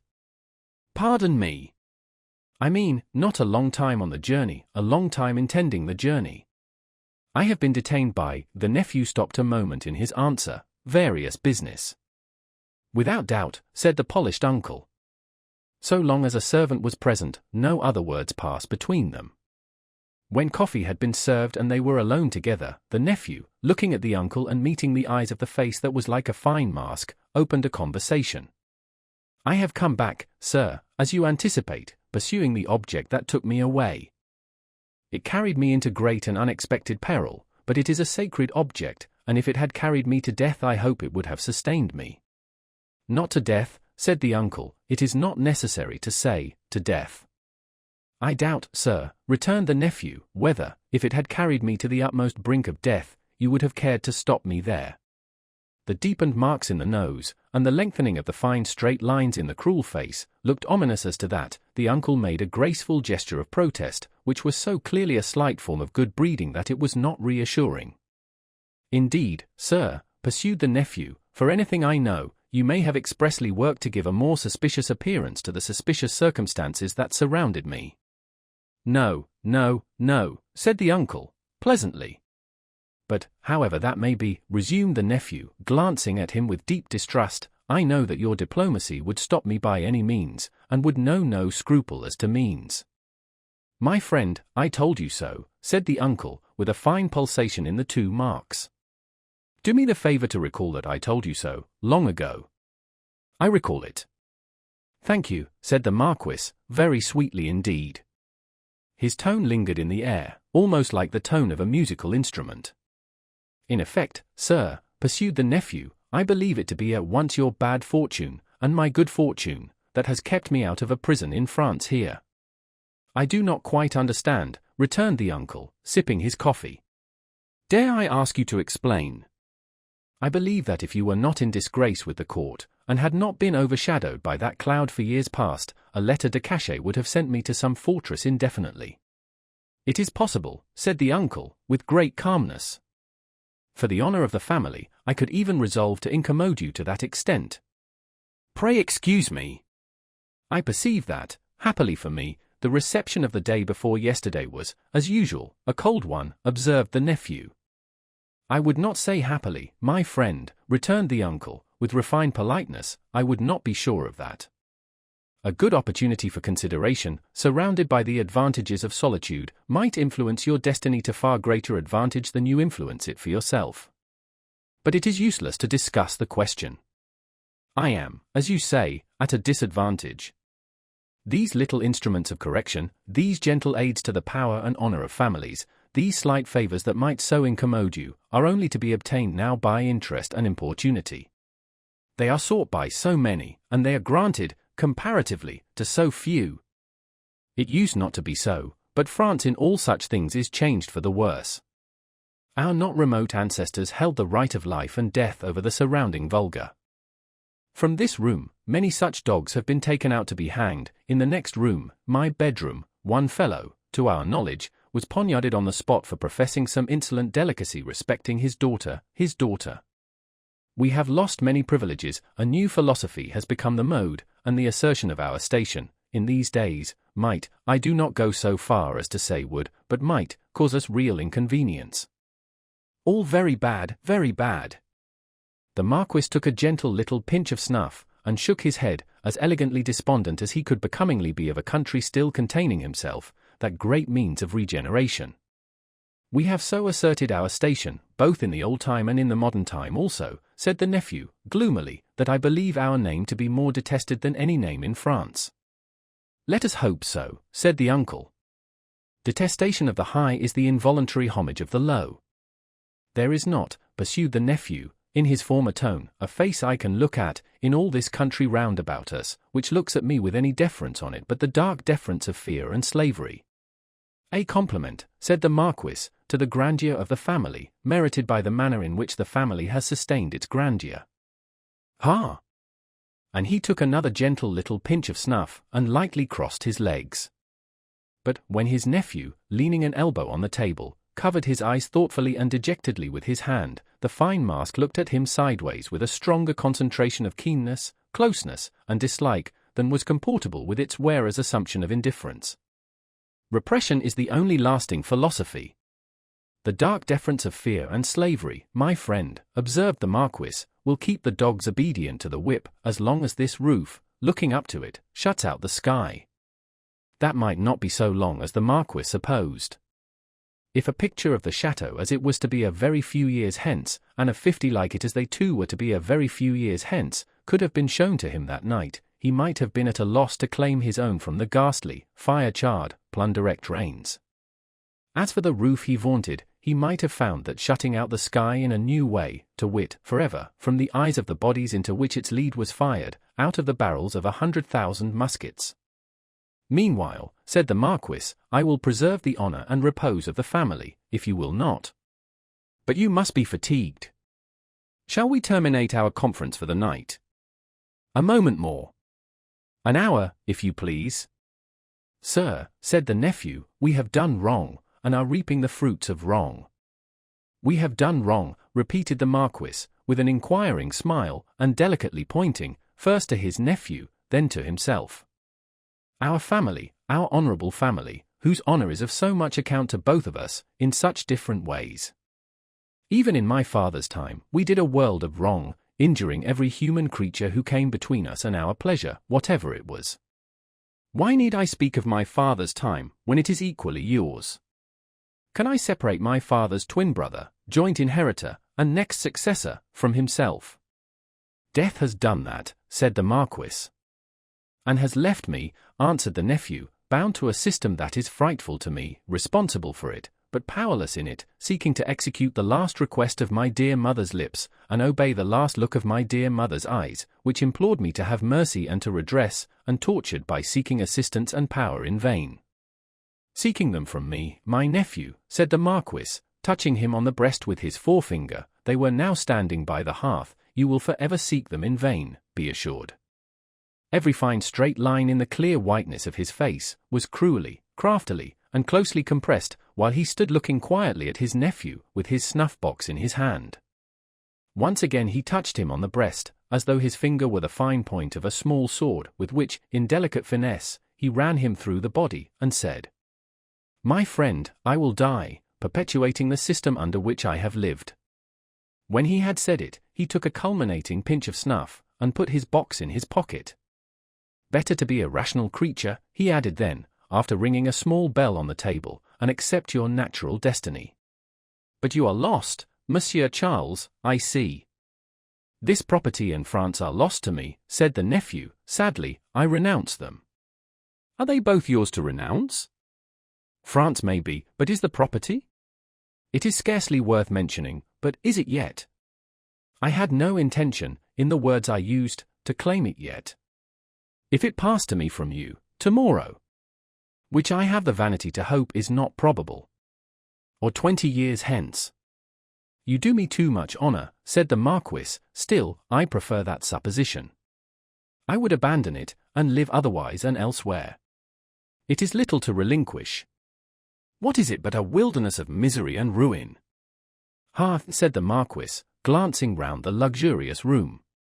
"To the eye it is fair enough, here, but seen in its integrity, under the sky, and by the daylight, it is a crumbling tower of waste, mismanagement, extortion, debt, mortgage, oppression, hunger, nakedness, and suffering." "Ah," said the Marquis again, in a well-satisfied manner. "If it ever becomes mine, it shall be put into some hands better qualified to free it slowly, if such a thing is possible, from the weight that drags it down, so that the miserable people who cannot leave it and who have been long wrung to the last point of endurance, may, in another generation, suffer less, but it is not for me. There is a curse on it, and on all this land." "And you," said the uncle. "Forgive my curiosity, do you, under your new philosophy, graciously intend to live?" "I must do, to live, what others of my countrymen, even with nobility at their backs, may have to do some day, work." "In England, for example?" "Yes. The family honour, sir, is safe from me in this country. The family name can suffer from me in no other, for I bear it in no other." The ringing of the bell had caused the adjoining bedchamber to be lighted. It now shone brightly, through the door of communication. The Marquis looked that way, and listened for the retreating step of his valet. "England is very attractive to you, seeing how indifferently you have prospered there," he observed then, turning his calm face to his nephew with a smile. "I have already said, that for my prospering there, I am sensible I may be indebted to you, sir. For the rest, it is my refuge. They say, those boastful English, that it is the refuge of many. You know a compatriot who has found a refuge there? A doctor?" "Yes." "With a daughter?" "Yes." "Yes," said the Marquis. "You are fatigued. Good night." As he bent his head in his most courtly manner, there was a secrecy in his smiling face, and he conveyed an air of mystery to those words, which struck the eyes and ears of his nephew forcibly. At the same time, the thin straight lines of the setting of the eyes, and the thin straight lips, and the markings in the nose, curved with a sarcasm that looked handsomely diabolic. "Yes," repeated the Marquis. "A doctor with a daughter."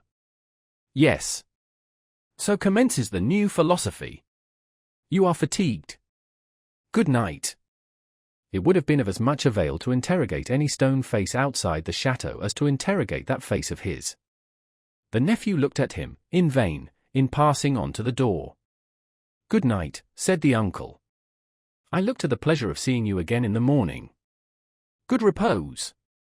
Light monsieur my nephew to his chamber there, and burn monsieur my nephew in his bed, if you will," he added to himself, before he rang his little bell again, and summoned his valet to his own bedroom. The valet come and gone, Monsieur the Marquis walked to and fro in his loose chamber robe, to prepare himself gently for sleep, that hot still night. Rustling about the room, his softly slippered feet making no noise on the floor, he moved like a refined tiger, looked like some enchanted marquis of the impenitently wicked sort, in story, whose periodical change into tiger form was either just going off, or just coming on. He moved from end to end of his voluptuous bedroom, looking again at the scraps of the day's journey that came unbidden into his mind, the slow toil up the hill at sunset, the setting sun, the descent, the mill, the prison on the crag, the little village in the hollow, the peasants at the fountain, and the mender of roads with his blue cap pointing out the chain under the carriage. That fountain suggested the Paris fountain, the little bundle lying on the step, the women bending over it, and the tall man with his arms up, crying, "Dead." "I am cool now," said Monsieur the Marquis, "and may go to bed." So, leaving only one light burning on the large hearth, he let his thin gauze curtains fall around him, and heard the night break its silence with a long sigh as he composed himself to sleep. The stone faces on the outer walls stared blindly at the black night for 3 heavy hours, the horses in the stables rattled at their racks, the dogs barked, and the owl made a noise with very little resemblance in it to the noise conventionally assigned to the owl by men poets. But it is the obstinate custom of such creatures hardly ever to say what is set down for them. For 3 heavy hours, the stone faces of the chateau, lion and human, stared blindly at the night. Dead darkness lay on all the landscape, dead darkness added its own hush to the hushing dust on all the roads. The burial place had got to the pass that its little heaps of poor grass were undistinguishable from one another. The figure on the cross might have come down, for anything that could be seen of it. In the village, taxers and taxed were fast asleep. Dreaming, perhaps, of banquets, as the starved usually do, and of ease and rest, as the driven slave and the yoked ox may, its lean inhabitants slept soundly, and were fed and freed. The fountain in the village flowed unseen and unheard, and the fountain at the chateau dropped unseen and unheard, both melting away, like the minutes that were falling from the spring of time, through 3 dark hours. Then the grey water of both began to be ghostly in the light, and the eyes of the stone faces of the chateau were opened. Lighter and lighter, until at last the sun touched the tops of the still trees, and poured its radiance over the hill. In the glow, the water of the chateau fountain seemed to turn to blood, and the stone faces crimsoned. The carol of the birds was loud and high, and, on the weather-beaten sill of the great window of the bedchamber of Monsieur the Marquis, one little bird sang its sweetest song with all its might. At this, the nearest stone face seemed to stare amazed, and, with open mouth and dropped under jaw, looked awe-stricken. Now, the sun was full up, and movement began in the village. Casement windows opened, crazy doors were unbarred, and people came forth shivering, chilled, as yet, by the new sweet air. Then began the rarely lightened toil of the day among the village population. Some, to the fountain, some, to the fields, men and women here, to dig and delve, men and women there, to see to the poor livestock, and lead the bony cows out, to such pasture as could be found by the roadside. In the church and at the cross, a kneeling figure or two, attendant on the latter prayers, the led cow, trying for a breakfast among the weeds at its foot. The chateau awoke later, as became its quality, but awoke gradually and surely. First, the lonely boar spears and knives of the chase had been reddened as of old, then, had gleamed trenchant in the morning sunshine. Now, doors and windows were thrown open, horses in their stables looked round over their shoulders at the light and freshness pouring in at doorways, leaves sparkled and rustled at iron-grated windows, dogs pulled hard at their chains, and reared impatient to be loosed. All these trivial incidents belonged to the routine of life, and the return of morning. Surely, not so the ringing of the great bell of the chateau, nor the running up and down the stairs, nor the hurried figures on the terrace, nor the booting and tramping here and there and everywhere, nor the quick saddling of horses and riding away. What winds conveyed this hurry to the grizzled mender of roads, already at work on the hilltop beyond the village, with his day's dinner, not much to carry, lying in a bundle that it was worth no crow's while to peck at, on a heap of stones? Had the birds, carrying some grains of it to a distance, dropped one over him as they sow chance seeds? Whether or no, the mender of roads ran, on the sultry morning, as if for his life, down the hill, knee-high in dust, and never stopped till he got to the fountain.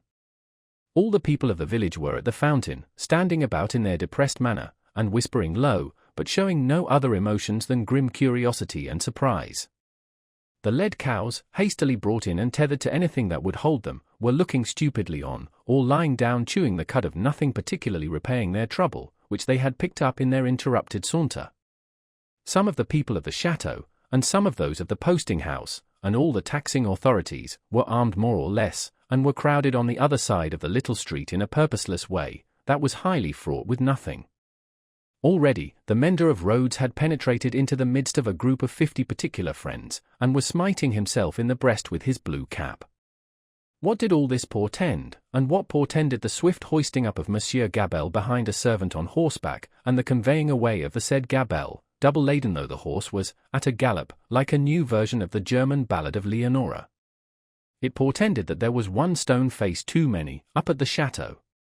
The Gorgon had surveyed the building again in the night, and had added the one stone face wanting, the stone face for which it had waited through about 200 years. It lay back on the pillow of Monsieur the Marquis. It was like a fine mask, suddenly startled, made angry, and petrified. Driven home into the heart of the stone figure attached to it, was a knife. Round its hilt was a frill of paper on which was scrawled, "Drive him fast to his tomb." This, from Jacques. Chapter 10. 2 promises. More months, to the number of 12, had come and gone, and Mr. Charles Darnay was established in England as a higher teacher of the French language who was conversant with French literature. In this age, he would have been a professor; in that age, he was a tutor. He read with young men who could find any leisure and interest for the study of a living tongue spoken all over the world, and he cultivated a taste for its stores of knowledge and fancy. He could write of them, besides, in sound English, and render them into sound English. Such masters were not at that time easily found. Princes that had been, and kings that were to be, were not yet of the teacher class, and no ruined nobility had dropped out of Tellson's ledgers, to turn cooks and carpenters. As a tutor, whose attainments made the student's way unusually pleasant and profitable, and as an elegant translator who brought something to his work besides mere dictionary knowledge, young Mr. Darnay soon became known and encouraged. He was well acquainted, moreover, with the circumstances of his country, and those were of ever-growing interest. So, with great perseverance and untiring industry, he prospered. In London, he had expected neither to walk on pavements of gold, nor to lie on beds of roses. If he had had any such exalted expectation, he would not have prospered. He had expected labor, and he found it, and did it and made the best of it. In this, his prosperity consisted. A certain portion of his time was passed at Cambridge, where he read with undergraduates as a sort of tolerated smuggler who drove a contraband trade in European languages, instead of conveying Greek and Latin through the custom house. The rest of his time he passed in London. Now, from the days when it was always summer in Eden, to these days when it is mostly winter in fallen latitudes, the world of a man has invariably gone one way, Charles Darnay's way, the way of the love of a woman. He had loved Lucy Manette from the hour of his danger. He had never heard a sound so sweet and dear as the sound of her compassionate voice. He had never seen a face so tenderly beautiful as hers when it was confronted with his own on the edge of the grave that had been dug for him. But he had not yet spoken to her on the subject, the assassination at the deserted chateau far away beyond the heaving water and the long, dusty roads. The solid stone chateau which had itself become the mere mist of a dream had been done a year, and he had never yet, by so much as a single spoken word, disclosed to her the state of his heart. That he had his reasons for this, he knew full well. It was again a summer day when, lately arrived in London from his college occupation, he turned into the quiet corner in Soho, bent on seeking an opportunity of opening his mind to Dr. Manette. It was the close of the summer day, and he knew Lucy to be out with Miss Pross. He found the doctor reading in his armchair at a window. The energy which had at once supported him under his old sufferings and aggravated their sharpness had been gradually restored to him. He was now a very energetic man indeed, with great firmness of purpose, strength of resolution, and vigor of action. In his recovered energy he was sometimes a little fitful and sudden, as he had at first been in the exercise of his other recovered faculties, but this had never been frequently observable, and had grown more and more rare. He studied much, slept little, sustained a great deal of fatigue with ease, and was equably cheerful. To him, now entered Charles Darnay, at sight of whom he laid aside his book and held out his hand. "Charles Darnay, I rejoice to see you. We have been counting on your return these 3 or 4 days past. Mr. Stryver and Sidney Carton were both here yesterday, and both made you out to be more than due. I am obliged to them for their interest in the matter," he answered, a little coldly as to them, though very warmly as to the doctor. "Miss Manette is well," said the doctor, as he stopped short, "and your return will delight us all. She has gone out on some household matters, but will soon be home. Dr. Manette, I knew she was from home. I took the opportunity of her being from home, to beg to speak to you." There was a blank silence. "Yes," said the doctor, with evident constraint. "Bring your chair here, and speak on." He complied as to the chair, but appeared to find the speaking on less easy. "I have had the happiness, Dr. Manette, of being so intimate here," so he at length began, "for some year and a half, that I hope the topic on which I am about to touch may not." He was stayed by the doctor's putting out his hand to stop him. When he had kept it so a little while, he said, drawing it back, "Is Lucy the topic?" "She is. It is hard for me to speak of her at any time. It is very hard for me to hear her spoken of in that tone of yours, Charles Darnay. It is a tone of fervent admiration, true homage, and deep love, Dr. Manette," he said deferentially. There was another blank silence before her father rejoined, "I believe it. I do you justice, I believe it." His constraint was so manifest, and it was so manifest, too, that it originated in an unwillingness to approach the subject, that Charles Darnay hesitated. "Shall I go on, sir?" Another blank. "Yes, go on. You anticipate what I would say, though you cannot know how earnestly I say it, how earnestly I feel it, without knowing my secret heart, and the hopes and fears and anxieties with which it has long been laden. Dear Dr. Manette, I love your daughter fondly, dearly, disinterestedly, devotedly. If ever there were love in the world, I love her. You have loved yourself, let your old love speak for me." The doctor sat with his face turned away, and his eyes bent on the ground. At the last words, he stretched out his hand again, hurriedly, and cried, "Not that, sir. Let that be. I adjure you, do not recall that." His cry was so like a cry of actual pain that it rang in Charles Darnay's ears long after he had ceased. He motioned with the hand he had extended, and it seemed to be an appeal to Darnay to pause. The latter so received it, and remained silent. "I ask your pardon," said the doctor, in a subdued tone, after some moments. "I do not doubt your loving Lucy, you may be satisfied of it." He turned towards him in his chair, but did not look at him, or raise his eyes. His chin dropped upon his hand, and his white hair overshadowed his face. "Have you spoken to Lucy?" "No." "Nor written?" "Never." It would be ungenerous to affect not to know that your self-denial is to be referred to your consideration for her father. Her father thanks you. He offered his hand, but his eyes did not go with it. "I know," said Darnay, respectfully, "how can I fail to know, Dr. Manette, I who have seen you together from day to day, that between you and Miss Manette there is an affection so unusual, so touching, so belonging to the circumstances in which it has been nurtured, that it can have few parallels, even in the tenderness between a father and child. I know, Dr. Manette, how can I fail to know, that, mingled with the affection and duty of a daughter who has become a woman, there is, in her heart, towards you, all the love and reliance of infancy itself. I know that, as in her childhood she had no parent, so she is now devoted to you with all the constancy and fervor of her present years and character, united to the trustfulness and attachment of the early days in which you were lost to her. I know perfectly well that if you had been restored to her from the world beyond this life, you could hardly be invested, in her sight, with a more sacred character than that in which you are always with her.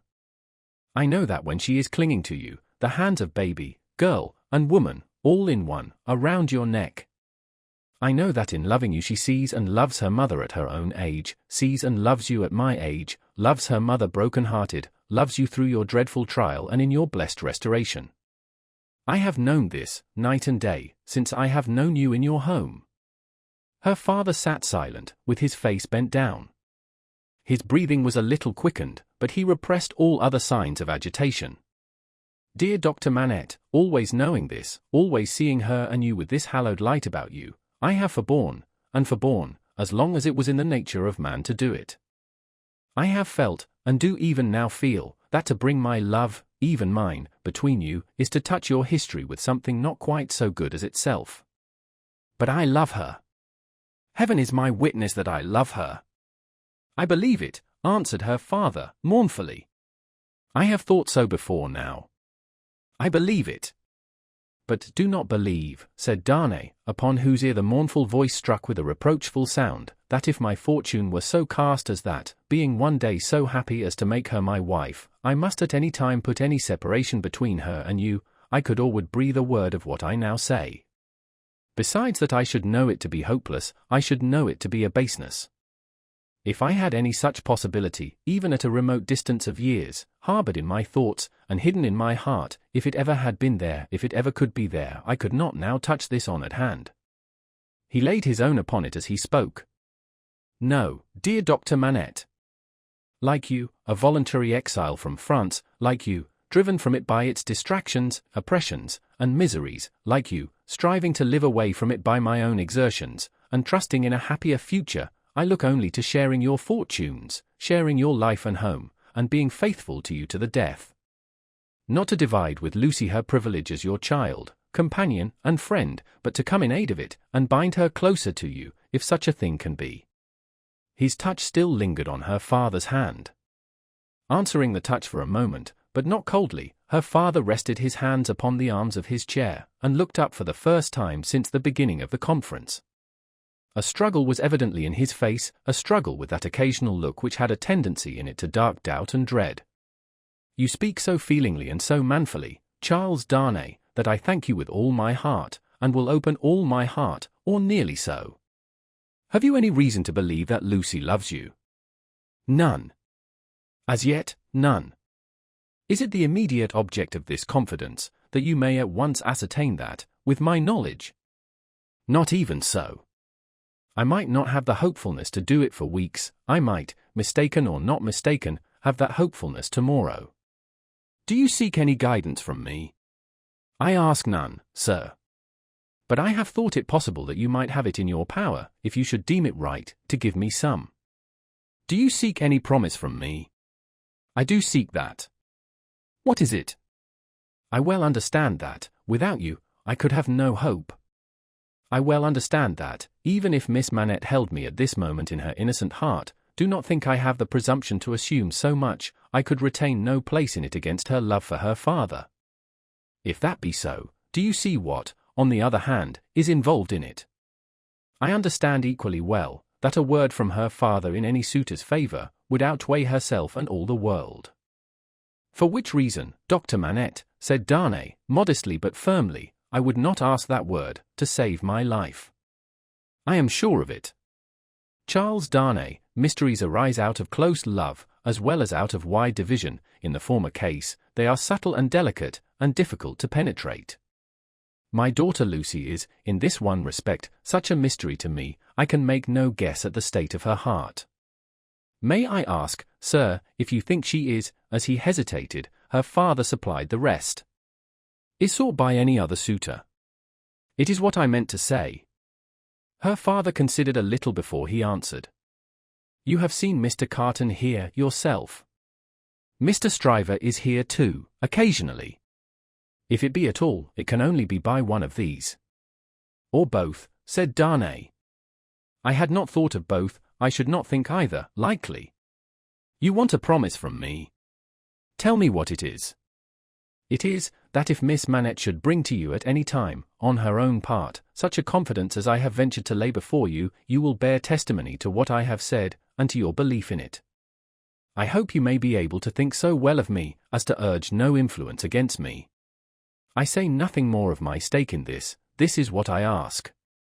The condition on which I ask it, and which you have an undoubted right to require, I will observe immediately. I give the promise, said the doctor, without any condition. I believe your object to be, purely and truthfully, as you have stated it. I believe your intention is to perpetuate, and not to weaken, the ties between me and my other and far dearer self. If she should ever tell me that you are essential to her perfect happiness, I will give her to you. If there were, Charles Darnay, if there were. The young man had taken his hand gratefully, their hands were joined as the doctor spoke. Any fancies, any reasons, any apprehensions, anything whatsoever, new or old, against the man she really loved, the direct responsibility thereof not lying on his head, they should all be obliterated for her sake. She is everything to me, more to me than suffering, more to me than wrong, more to me, well. This is idle talk. So strange was the way in which he faded into silence, and so strange his fixed look when he had ceased to speak, that Darnay felt his own hand turn cold in the hand that slowly released and dropped it. You said something to me, said Dr. Manette, breaking into a smile. What was it you said to me? He was at a loss how to answer, until he remembered having spoken of a condition. Relieved as his mind reverted to that, he answered. Your confidence in me ought to be returned with full confidence on my part. My present name, though but slightly changed from my mother's, is not, as you will remember, my own. I wish to tell you what that is, and why I am in England. Stop, said the doctor of Beauvais. I wish it, that I may the better deserve your confidence, and have no secret from you. Stop.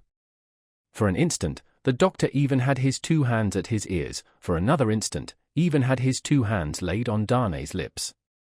Tell me when I ask you, not now.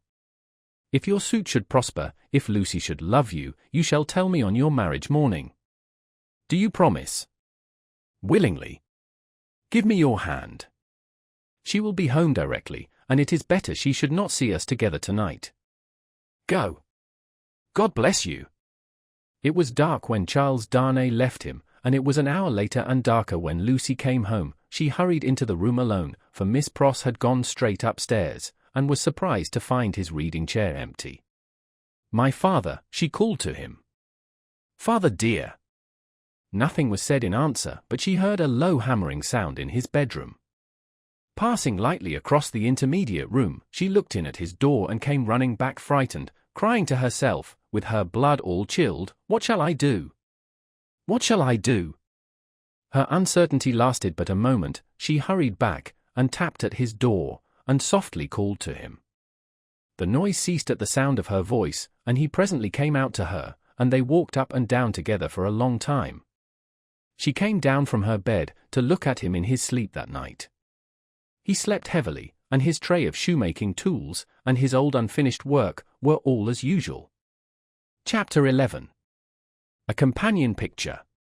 Sidney, said Mr. Stryver, on that selfsame night, or morning, to his jackal, mix another bowl of punch, I have something to say to you. Sidney had been working double tides that night, and the night before, and the night before that, and a good many nights in succession, making a grand clearance among Mr. Stryver's papers before the setting in of the long vacation.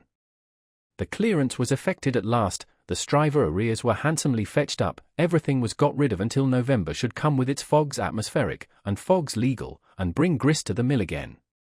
Sidney was none the livelier and none the soberer for so much application. It had taken a deal of extra wet toweling to pull him through the night, a correspondingly extra quantity of wine had preceded the toweling, and he was in a very damaged condition, as he now pulled his turban off and threw it into the basin in which he had steeped it at intervals for the last 6 hours. Are you mixing that other bowl of punch? Said Stryver the portly, with his hands in his waistband, glancing round from the sofa where he lay on his back. I am. Now, look here. I am going to tell you something that will rather surprise you, and that perhaps will make you think me not quite as shrewd as you usually do think me. I intend to marry. Do you? Yes. And not for money. What do you say now? I don't feel disposed to say much. Who is she? Guess. Do I know her? Guess. I am not going to guess, at 5 o'clock in the morning, with my brains frying and sputtering in my head. If you want me to guess, you must ask me to dinner. Well then, I'll tell you, said Stryver, coming slowly into a sitting posture. Sidney, I rather despair of making myself intelligible to you, because you are such an insensible dog. And you, returned Sidney, busy concocting the punch, are such a sensitive and poetical spirit. Come, rejoined Stryver, laughing boastfully, though I don't prefer any claim to being the soul of romance, for I hope I know better, still I am a tenderer sort of fellow than you. You are a luckier, if you mean that. I don't mean that. I mean I am a man of more. Say gallantry, while you are about it, suggested Carton. Well, I'll say gallantry. My meaning is that I am a man, said Stryver, inflating himself at his friend as he made the punch, who cares more to be agreeable, who takes more pains to be agreeable, who knows better how to be agreeable, in a woman's society, than you do. Go on, said Sidney Carton. No, but before I go on, said Stryver, shaking his head in his bullying way, I'll have this out with you. You've been at Dr. Manette's house as much as I have, or more than I have. Why, I have been ashamed of your moroseness there. Your manners have been of that silent and sullen and hangdog kind, that, upon my life and soul, I have been ashamed of you, Sidney. It should be very beneficial to a man in your practice at the bar, to be ashamed of anything, returned Sidney, you ought to be much obliged to me.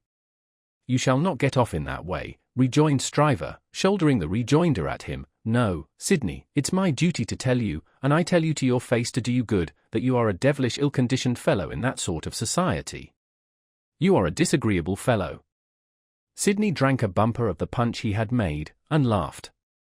Look at me, said Stryver, squaring himself, I have less need to make myself agreeable than you have, being more independent in circumstances. Why do I do it? I never saw you do it yet, muttered Carton. I do it because it's politic, I do it on principle. And look at me. I get on. You don't get on with your account of your matrimonial intentions, answered Carton, with a careless air. I wish you would keep to that. As to me, will you never understand that I am incorrigible? He asked the question with some appearance of scorn. You have no business to be incorrigible, was his friend's answer, delivered in no very soothing tone. I have no business to be, at all, that I know of, said Sidney Carton. Who is the lady? Now, don't let my announcement of the name make you uncomfortable, Sidney, said Mr. Stryver, preparing him with ostentatious friendliness for the disclosure he was about to make, because I know you don't mean half you say, and if you meant it all, it would be of no importance. I make this little preface, because you once mentioned the young lady to me in slighting terms. I did? Certainly, and in these chambers. Sidney Carton looked at his punch and looked at his complacent friend, drank his punch and looked at his complacent friend. You made mention of the young lady as a golden-haired doll. The young lady is Miss Manette. If you had been a fellow of any sensitivity or delicacy of feeling in that kind of way, Sidney, I might have been a little resentful of your employing such a designation, but you are not. You want that sense altogether, therefore I am no more annoyed when I think of the expression, than I should be annoyed by a man's opinion of a picture of mine, who had no eye for pictures, or of a piece of music of mine, who had no ear for music.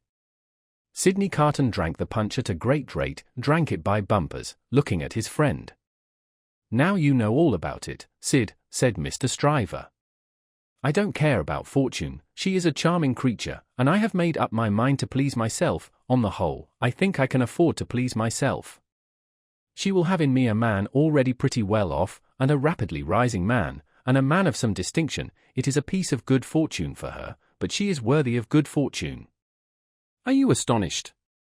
Carton, still drinking the punch, rejoined, Why should I be astonished? You approve? Carton, still drinking the punch, rejoined, Why should I not approve?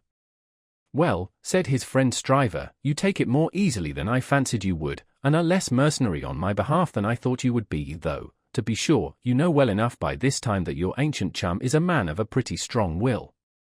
Yes, Sidney, I have had enough of this style of life, with no other as a change from it. I feel that it is a pleasant thing for a man to have a home when he feels inclined to go to it. When he doesn't, he can stay away, and I feel that Miss Manette will tell well in any station, and will always do me credit. So I have made up my mind. And now, Sidney, old boy, I want to say a word to you about your prospects. You are in a bad way, you know, you really are in a bad way. You don't know the value of money, you live hard, you'll knock up one of these days, and be ill and poor. You really ought to think about a nurse. The prosperous patronage with which he said it made him look twice as big as he was, and 4 times as offensive. Now, let me recommend you, pursued Stryver, to look it in the face. I have looked it in the face, in my different way. Look it in the face, you, in your different way. Marry. Provide somebody to take care of you. Never mind your having no enjoyment of women's society, nor understanding of it, nor tact for it. Find out somebody. Find out some respectable woman with a little property, somebody in the landlady way, or lodging-letting way, and marry her, against a rainy day.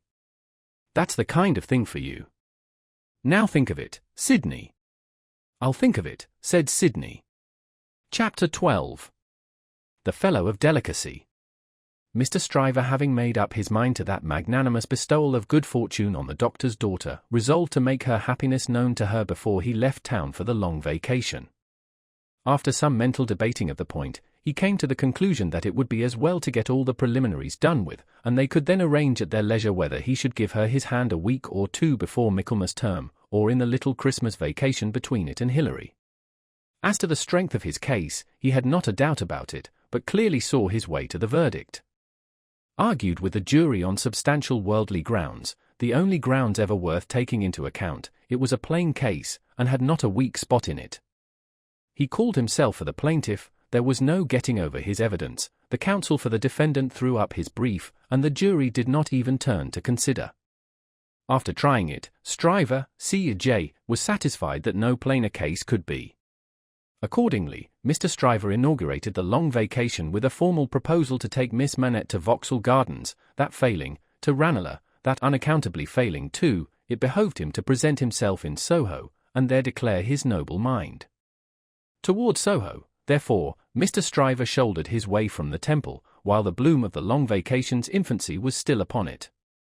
Anybody who had seen him projecting himself into Soho while he was yet on St. Dunstan's side of Temple Bar, bursting in his full-blown way along the pavement, to the jostlement of all weaker people, might have seen how safe and strong he was. His way taking him past Tellson's, and he both banking at Tellson's and knowing Mr. Lorry as the intimate friend of the Manettes, it entered Mr. Stryver's mind to enter the bank, and reveal to Mr. Lorry the brightness of the Soho horizon.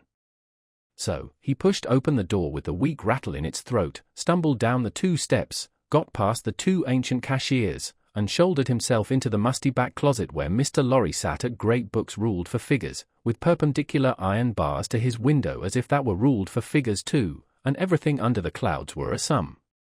"Hello," said Mr. Stryver. "How do you do? I hope you are well." It was Stryver's grand peculiarity that he always seemed too big for any place, or space. He was so much too big for Tellson's, that old clerks in distant corners looked up with looks of remonstrance, as though he squeezed them against the wall. The house itself, magnificently reading the paper quite in the far-off perspective, lowered displeased, as if the Stryver head had been butted into its responsible waistcoat. The discreet Mr. Lorry said, in a sample tone of the voice he would recommend under the circumstances, "How do you do, Mr. Stryver?" "How do you do, sir," and shook hands. There was a peculiarity in his manner of shaking hands, always to be seen in any clerk at Tellson's who shook hands with a customer when the house pervaded the air. He shook in a self-abnegating way, as one who shook for Tellson and Company. "Can I do anything for you, Mr. Stryver?" asked Mr. Lorry, in his business character. "Why, no, thank you, this is a private visit to yourself, Mr. Lorry, I have come for a private word." "Oh, indeed," said Mr. Lorry, bending down his ear, while his eye strayed to the house afar off. "I am going," said Mr. Stryver, leaning his arms confidentially on the desk, whereupon, although it was a large double one, there appeared to be not half desk enough for him, "I am going to make an offer of myself in marriage to your agreeable little friend, Miss Manette, Mr. Lorry." "Oh dear me," cried Mr. Lorry, rubbing his chin, and looking at his visitor dubiously. "Oh dear me, sir," repeated Stryver, drawing back. "Oh dear you, sir? What may your meaning be, Mr. Lorry?" "My meaning," answered the man of business, "is, of course, friendly and appreciative, and that it does you the greatest credit, and, in short, my meaning is everything you could desire. But really, you know, Mr. Stryver," Mr. Lorry paused, and shook his head at him in the oddest manner, as if he were compelled against his will to add, "internally, you know there really is so much too much of you." "Well," said Stryver, slapping the desk with his contentious hand, opening his eyes wider, and taking a long breath, "if I understand you, Mr. Lorry, I'll be hanged." Mr. Lorry adjusted his little wig at both ears as a means towards that end, and bit the feather of a pen. "D-n it all, sir," said Stryver, staring at him, "am I not eligible?" "Oh dear yes." "Yes." "Oh yes, you're eligible," said Mr. Lorry. "If you say eligible, you are eligible." "Am I not prosperous?" asked Stryver. "Oh. If you come to prosperous, you are prosperous," said Mr. Lorry. "And advancing?" "If you come to advancing, you know," said Mr. Lorry, delighted to be able to make another admission, "nobody can doubt that." "Then what on earth is your meaning, Mr. Lorry?" demanded Stryver, perceptibly crestfallen. "Well, were you going there now?" asked Mr. Lorry. "Straight," said Stryver, with a plump of his fist on the desk. "Then I think I wouldn't, if I was you." "Why?" said Stryver. "Now, I'll put you in a corner," forensically shaking a forefinger at him. "You are a man of business and bound to have a reason. State your reason. Why wouldn't you go?" "Because," said Mr. Lorry, "I wouldn't go on such an object without having some cause to believe that I should succeed." "D-n me," cried Stryver, "but this beats everything." Mr. Lorry glanced at the distant house, and glanced at the angry Stryver. "Here's a man of business, a man of years, a man of experience, in a bank," said Stryver, and having summed up 3 leading reasons for complete success, he says there's no reason at all. Says it with his head on. Mr. Stryver remarked upon the peculiarity as if it would have been infinitely less remarkable if he had said it with his head off. "When I speak of success, I speak of success with the young lady, and when I speak of causes and reasons to make success probable, I speak of causes and reasons that will tell as such with the young lady." "The young lady, my good sir," said Mr. Lorry, mildly tapping the Stryver arm, "the young lady. The young lady goes before all." "Then you mean to tell me, Mr. Lorry," said Stryver, squaring his elbows, "that it is your deliberate opinion that the young lady at present in question is a mincing fool?" "Not exactly so." "I mean to tell you, Mr. Stryver," said Mr. Lorry, reddening, "that I will hear no disrespectful word of that young lady from any lips, and that if I knew any man, which I hope I do not, whose taste was so coarse, and whose temper was so overbearing, that he could not restrain himself from speaking disrespectfully of that young lady at this desk, not even Tellson should prevent my giving him a piece of my mind." The necessity of being angry in a suppressed tone had put Mr. Stryver's blood vessels into a dangerous state when it was his turn to be angry. Mr. Lorry's veins, methodical as their courses could usually be, were in no better state now it was his turn. "That is what I mean to tell you, sir," said Mr. Lorry. "Pray let there be no mistake about it." Mr. Stryver sucked the end of a ruler for a little while, and then stood hitting a tune out of his teeth with it, which probably gave him the toothache. He broke the awkward silence by saying, "This is something new to me, Mr. Lorry. You deliberately advise me not to go up to Soho and offer myself, Stryver of the King's Bench Bar. Do you ask me for my advice, Mr. Stryver?" "Yes, I do." "Very good. Then I give it, and you have repeated it correctly. And all I can say of it is," laughed Stryver with a vexed laugh, "that this, beats everything past, present, and to come. Now understand me," pursued Mr. Lorry. "As a man of business, I am not justified in saying anything about this matter, for, as a man of business, I know nothing of it. But as an old fellow, who has carried Miss Manette in his arms, who is the trusted friend of Miss Manette and of her father too, and who has a great affection for them both, I have spoken. The confidence is not of my seeking, recollect. Now, you think I may not be right." "Not I," said Stryver, whistling. "I can't undertake to find third parties in common sense, I can only find it for myself. I suppose sense in certain quarters, you suppose mincing bread and butter nonsense. It's new to me, but you are right, I dare say. What I suppose, Mr. Stryver, I claim to characterize for myself, and understand me, sir," said Mr. Lorry, quickly flushing again, "I will not even at Tellson's, have it characterized for me by any gentleman breathing." "There." "I beg your pardon," said Stryver. "Granted." "Thank you." "Well, Mr. Stryver, I was about to say, it might be painful to you to find yourself mistaken, it might be painful to Dr. Manette to have the task of being explicit with you, it might be very painful to Miss Manette to have the task of being explicit with you. You know the terms upon which I have the honor and happiness to stand with the family. If you please, committing you in no way, representing you in no way, I will undertake to correct my advice by the exercise of a little new observation and judgment expressly brought to bear upon it. If you should then be dissatisfied with it, you can but test its soundness for yourself. If, on the other hand, you should be satisfied with it, and it should be what it now is, it may spare all sides what is best spared. What do you say? How long would you keep me in town?" "Oh, it is only a question of a few hours. I could go to Soho in the evening, and come to your chambers afterwards." "Then I say yes," said Stryver, "I won't go up there now, I am not so hot upon it as that comes to, I say yes, and I shall expect you to look in tonight. Good morning." Then Mr. Stryver turned and burst out of the bank, causing such a concussion of air on his passage through, that to stand up against it bowing behind the 2 counters, required the utmost remaining strength of the 2 ancient clerks. Those venerable and feeble persons were always seen by the public in the act of bowing, and were popularly believed, when they had bowed a customer out, still to keep on bowing in the empty office until they bowed another customer in. The barrister was keen enough to divine that the banker would not have gone so far in his expression of opinion on any less solid ground than moral certainty. Unprepared as he was for the large pill he had to swallow, he got it down. "And now," said Mr. Stryver, shaking his forensic forefinger at the temple in general, when it was down, "my way out of this is to put you all in the wrong." It was a bit of the art of an Old Bailey tactician, in which he found great relief. "You shall not put me in the wrong, young lady," said Mr. Stryver, "I'll do that for you." Accordingly, when Mr. Lorry called that night as late as 10 o'clock, Mr. Stryver, among a quantity of books and papers littered out for the purpose, seemed to have nothing less on his mind than the subject of the morning.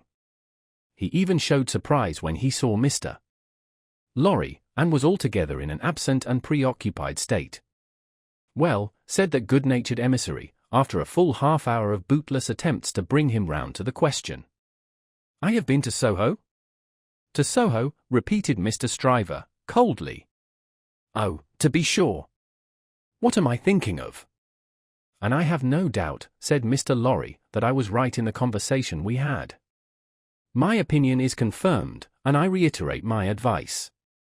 "I assure you," returned Mr. Stryver, in the friendliest way, "that I am sorry for it on your account, and sorry for it on the poor father's account. I know this must always be a sore subject with the family, let us say no more about it." "I don't understand you," said Mr. Lorry. "I dare say not," rejoined Stryver, nodding his head in a smoothing and final way, "no matter, no matter." "But it does matter," Mr. Lorry urged. "No, it doesn't, I assure you it doesn't. Having supposed that there was sense where there is no sense, and a laudable ambition where there is not a laudable ambition, I am well out of my mistake, and no harm is done. Young women have committed similar follies often before, and have repented them in poverty and obscurity often before. In an unselfish aspect, I am sorry that the thing is dropped, because it would have been a bad thing for me in a worldly point of view. In a selfish aspect, I am glad that the thing has dropped, because it would have been a bad thing for me in a worldly point of view. It is hardly necessary to say I could have gained nothing by it. There is no harm at all done. I have not proposed to the young lady, and, between ourselves, I am by no means certain, on reflection, that I ever should have committed myself to that extent. Mr. Lorry, you cannot control the mincing vanities and giddinesses of empty-headed girls, you must not expect to do it, or you will always be disappointed.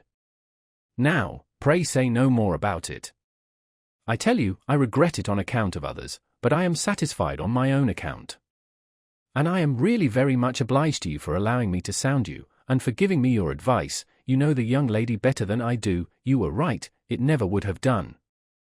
Mr. Lorry was so taken aback, that he looked quite stupidly at Mr. Stryver shouldering him towards the door, with an appearance of showering generosity, forbearance, and goodwill on his erring head. "Make the best of it, my dear sir," said Stryver, "say no more about it. Thank you again for allowing me to sound you. Good night." Mr. Lorry was out in the night, before he knew where he was. Mr. Stryver was lying back on his sofa, winking at his ceiling. Chapter 13. The fellow of no delicacy. If Sidney Carton ever shone anywhere, he certainly never shone in the house of Dr. Manette. He had been there often, during a whole year, and had always been the same moody and morose lounger there. When he cared to talk, he talked well, but the cloud of caring for nothing, which overshadowed him with such a fatal darkness, was very rarely pierced by the light within him. And yet he did care something for the streets that environed that house, and for the senseless stones that made their pavements. Many a night he vaguely and unhappily wandered there, when wine had brought no transitory gladness to him. Many a dreary daybreak revealed his solitary figure lingering there, and still lingering there when the first beams of the sun brought into strong relief removed beauties of architecture in spires of churches and lofty buildings, as perhaps the quiet time brought some sense of better things, else forgotten and unattainable, into his mind. Of late, the neglected bed in the Temple Court had known him more scantily than ever, and often when he had thrown himself upon it no longer than a few minutes, he had got up again, and haunted that neighbourhood. On a day in August, when Mr. Stryver, after notifying to his jackal that he had thought better of that marrying matter, had carried his delicacy into Devonshire, and when the sight and scent of flowers in the city streets had some waifs of goodness in them for the worst, of health for the sickliest, and of youth for the oldest, Sidney's feet still trod those stones. From being irresolute and purposeless, his feet became animated by an intention, and, in the working out of that intention, they took him to the doctor's door. He was shown upstairs, and found Lucy at her work, alone. She had never been quite at her ease with him, and received him with some little embarrassment as he seated himself near her table. But, looking up at his face in the interchange of the first few commonplaces, she observed a change in it. "I fear you are not well, Mr. Carton." "No. But the life I lead, Miss Manette, is not conducive to health. What is to be expected of, or by, such profligates? Is it not, forgive me, I have begun the question on my lips, a pity to live no better life? God knows it is a shame. Then why not change it?" Looking gently at him again, she was surprised and saddened to see that there were tears in his eyes. There were tears in his voice too, as he answered. "It is too late for that. I shall never be better than I am. I shall sink lower, and be worse." He leaned an elbow on her table, and covered his eyes with his hand. The table trembled in the silence that followed. She had never seen him softened, and was much distressed. He knew her to be so, without looking at her, and said, "Pray forgive me, Miss Manette. I break down before the knowledge of what I want to say to you. Will you hear me? If it will do you any good, Mr. Carton, if it would make you happier, it would make me very glad. God bless you for your sweet compassion." He unshaded his face after a little while, and spoke steadily. "Don't be afraid to hear me. Don't shrink from anything I say. I am like one who died young. All my life might have been. No, Mr. Carton. I am sure that the best part of it might still be. I am sure that you might be much, much worthier of yourself. Say of you, Miss Manette, and although I know better, although in the mystery of my own wretched heart I know better, I shall never forget it." She was pale and trembling. He came to her relief with a fixed despair of himself which made the interview unlike any other that could have been holden. "If it had been possible, Miss Manette, that you could have returned the love of the man you see before yourself, flung away, wasted, drunken, poor creature of misuse as you know him to be, he would have been conscious this day and hour, in spite of his happiness, that he would bring you to misery, bring you to sorrow and repentance, blight you, disgrace you, pull you down with him. I know very well that you can have no tenderness for me, I ask for none, I am even thankful that it cannot be. Without it, can I not save you, Mr. Carton? Can I not recall you, forgive me again, to a better course? Can I in no way repay your confidence?" "I know this is a confidence," she modestly said, after a little hesitation, and in earnest tears. "I know you would say this to no one else. Can I turn it to no good account for yourself, Mr. Carton?" He shook his head. "To none. No, Miss Manette, to none. If you will hear me through a very little more, all you can ever do for me is done. I wish you to know that you have been the last dream of my soul. In my degradation I have not been so degraded but that the sight of you with your father, and of this home made such a home by you, has stirred old shadows that I thought had died out of me. Since I knew you, I have been troubled by a remorse that I thought would never reproach me again, and have heard whispers from old voices impelling me upward, that I thought were silent forever. I have had unformed ideas of striving afresh, beginning anew, shaking off sloth and sensuality, and fighting out the abandoned fight. A dream, all a dream, that ends in nothing, and leaves the sleeper where he lay down, but I wish you to know that you inspired it. Will nothing of it remain? Oh, Mr. Carton, think again. Try again. No, Miss Manette, all through it, I have known myself to be quite undeserving. And yet I have had the weakness, and have still the weakness, to wish you to know with what a sudden mastery you kindled me, heap of ashes that I am, into fire, a fire, however, inseparable in its nature from myself, quickening nothing, lighting nothing, doing no service, idly burning away. Since it is my misfortune, Mr. Carton, to have made you more unhappy than you were before you knew me. Don't say that, Miss Manette, for you would have reclaimed me, if anything could. You will not be the cause of my becoming worse. Since the state of your mind that you describe is, at all events, attributable to some influence of mine, this is what I mean. If I can make it plain, can I use no influence to serve you? Have I no power for good, with you, at all? the utmost good that I am capable of now, Miss Manette, I have come here to realize. Let me carry through the rest of my misdirected life the remembrance that I opened my heart to you, last of all the world, and that there was something left in me at this time which you could deplore and pity. Which I entreated you to believe, again and again, most fervently, with all my heart, was capable of better things, Mr. Carton. Entreat me to believe it no more, Miss Manette. I have proved myself, and I know better. I distress you, I draw fast to an end.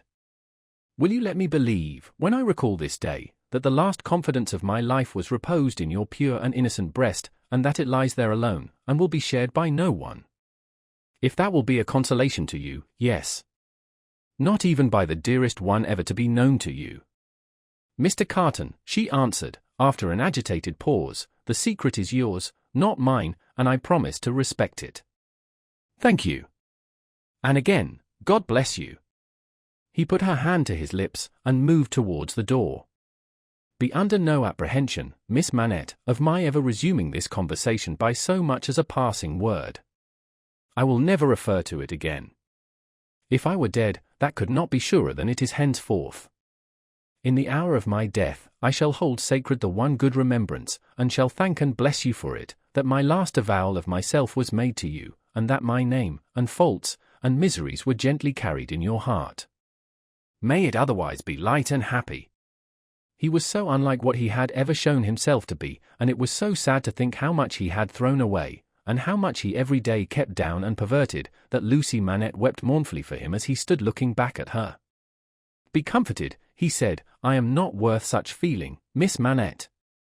An hour or two hence, and the low companions and low habits that I scorn but yield to, will render me less worth such tears as those, than any wretch who creeps along the streets. Be comforted. But, within myself, I shall always be, towards you, what I am now, though outwardly I shall be what you have heretofore seen me. The last supplication but one I make to you, is, that you will believe this of me. I will, Mr. Carton. My last supplication of all, is this, and with it, I will relieve you of a visitor with whom I well know you have nothing in unison, and between whom and you there is an impassable space. It is useless to say it, I know, but it rises out of my soul. For you, and for any dear to you, I would do anything. If my career were of that better kind that there was any opportunity or capacity of sacrifice in it, I would embrace any sacrifice for you and for those dear to you. Try to hold me in your mind, at some quiet times, as ardent and sincere in this one thing. The time will come, the time will not be long in coming, when new ties will be formed about you, ties that will bind you yet more tenderly and strongly to the home you so adorn, the dearest ties that will ever grace and gladden you. Oh, Miss Manette, when the little picture of a happy father's face looks up in yours, when you see your own bright beauty springing up anew at your feet, think now and then that there is a man who would give his life, to keep a life you love beside you. He said, farewell, said a last God bless you, and left her. Chapter 14. The Honest Tradesman. To the eyes of Mr. Jeremiah Cruncher, sitting on his stool in Fleet Street with his grisly urchin beside him, a vast number and variety of objects in movement were every day presented. Who could sit upon anything in Fleet Street during the busy hours of the day, and not be dazed and deafened by two immense processions, one ever tending westward with the sun, the other ever tending eastward from the sun, both ever tending to the plains beyond the range of red and purple where the sun goes down? With his straw in his mouth, Mr. Cruncher sat watching the two streams, like the heathen rustic who has for several centuries been on duty watching one stream, saving that Jerry had no expectation of their ever running dry. Nor would it have been an expectation of a hopeful kind, since a small part of his income was derived from the pilotage of timid women, mostly of a full habit and past the middle term of life, from Tellson's side of the tides to the opposite shore. Brief as such companionship was in every separate instance, Mr. Cruncher never failed to become so interested in the lady as to express a strong desire to have the honor of drinking her very good health. And it was from the gifts bestowed upon him towards the execution of this benevolent purpose that he recruited his finances, as just now observed. Time was when a poet sat upon a stool in a public place, and mused in the sight of men. Mr. Cruncher, sitting on a stool in a public place, but not being a poet, mused as little as possible, and looked about him. It fell out that he was thus engaged in a season when crowds were few, and belated women few, and when his affairs in general were so unprosperous as to awaken a strong suspicion in his breast that Mrs. Cruncher must have been flopping in some pointed manner, when an unusual concourse pouring down Fleet Street westward attracted his attention. Looking that way, Mr. Cruncher made out that some kind of funeral was coming along, and that there was popular objection to this funeral, which engendered uproar. "Young Jerry," said Mr. Cruncher, turning to his offspring, "it's a burying the dot." "Hurrah, father!" cried young Jerry. The young gentleman uttered this exultant sound with mysterious significance. The elder gentleman took the cry so ill, that he watched his opportunity, and smote the young gentleman on the ear. "What do ye mean? What are you horroring at? What do you want to conway to your own father, you young rip?" "This boy is a-getting too many for me," said Mr. Cruncher, surveying him. "Him and his hurroers. Don't let me hear no more of you, or you shall feel some more of me. Do ye hear?" "I want ye doing no harm," young Jerry protested, rubbing his cheek. "Drop it then," said Mr. Cruncher, "I won't have none of your no harms. Get atop of that there seat, and look at the crowd." His son obeyed, and the crowd approached. They were bawling and hissing round a dingy hearse and dingy mourning coach, in which mourning coach there was only one mourner, dressed in the dingy trappings that were considered essential to the dignity of the position. The position appeared by no means to please him, however, with an increasing rabble surrounding the coach, deriding him, making grimaces at him, and incessantly groaning and calling out, "Yah! Spies! TST! Yaha!" Spies, with many compliments too numerous and forcible to repeat. Funerals had at all times a remarkable attraction for Mr. Cruncher. He always pricked up his senses, and became excited, when a funeral passed Tellson's. Naturally, therefore, a funeral with this uncommon attendance excited him greatly, and he asked of the first man who ran against him, "What is it, brother? What's it about?" "I don't know," said the man. "Spies! Yaha! TST! Spies!" He asked another man. "Who is it?" "I don't know," returned the man, clapping his hands to his mouth nevertheless, and vociferating in a surprising heat and with the greatest ardor, "Spies! Yaha! TST! TST! Spy, IES!" At length, a person better informed on the merits of the case, tumbled against him, and from this person he learned that the funeral was the funeral of one Roger Cly. "Was he a spy?" asked Mr. Cruncher. "Old Bailey spy," returned his informant. "Yaha! TST! Yah! Old Bailey spy, IES!" "Why, to be sure," exclaimed Jerry, recalling the trial at which he had assisted. "I've seen him." "Dead, is he?" "Dead as mutton," returned the other, "and can't be too dead." "Have them out, there! Spies! Pull them out, there!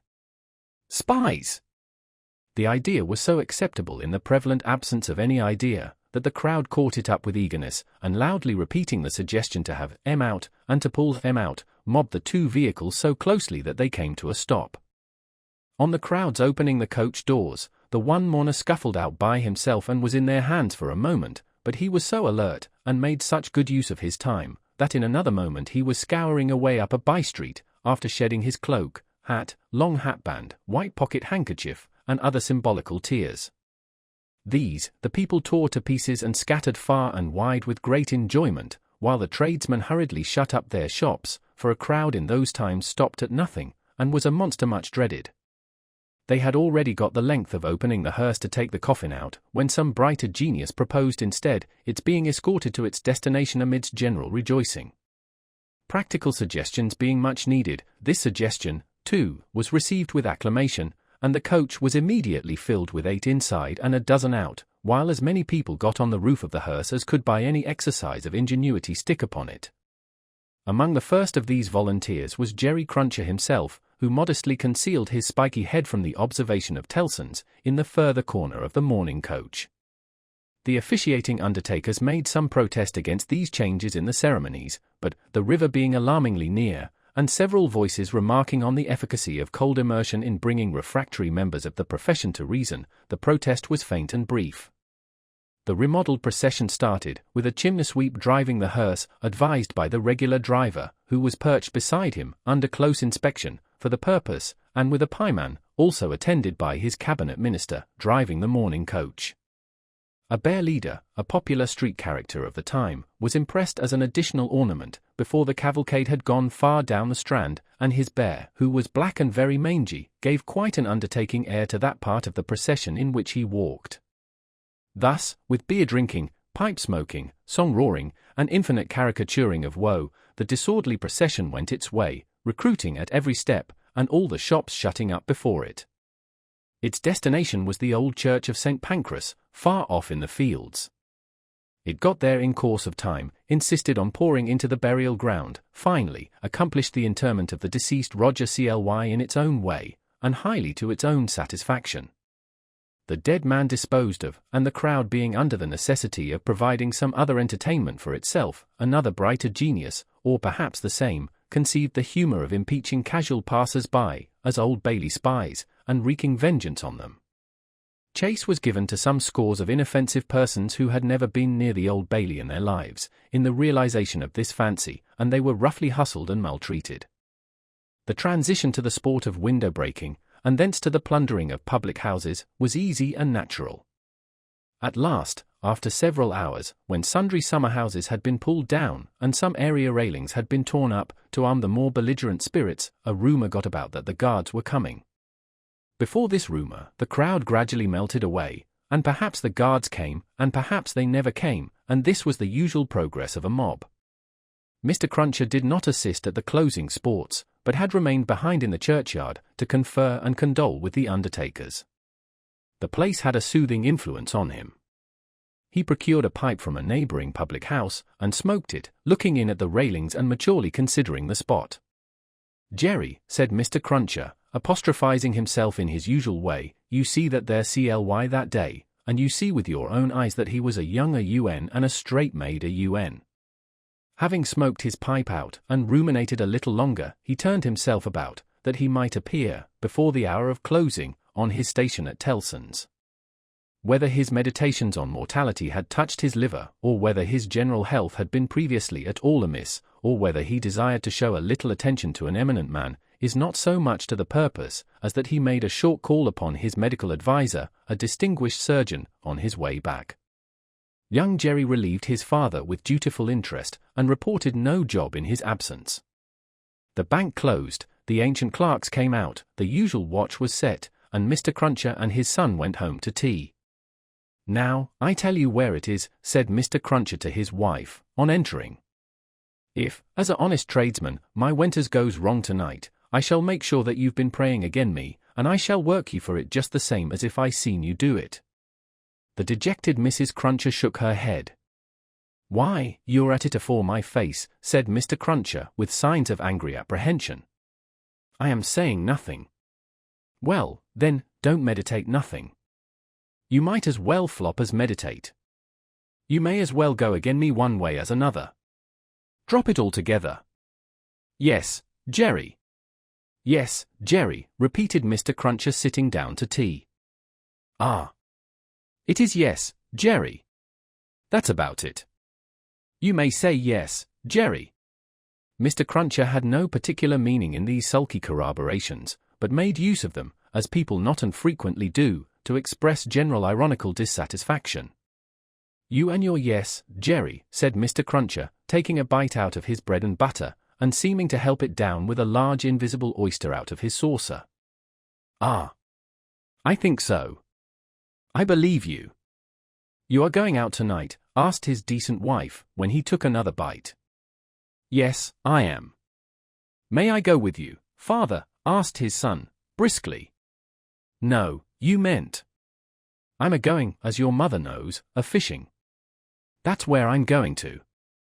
"Going a-fishing? Your fishing rod gets rather a-rusty, don't it, father?" "Never you mind." "Shall you bring any fish home, father?" "If I don't, you'll have short commons, tomorrow," returned that gentleman, shaking his head. "That's questions enough for you. I ain't a-going out, till you've been long abed."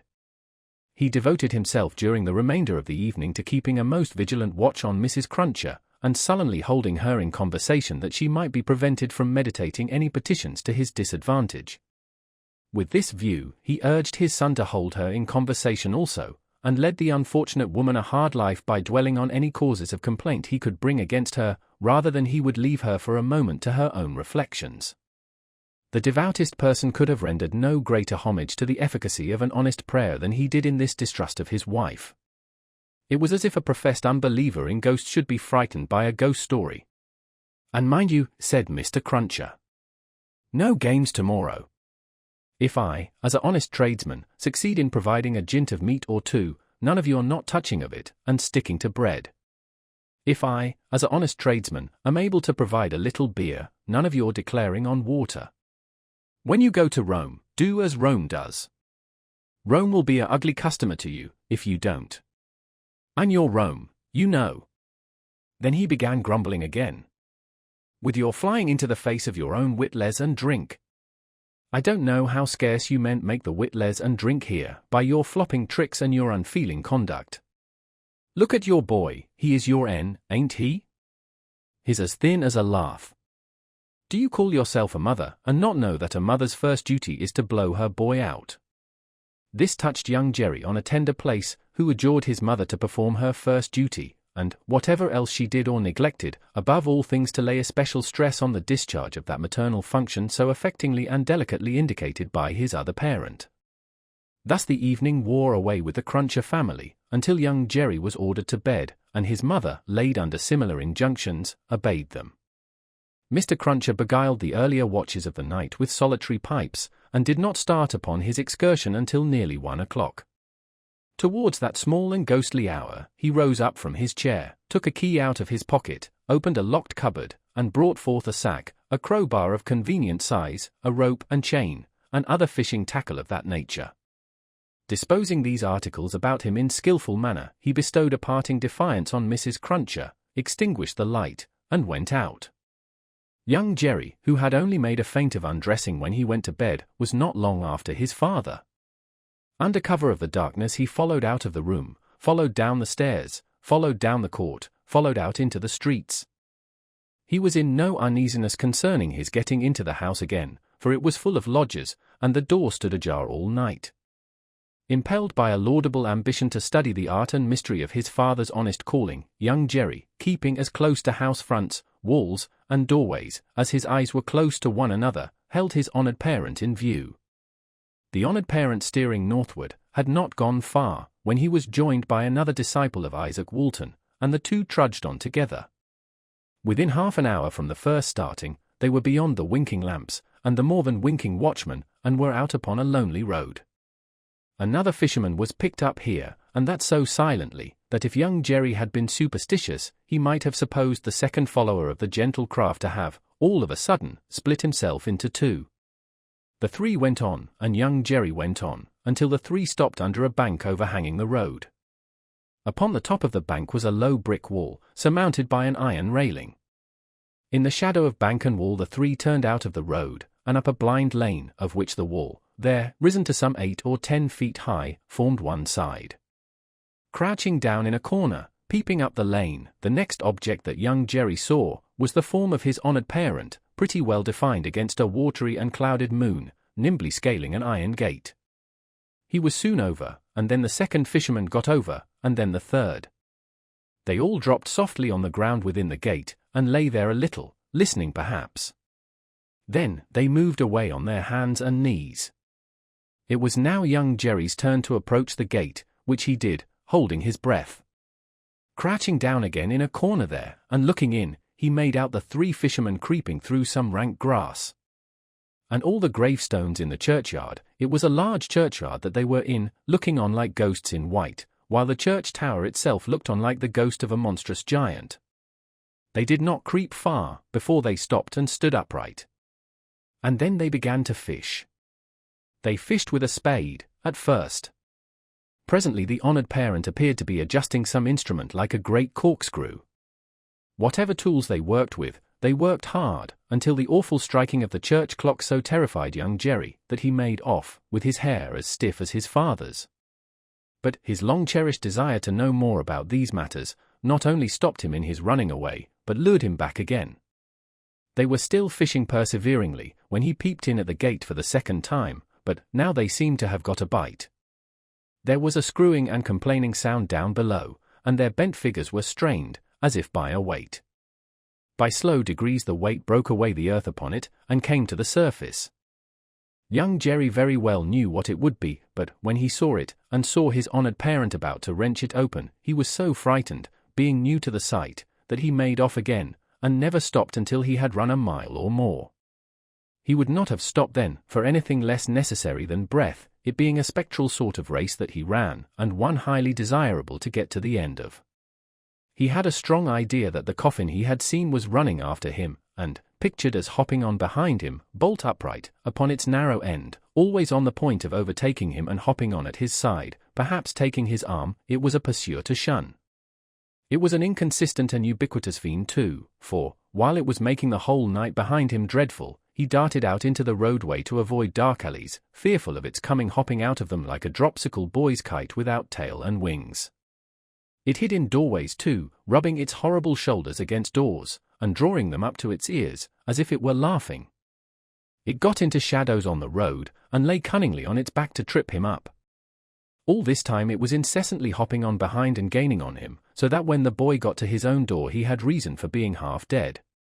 And even then it would not leave him, but followed him upstairs with a bump on every stair, scrambled into bed with him, and bumped down, dead and heavy, on his breast when he fell asleep.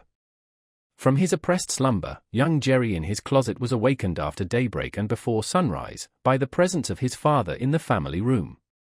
Something had gone wrong with him, at least, so young Jerry inferred, from the circumstance of his holding Mrs. Cruncher by the ears, and knocking the back of her head against the headboard of the bed. "I told you I would," said Mr. Cruncher, "and I did." "Jerry, Jerry, Jerry," his wife implored. "You oppose yourself to the profit of the business," said Jerry, "and me and my partners suffer. You was to honour and obey, why the devil don't you?"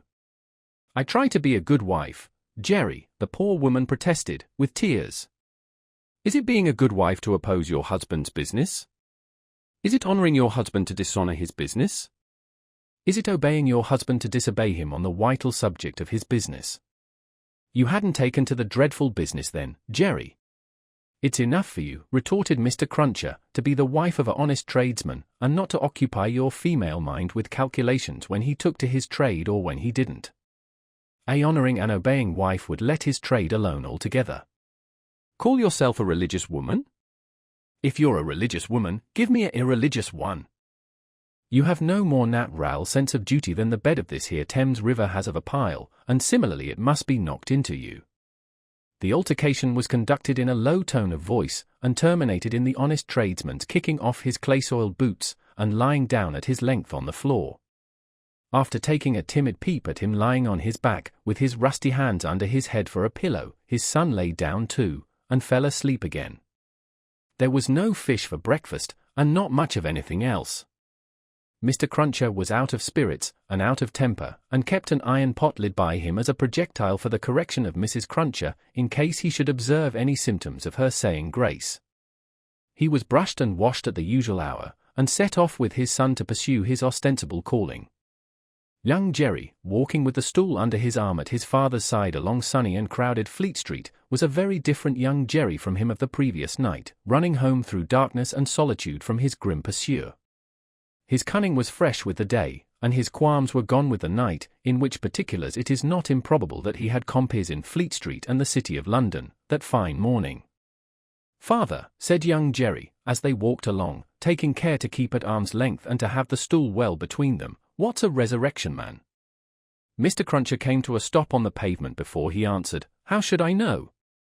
"I thought you knowed everything, father," said the artless boy. "Hem."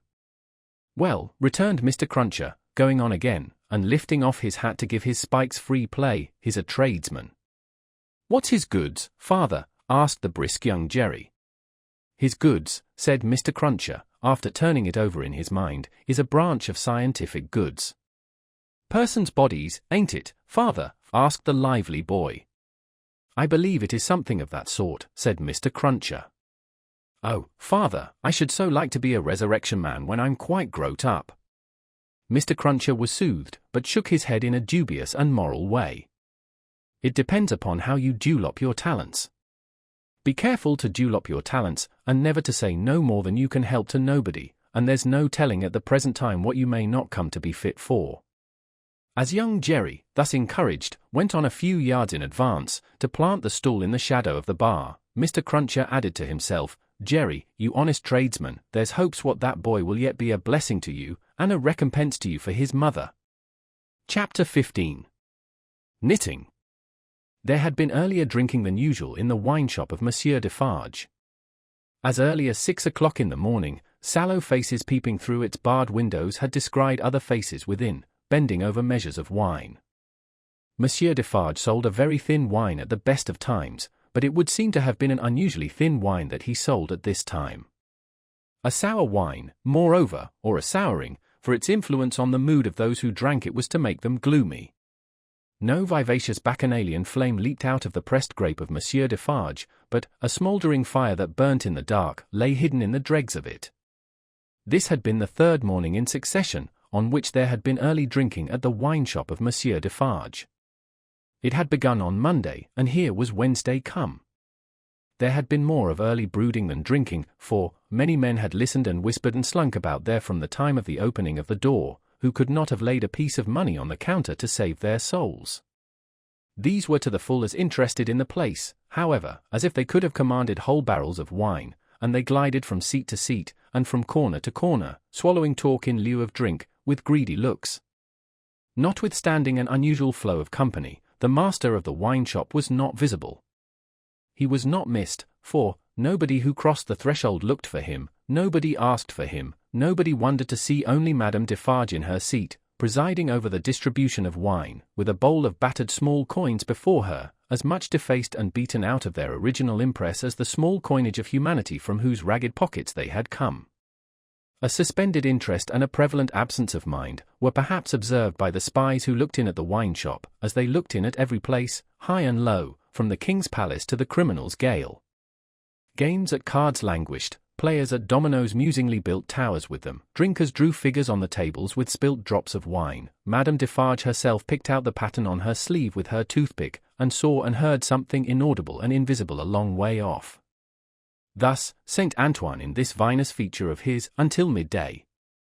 It was high noontide, when two dusty men passed through his streets and under his swinging lamps, of whom one was Monsieur Defarge, the other a mender of roads in a blue cap. All adust and athirst, the two entered the wine shop. Their arrival had lighted a kind of fire in the breast of St. Antoine, fast spreading as they came along, which stirred and flickered in flames of faces at most doors and windows. Yet no one had followed them, and no man spoke when they entered the wine shop, though the eyes of every man there were turned upon them. "Good day, gentlemen," said Monsieur Defarge. It may have been a signal for loosening the general tongue. It elicited an answering chorus of "good day." "It is bad weather, gentlemen," said Defarge, shaking his head. Upon which every man looked at his neighbour, and then all cast down their eyes and sat silent. Except one man, who got up and went out.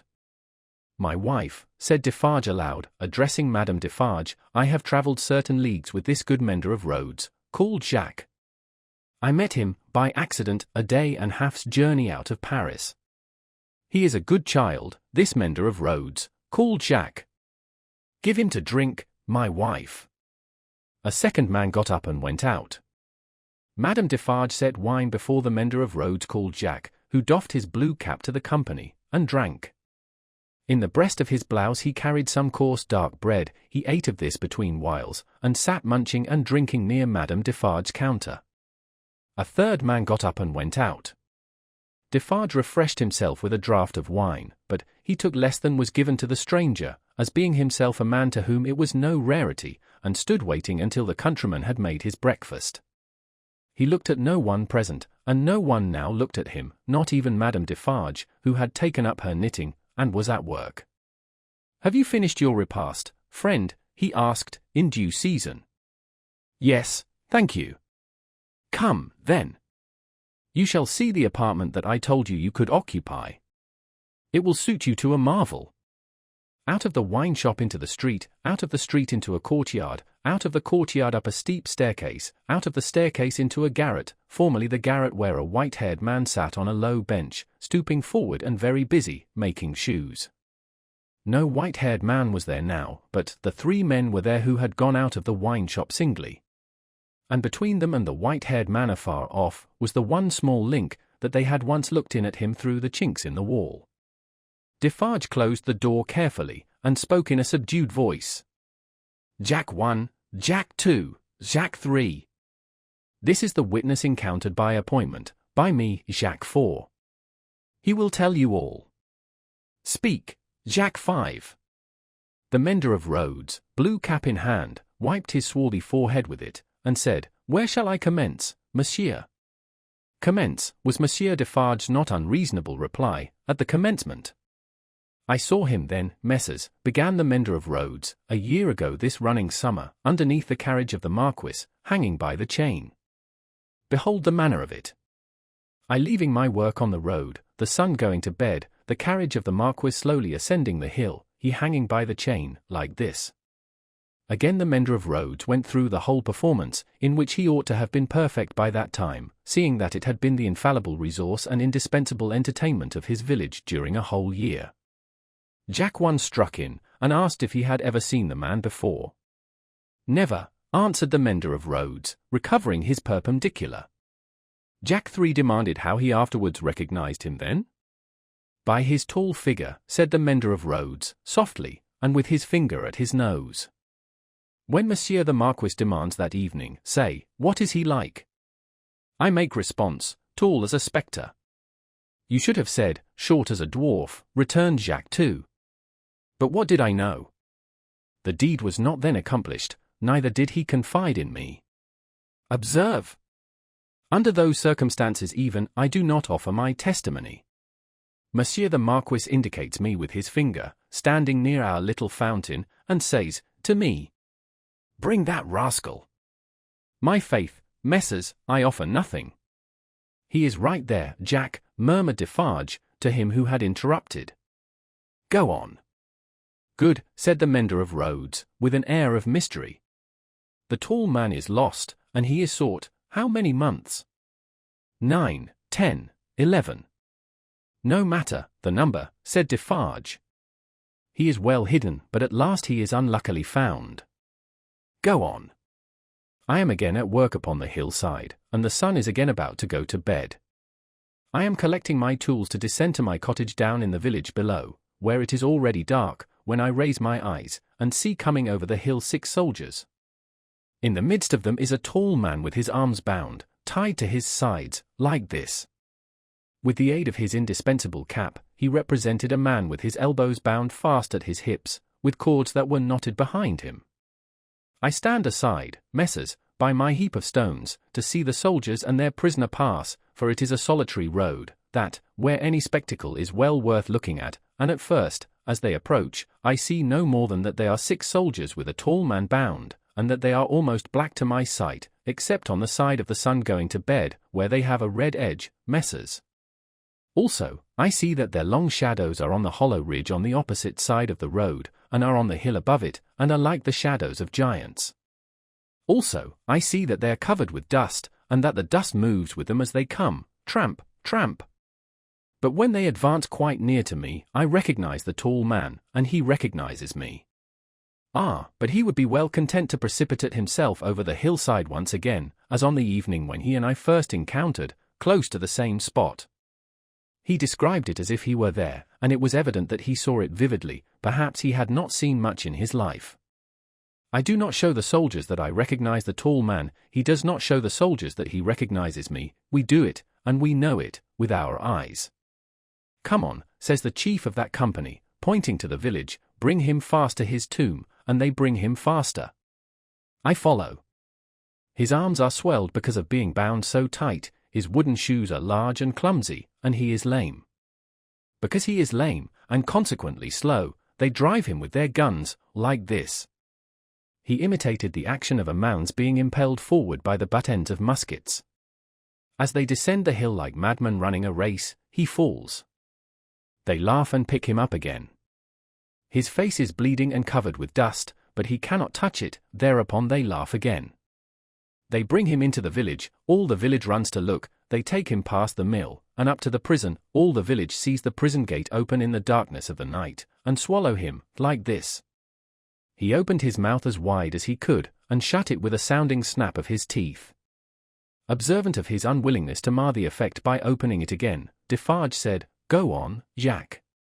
All the village, pursued the mender of roads, on tiptoe and in a low voice, withdraws, all the village whispers by the fountain, all the village sleeps, all the village dreams of that unhappy one, within the locks and bars of the prison on the crag, and never to come out of it, except to perish. In the morning, with my tools upon my shoulder, eating my morsel of black bread as I go, I make a circuit by the prison, on my way to my work.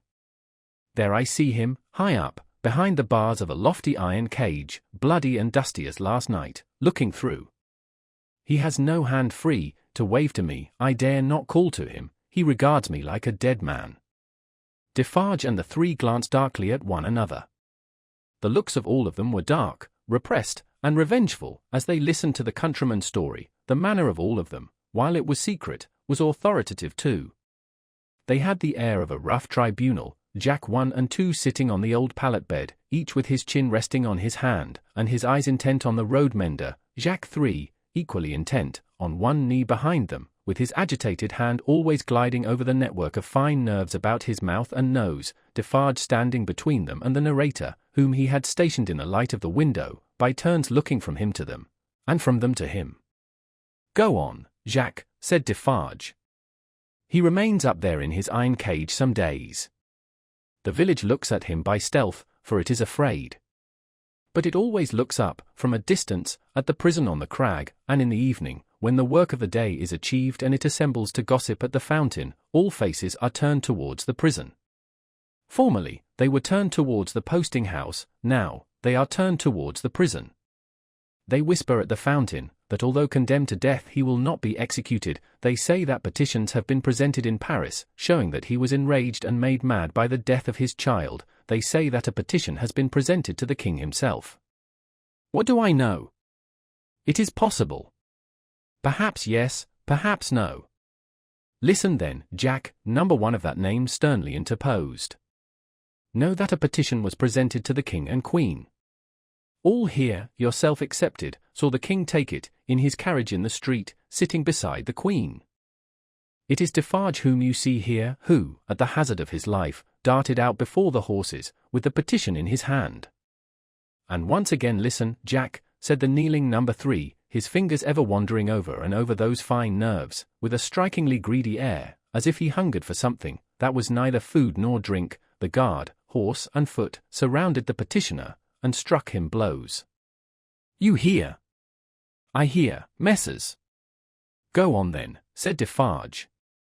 Again, on the other hand, they whisper at the fountain, resumed the countryman, that he is brought down into our country to be executed on the spot, and that he will very certainly be executed. They even whisper that because he has slain Monseigneur, and because Monseigneur was the father of his tenants, serfs, what you will, he will be executed as a parricide. One old man says at the fountain, that his right hand, armed with the knife, will be burnt off before his face, that, into wounds which will be made in his arms, his breast, and his legs, there will be poured boiling oil, melted lead, hot resin, wax, and sulphur, finally, that he will be torn limb from limb by 4 strong horses. That old man says, all this was actually done to a prisoner who made an attempt on the life of the late king, Louis XV. But how do I know if he lies? I am not a scholar. Listen once again then, Jack, said the man with the restless hand and the craving air. The name of that prisoner was Damiens, and it was all done in open day, in the open streets of this city of Paris, and nothing was more noticed in the vast concourse that saw it done, than the crowd of ladies of quality and fashion, who were full of eager attention to the last, Jack, prolonged until nightfall, when he had lost 2 legs and an arm, and still breathed. And it was done, why, how old are you? 35, said the mender of roads, who looked 60. It was done when you were more than 10 years old, you might have seen it. Enough, said Defarge, with grim impatience. Long live the devil. Go on. Well. Some whisper this, some whisper that, they speak of nothing else, even the fountain appears to fall to that tune. At length, on Sunday night when all the village is asleep, come soldiers, winding down from the prison, and their guns ring on the stones of the little street. Workmen dig, workmen hammer, soldiers laugh and sing. In the morning, by the fountain, there is raised a gallows 40 feet high, poisoning the water. The mender of roads looked through rather than at the low ceiling, and pointed as if he saw the gallows somewhere in the sky. All work is stopped, all assemble there, nobody leads the cows out, the cows are there with the rest. At midday, the roll of drums. Soldiers have marched into the prison in the night, and he is in the midst of many soldiers. He is bound as before, and in his mouth there is a gag, tied so, with a tight string, making him look almost as if he laughed. He suggested it, by creasing his face with his 2 thumbs, from the corners of his mouth to his ears. On the top of the gallows is fixed the knife, blade upwards, with its point in the air. He is hanged there 40 feet high, and is left hanging, poisoning the water. They looked at one another as he used his blue cap to wipe his face, on which the perspiration had started afresh while he recalled the spectacle. It is frightful, messrs. How can the women and the children draw water? Who can gossip of an evening, under that shadow? Under it, have I said? When I left the village, Monday evening as the sun was going to bed, and looked back from the hill, the shadow struck across the church, across the mill, across the prison, seemed to strike across the earth, messrs, to where the sky rests upon it. The hungry man gnawed one of his fingers as he looked at the other 3, and his finger quivered with the craving that was on him. That's all, messrs. I left at sunset, as I had been warned to do, and I walked on, that night and half next day, until I met, as I was warned I should, this comrade. With him, I came on, now riding and now walking, through the rest of yesterday and through last night. And here you see me. After a gloomy silence, the first Jack said, "Good. You have acted and recounted faithfully. Will you wait for us a little, outside the door?" "Very willingly," said the mender of roads. Whom Defarge escorted to the top of the stairs, and, leaving seated there, returned. The 3 had risen, and their heads were together when he came back to the garret. "How say you, Jack?" demanded number 1. "To be registered." "To be registered, as doomed to destruction," returned Defarge. "Magnificent," croaked the man with the craving. "The chateau, and all the race?" inquired the first. "The chateau and all the race," returned Defarge. "Extermination." The hungry man repeated, in a rapturous croak, "Magnificent," and began gnawing another finger. "Are you sure," asked Jack too, of Defarge, "that no embarrassment can arise from our manner of keeping the register?" "Without doubt it is safe, for no one beyond ourselves can decipher it, but shall we always be able to decipher it, or, I ought to say, will she?" "Jack," returned Defarge, drawing himself up, "if madam my wife undertook to keep the register in her memory alone, she would not lose a word of it, not a syllable of it. Knitted, in her own stitches and her own symbols, it will always be as plain to her as the sun. Confide in Madame Defarge. It would be easier for the weakest poltroon that lives, to erase himself from existence, than to erase one letter of his name or crimes from the knitted register of Madame Defarge." There was a murmur of confidence and approval, and then the man who hungered, asked, "Is this rustic to be sent back soon?" "I hope so." "He is very simple, is he not a little dangerous?" "He knows nothing," said Defarge, "at least nothing more than would easily elevate himself to a gallows of the same height.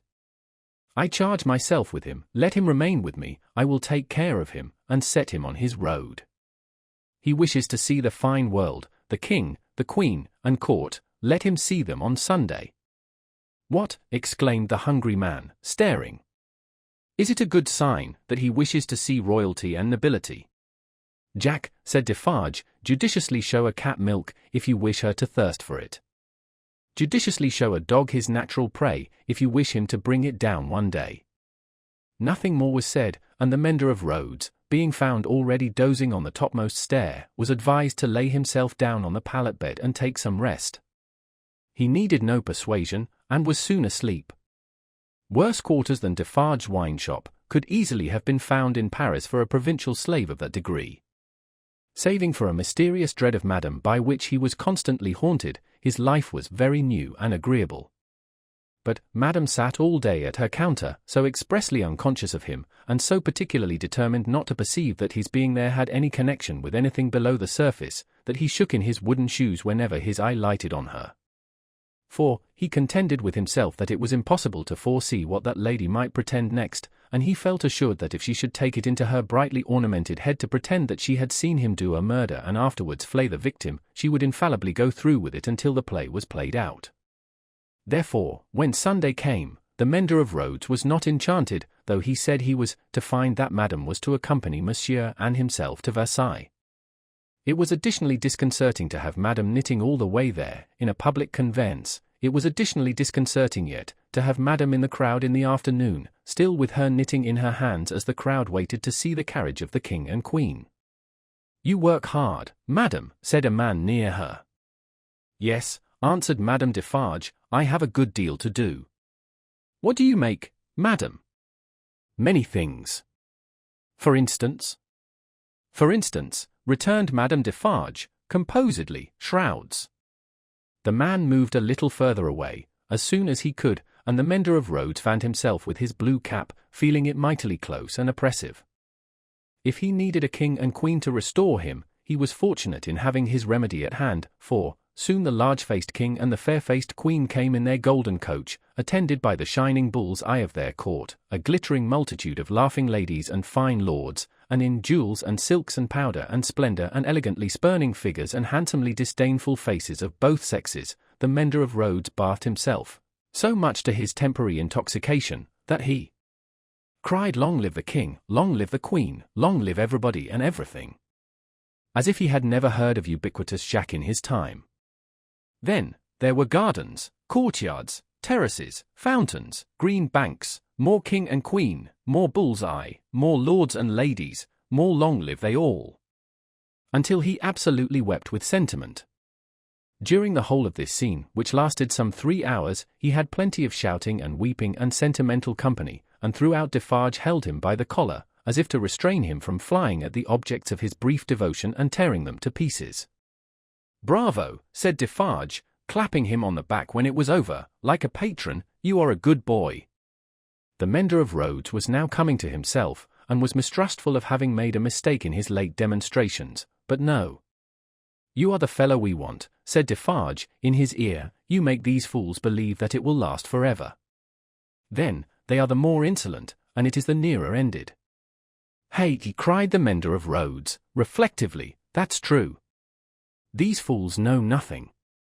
While they despise your breath, and would stop it for ever and ever, in you or in 100 like you rather than in one of their own horses or dogs, they only know what your breath tells them.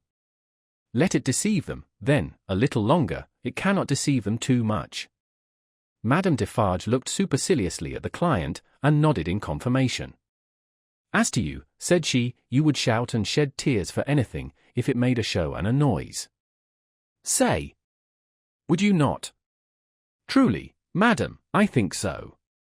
For the moment. If you were shown a great heap of dolls, and were set upon them to pluck them to pieces and despoil them for your own advantage, you would pick out the richest and gayest. Say, would you not?" "Truly yes, Madam." "Yes. And if you were shown a flock of birds, unable to fly, and were set upon them to strip them of their feathers for your own advantage, you would set upon the birds of the finest feathers, would you not?" "It is true, Madam." "You have seen both dolls and birds today," said Madame Defarge, with a wave of her hand towards the place where they had last been apparent. "Now, go home."